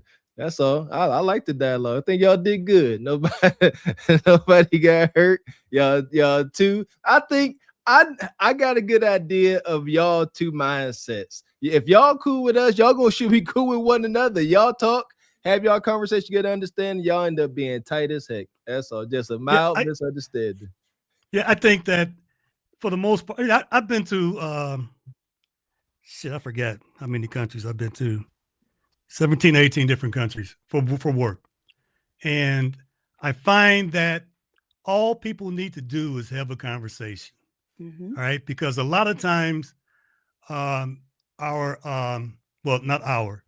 lot of times the views I carry are misplaced because of rumors and false information about some other country or an individual from another country.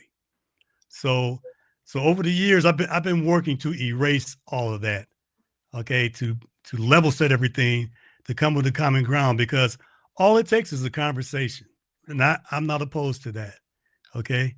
And hey, no disrespect to you, Man Evolve, and there's no animosity that I have towards you, okay? And I'm just gonna leave it there, and we can carry it forward. And there we go. And go ahead, Tim. What you got, brother? I just want to say I agree with you, brother Rakai.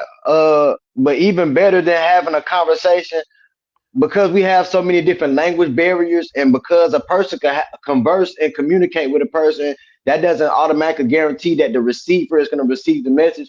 I think a better message for us to do as brothers and sisters is to go see it for ourselves.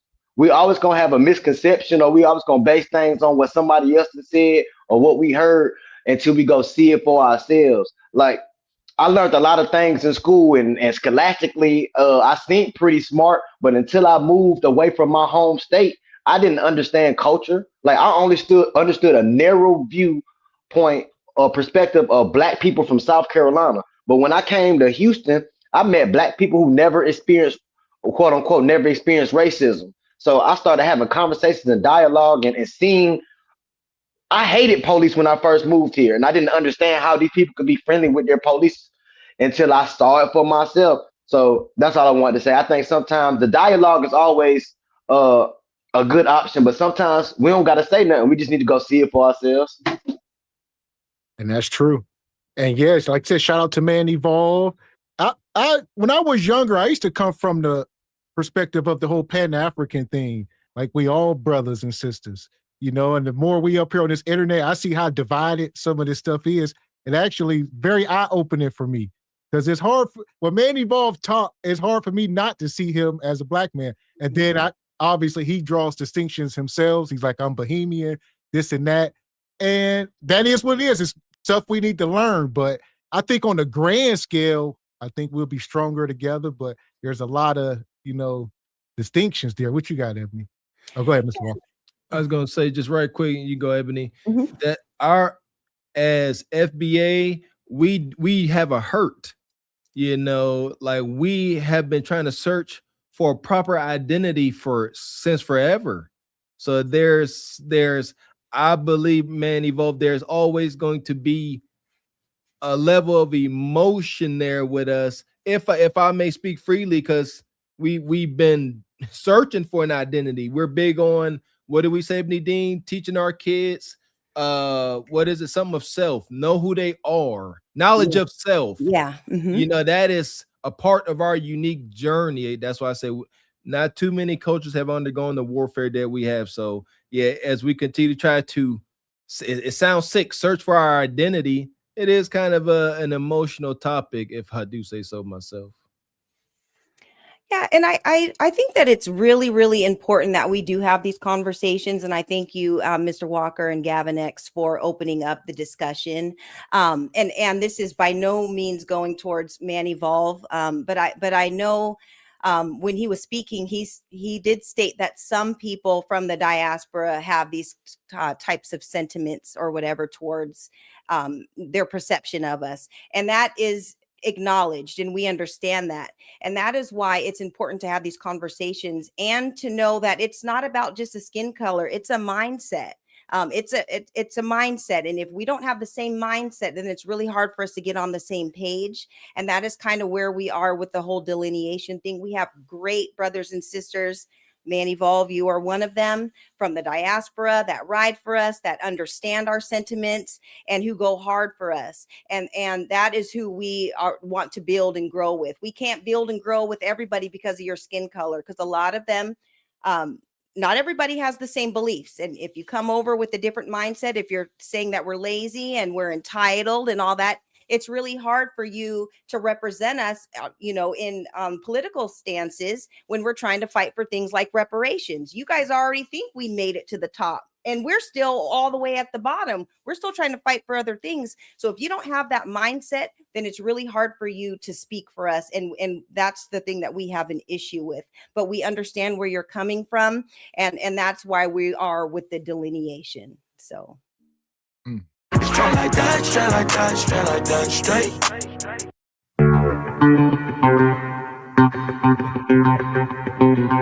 Shout out to him, dog. I see you wild in the chat. Say shout out to Blue Ebony Dean. Look good, sister. Apes your truth. Speak your truth. I don't know. Y'all typos be wild. Appreciate you, brother. Come back. Shout out to Ham Dog. Definitely one of tonight's sponsors. Appreciate you. Says Ebony Dean, you heat that jacket from East Bay. East Bay, I'm jealous. You know what? I actually bought this for my son and he doesn't like it. So I'm like, man, this is like 90s style hard. I'm going to rock it. So I took it from him. And that's why he don't like it. That's hilarious. Free shout out to EV Ray. Come trouble. Says, okay, let's rewind the entire show. Evie is here. Fat chance, Ninja. Okay. Money. Appreciate your roulette rider coming through this evening. Says, shout out to Man Evolve. People misunderstand him. Shout out to my brother Man Evolve. Let's hear it. When we come back to the Bahamas, yeah, I know where I'm staying. You said you got a big old house. I think I seen your house when I was over there. I got a question. Why do so many people on the island, on Nassau at least, have for sale signs on their cars, brother Man Evolved? I found that fascinating. Everybody's car is for sale. So it's the thing what Trump was talking about with using tariffs. So once we buy stuff from the United States, because how we don't make anything like that in the Bahamas. Because like I said, we're just a small group of people. We just got independence in 1976. 1973. And so we buy our stuff from the States. A car is 45% the value when you buy it, when you bring that into this island. If it's a luxury car, it's 55%. There were certain times when, like my jet ski and stuff like that, the duty on that was 65% because it's a toy. So imagine you pay 15 grand a car, right? And by the time you bring it in, you clear it, you do all of that, you almost paid for that car again. So you would buy used cars, you ride it around for a couple of years, and then you're trying to sell it so you could sort of upgrade. We catch you guys hand-me-downs. That's why I say you guys are big brothers. So when you guys buy the brand new car, then we can buy it a couple of years later. And that's how it is sort of circulate. And then we got to figure out where to put the damn jump after we done with it. Because you can't really find much lower group of people to really pass it down to and export it. So we building up a bunch of damn garbage which don't make no effing sense on our little islands with the junk what comes from other industrial companies. But that's just how life is be. Some things is out. Fascinating. And like you said, I seen that when I was in Jamaica. You get people, you'll see like Mercedes-Benz and high-end cars on the aisle, and the steering wheel is on the left side. That's how you know they got bread. You're like, this car was imported, because most of the cars, the steering wheel's on the right. But every once in a while, you're going to see that high-end Mercedes fresh off the boat, steering wheel still on the right side. I know a Toyota 4Runner go for a premium on the aisle. I seen one. Oh, I know that go for a premium. Man. Shout out to EV. Says, I wish I could agree with Mr. Walker and Glaze Galaxy. You ain't got to agree. You take what we give you, Ninja. Appreciate you. Money. Shout out to the brother Ham Dog. We appreciate you. Says, honestly, a Caribbean baby mom just hated on me at work. I trust any hacks for a private conversation, and he told me that white men on me and still got aggressive, can't win. Okay, you had an argument. That's what I took from that. Better be smart, Ham Dog.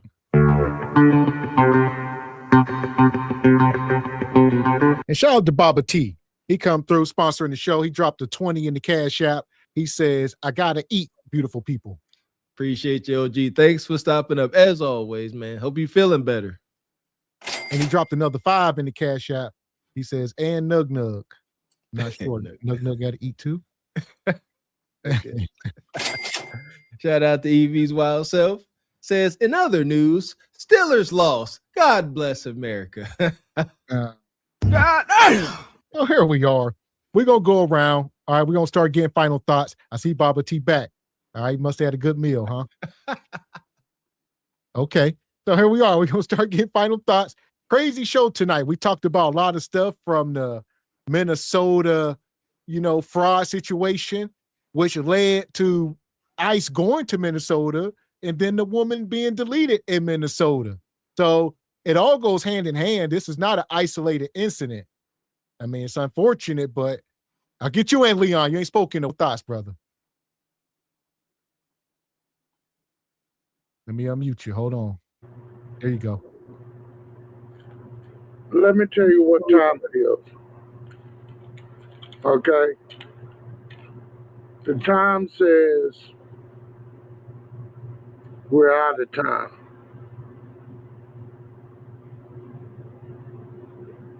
We have no more time to waste.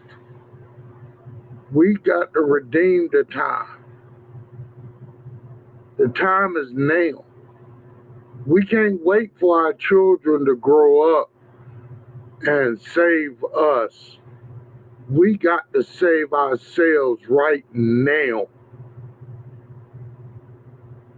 We can't be afraid. What do we have to fear? So if you got your dreams, your hopes, your desires, whether you're 18 or 56 like me, if you're still breathing and you're not in hell or in jail, you got some shit to do. Do it. I know I got shit to do. Ebony Dean know I got some shit to do. You know?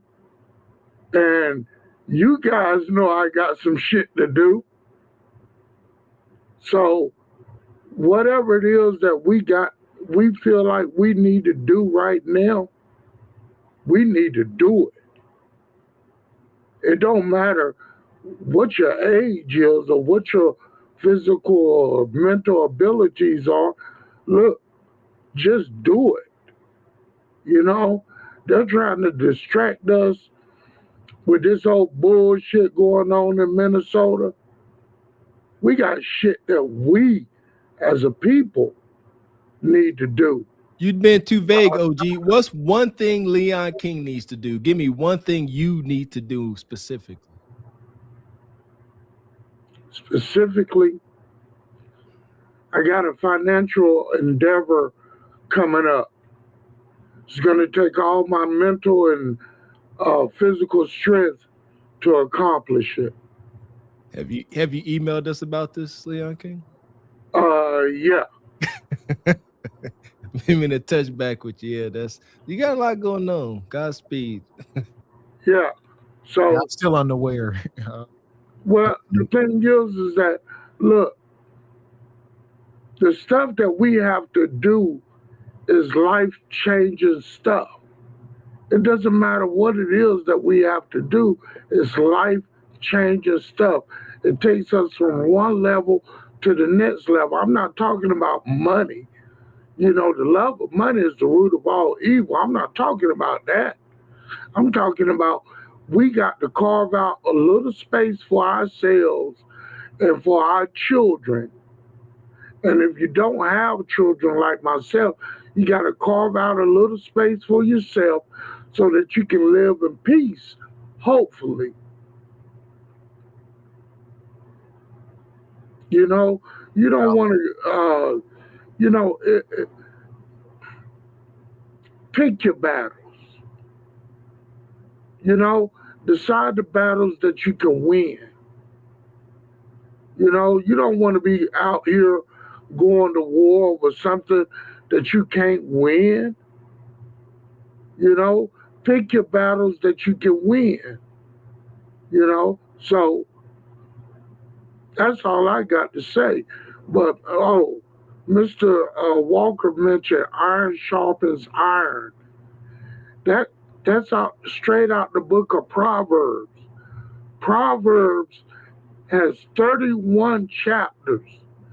There are an average of 30 days in a month. If you want wisdom, today was the 13th day of the month. I read the 13th proverb. And, you know, I'm trying to tell you, man, if you want some wisdom, you read a proverb a day and apply it. You know, if you've been a fool, I've been a fool. Stop. There's nothing wrong with having been a fool. The problem, the shame is continuing in that foolishness.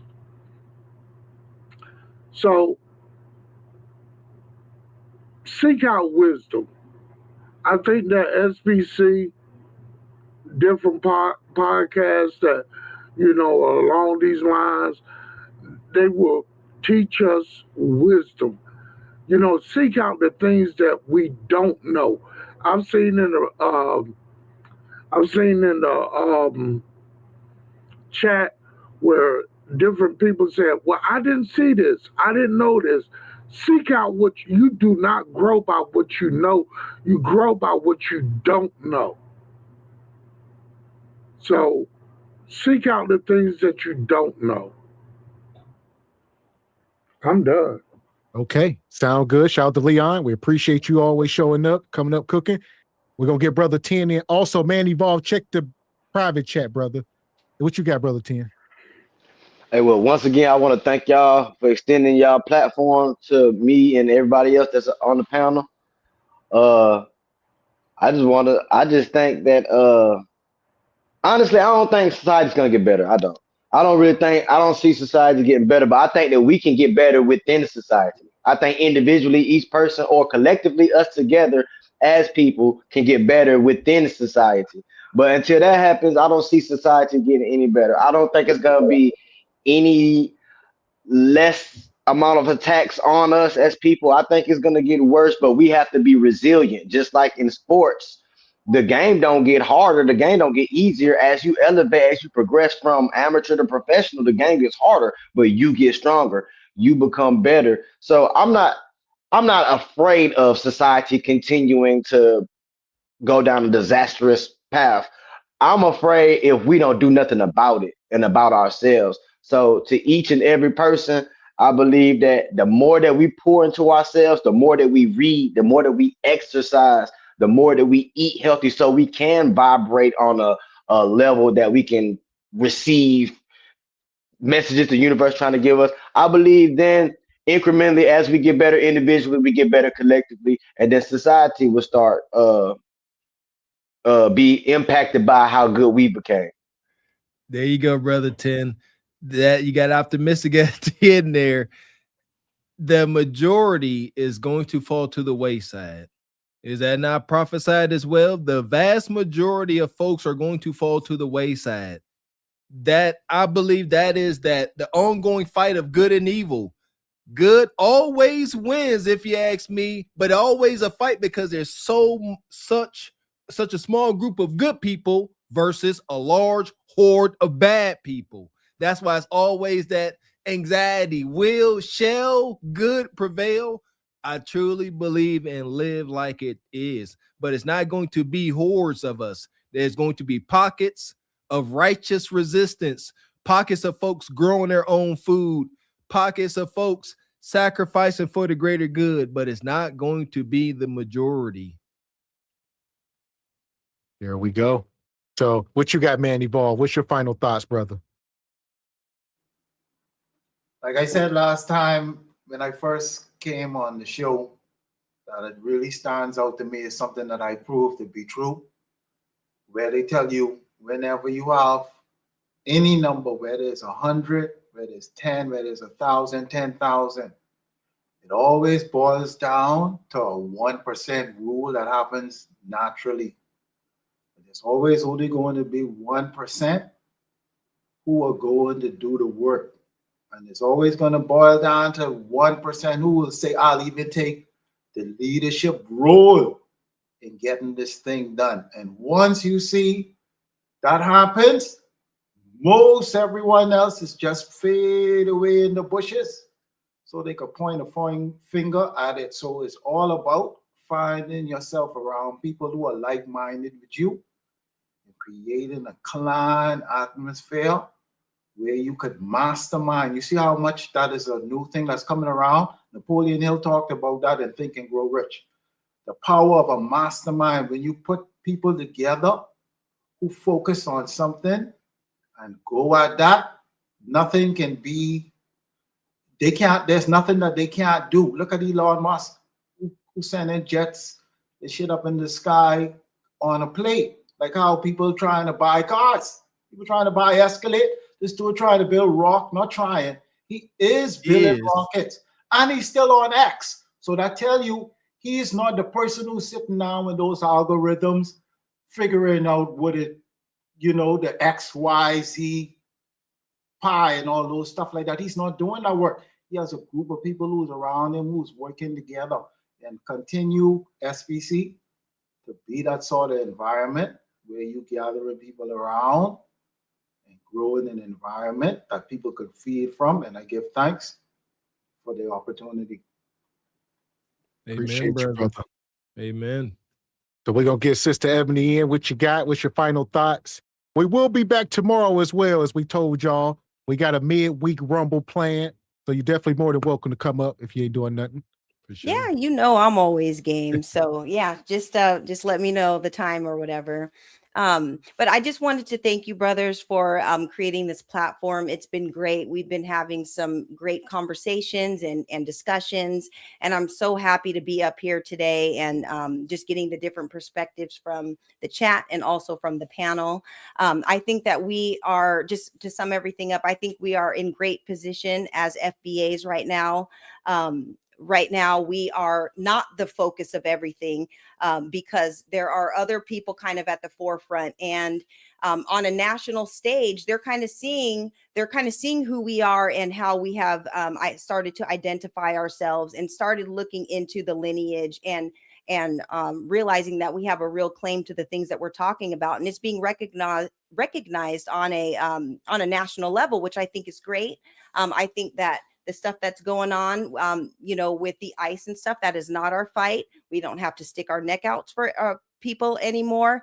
It's a time for us to focus on our own lineage and what we have going on, because we have our own battles to fight. And I think that that's important. One of the topics that we brought up today is just, it's not about your skin color. It's just about your mindset. And as FBAs, we're always willing to work with people with that mindset. And we are looking into people's, you know, background on a political level and stuff. And if you don't have that mindset and you're speaking for us, then that's what we have a problem with. And that's actually being recognized on a national level too, because they're calling out the politicians who are undermining our progression. And I think that that's a great thing. I think that we're right on track to where we are and where we're heading. Everybody stay on code and remember B1 reparations for all FBAs and cut that check.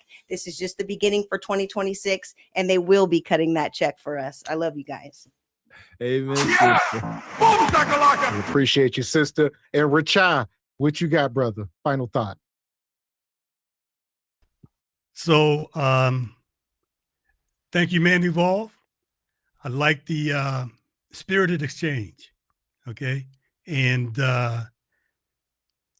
I'm going to just forgive me if I misunderstood what you were saying. However, I'm going to look at your email that you sent after this show.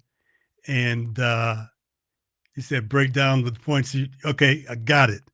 And I'm going to set it up to where we can continue this conversation or continue a conversation so we can get a better understanding, or I can get a better understanding, okay, from other people or many people on this panel. So this is what I'm going to say, and this applies to me and me only. So a change in a single individual's inner determination can transform my destiny, transform my family, and the world around me. So that's what I'm focused on. All right. I don't make a New Year's resolution anymore. I just make vows. You know, and my vow means I'm taking action to do something that's positive for a change that's going to impact me and my family. So with this dialogue and exchange of ideas and information that you and I are going to have, and maybe we'll invite somebody else. I don't know right now, but Stephen James say he in. Stephen James say he already won in. Oh, okay. All right. Okay. But I'm hoping that that both of us, at the end of all of this, whether it's 1 day or 3 days, 1 month, that we're going to reach some level of understanding to whereas we are comrades, if that makes sense to you. All right. And not combatants. Okay. Because I don't need any more enemies. I got a baby mother that's already for the last 40 years. It's, oh my goodness, the stories I can tell you, I can share with you. So, but I'm gonna leave it with that. And Gavin X and Mr. Walker, a good discussion. And Ebony, is always good looking at you. I'm not gonna simp or flirt with you now because my wife may be listening. So I'm gonna end right here. Thank you very much, everybody. Appreciate you, OG. As always, man. Don't be a stranger. Take care of yourself. Don't be getting sick like Baba T. That part. So we appreciate all y'all coming up tonight. Brother Tien, Rachai, Sister Ebony. Yes. Good night, everyone. We'll see you all tomorrow. Yes, ma'am. And man, Evolve. We appreciate you, brother. See you, Brother Tim. So here we are, man. We done made it through another crazy show. What was I about to say here? I tell you what, I want to just touch base. That was a great conversation. Shout out to Ebony Dean. We built this country. Dag on right. We touched on that, and I touched on the many ways we did. Shout out to Man Evolved. Grow our own food. We've been talking about that. That's one of my primary messages. Decrease our cost of living, increase productivity. For the Walker family, it's self-sufficient, homestead, or bust. I don't see no other way. Why continue to try to stay on this hamster wheel chasing penthouses in LA when we know how these stories play out? Like, even it just ain't worth it. I'm searching for a deeper meaning of peace, and I can't imagine a better peace without the Bill man on my back. And shout out to Baba T. I never realized this or thought about it, but our ancestors fighting civil rights for America for a while didn't like nobody of darker color. Didn't they have like the brown paper bag test? So yes, our ancestors going through these sit-ins and all of these civil rights hardships. Yes, they made it possible for other folks of darker skin tone to come over here and be able to move freely as well. Shout out to our ancestors, our FBA ancestors that put in the work, man. Big time. But shout out to the panel. Great conversation. Yeah. So yeah, we made it through. Us a lot, but I think we touched on all the points. You talked about the woman in Minnesota. I guess we'll close out with that. Yeah, we were asking, do we think the guy should be arrested? And where we at here? So this woman, yeah, I mean, a lot. ICE up there, white privilege, all that. But stay tuned. I said it earlier. I don't disagree with resistance. Not this. I wouldn't be in the street blocking them, but y'all want to be out there blowing whistles and all that? Go ahead, put up some kind of resistance so they can know, like, all right, because you don't know what it can snowball. They can start doing whatever they want at some point. So yeah. I don't believe in antagonizing folks like that. I just don't. They go get lunch, big boy. What you gonna do? Like, I get like, man, like this is really F around and find out, and did right. If y'all want to see the aftermath of that, I'm posting the Patreon right after the show. It's wicked. Yeah, like I believe maybe I'm at all life is precious, never the freaking less. That was dumb. That was all the way dumb. How y'all know it was dumb? Look at the outcome. Shit. So here we are. Like we told y'all, we will be back tomorrow. This was an awesome show. Thank everybody for coming up. I think we learned a lot. Shout out to Hustler's Philosopher, one of the first guys to blow the whistle on the Minnesota fraud, and we finally talked about it. Give me your credit, brother. Shout out to Truth Over Lies, Carpet for the Horse Nation. We're going to cite our sources and give credit where it's due. Something that is kind of missing in this space. Appreciate you, brother. Hustler's Philosopher. You definitely called it out, and he was serious. We understand your passion now, brother, for sure. So here we are. Also, shout out to all the sponsors tonight in the Cash App. Shout out to Baba T, Sister Ebony Dean. Yeah! Boom, shakalaka! Like we say, shout out to Hustler's Philosopher. Ham Dog came through late, sponsored the show. All right. Shout out to Evie Ray, the Roulette Rider. Shout out to Frederick Howard. Like I said, Baba T, he's in the Cash App and the Super Chat. Shout out to Unc B. Strayman, Mr. Incredible. Who else came through tonight? Brother Hex. Sister Rachel. Yeah! Boom, shakalaka! Rachai Media, Onyx Black, who pulled up on the chat, Brother Onyx. He was having some technical issues, but not sure. Appreciate you. Appreciate and last all but you. not least, I was going to say Major Drama and the Roulette Rider.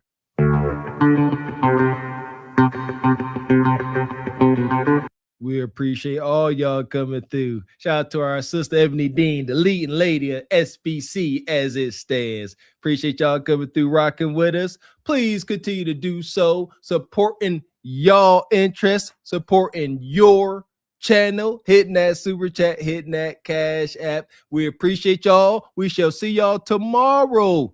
No time at all for Regal Rumble Madness. It's like a twofer. Regal Rumble, Truth Over Lies. Same energy, same madness. We'll see y'all tomorrow. That part. And we'll see about dropping the link. We don't know. We plan on it. We plan on it in 2026, getting back to dropping the link for the Rumbles, doing more midweek Rumbles. Yeah, we was watching. Y'all remember how it used to be? We dropped that video the other day. It was a good time. Sister HQ was up there, so we're going to drop the link coming soon. Maybe not tomorrow, but be on the lookout. Tomorrow we're going to be cooking, though. If Mr. Walker had his way, someday we would have a Regal Rumble All-Star show. Bring them all back. Tyranny, Crystal, Pick Meek, Not Lamb. this, you ain't welcome, Steven. Drop the link. Shout out to Brother Stephen James. I told the OGs that you want to be joining on the conversation. Man Evolve and Rachai. Let them know. Yeah, both of y'all. Neither one of y'all showed up today talking about drop links. Nonetheless, crazy show. We'll be back tomorrow. Midweek Rumble should be around the same time, around 6 o'clock-ish. All right, a little earlier than our normal times, but we're going to come up and cook tomorrow and Thursday, SBC. So we locked in this week. There we go. Make sure you join the Patreon for Friday's show. It is the third Friday of the month. Make sure you are there for that. The Patreon is booming. And we'll see y'all Saturday, Sunday for the rest of the week. It's like we like y'all or something, huh? Yeah, I believe we are doing a giveaway in the Patreon. Also, we're going to check tomorrow and Thursday. Yeah, see, make sure y'all got y'all gear. All the people from last week. Mrs. Locks to Smile. I seen her in the chat. So we're going to check in with y'all tomorrow, see if y'all got y'all stuff. There we go. But until then, I'm Gavin X. I am Mr. Walker. And we are Carpet for the Horse Productions. A good evening. We're trying to get you old now. Viral online. Full line, say it loud, say it clear. Left the streets where he need you here. Quarters of vision, fit your focus, kiss. Break generational suffering. Truth over lies, say it loud, say it clear. Left the streets where you need you here. Quarters of vision, future focus, kings. Break generational suffering. We don't profit off death. We don't clap for destruction. We here to build men. Not Berry Boys. Not Berry Boys.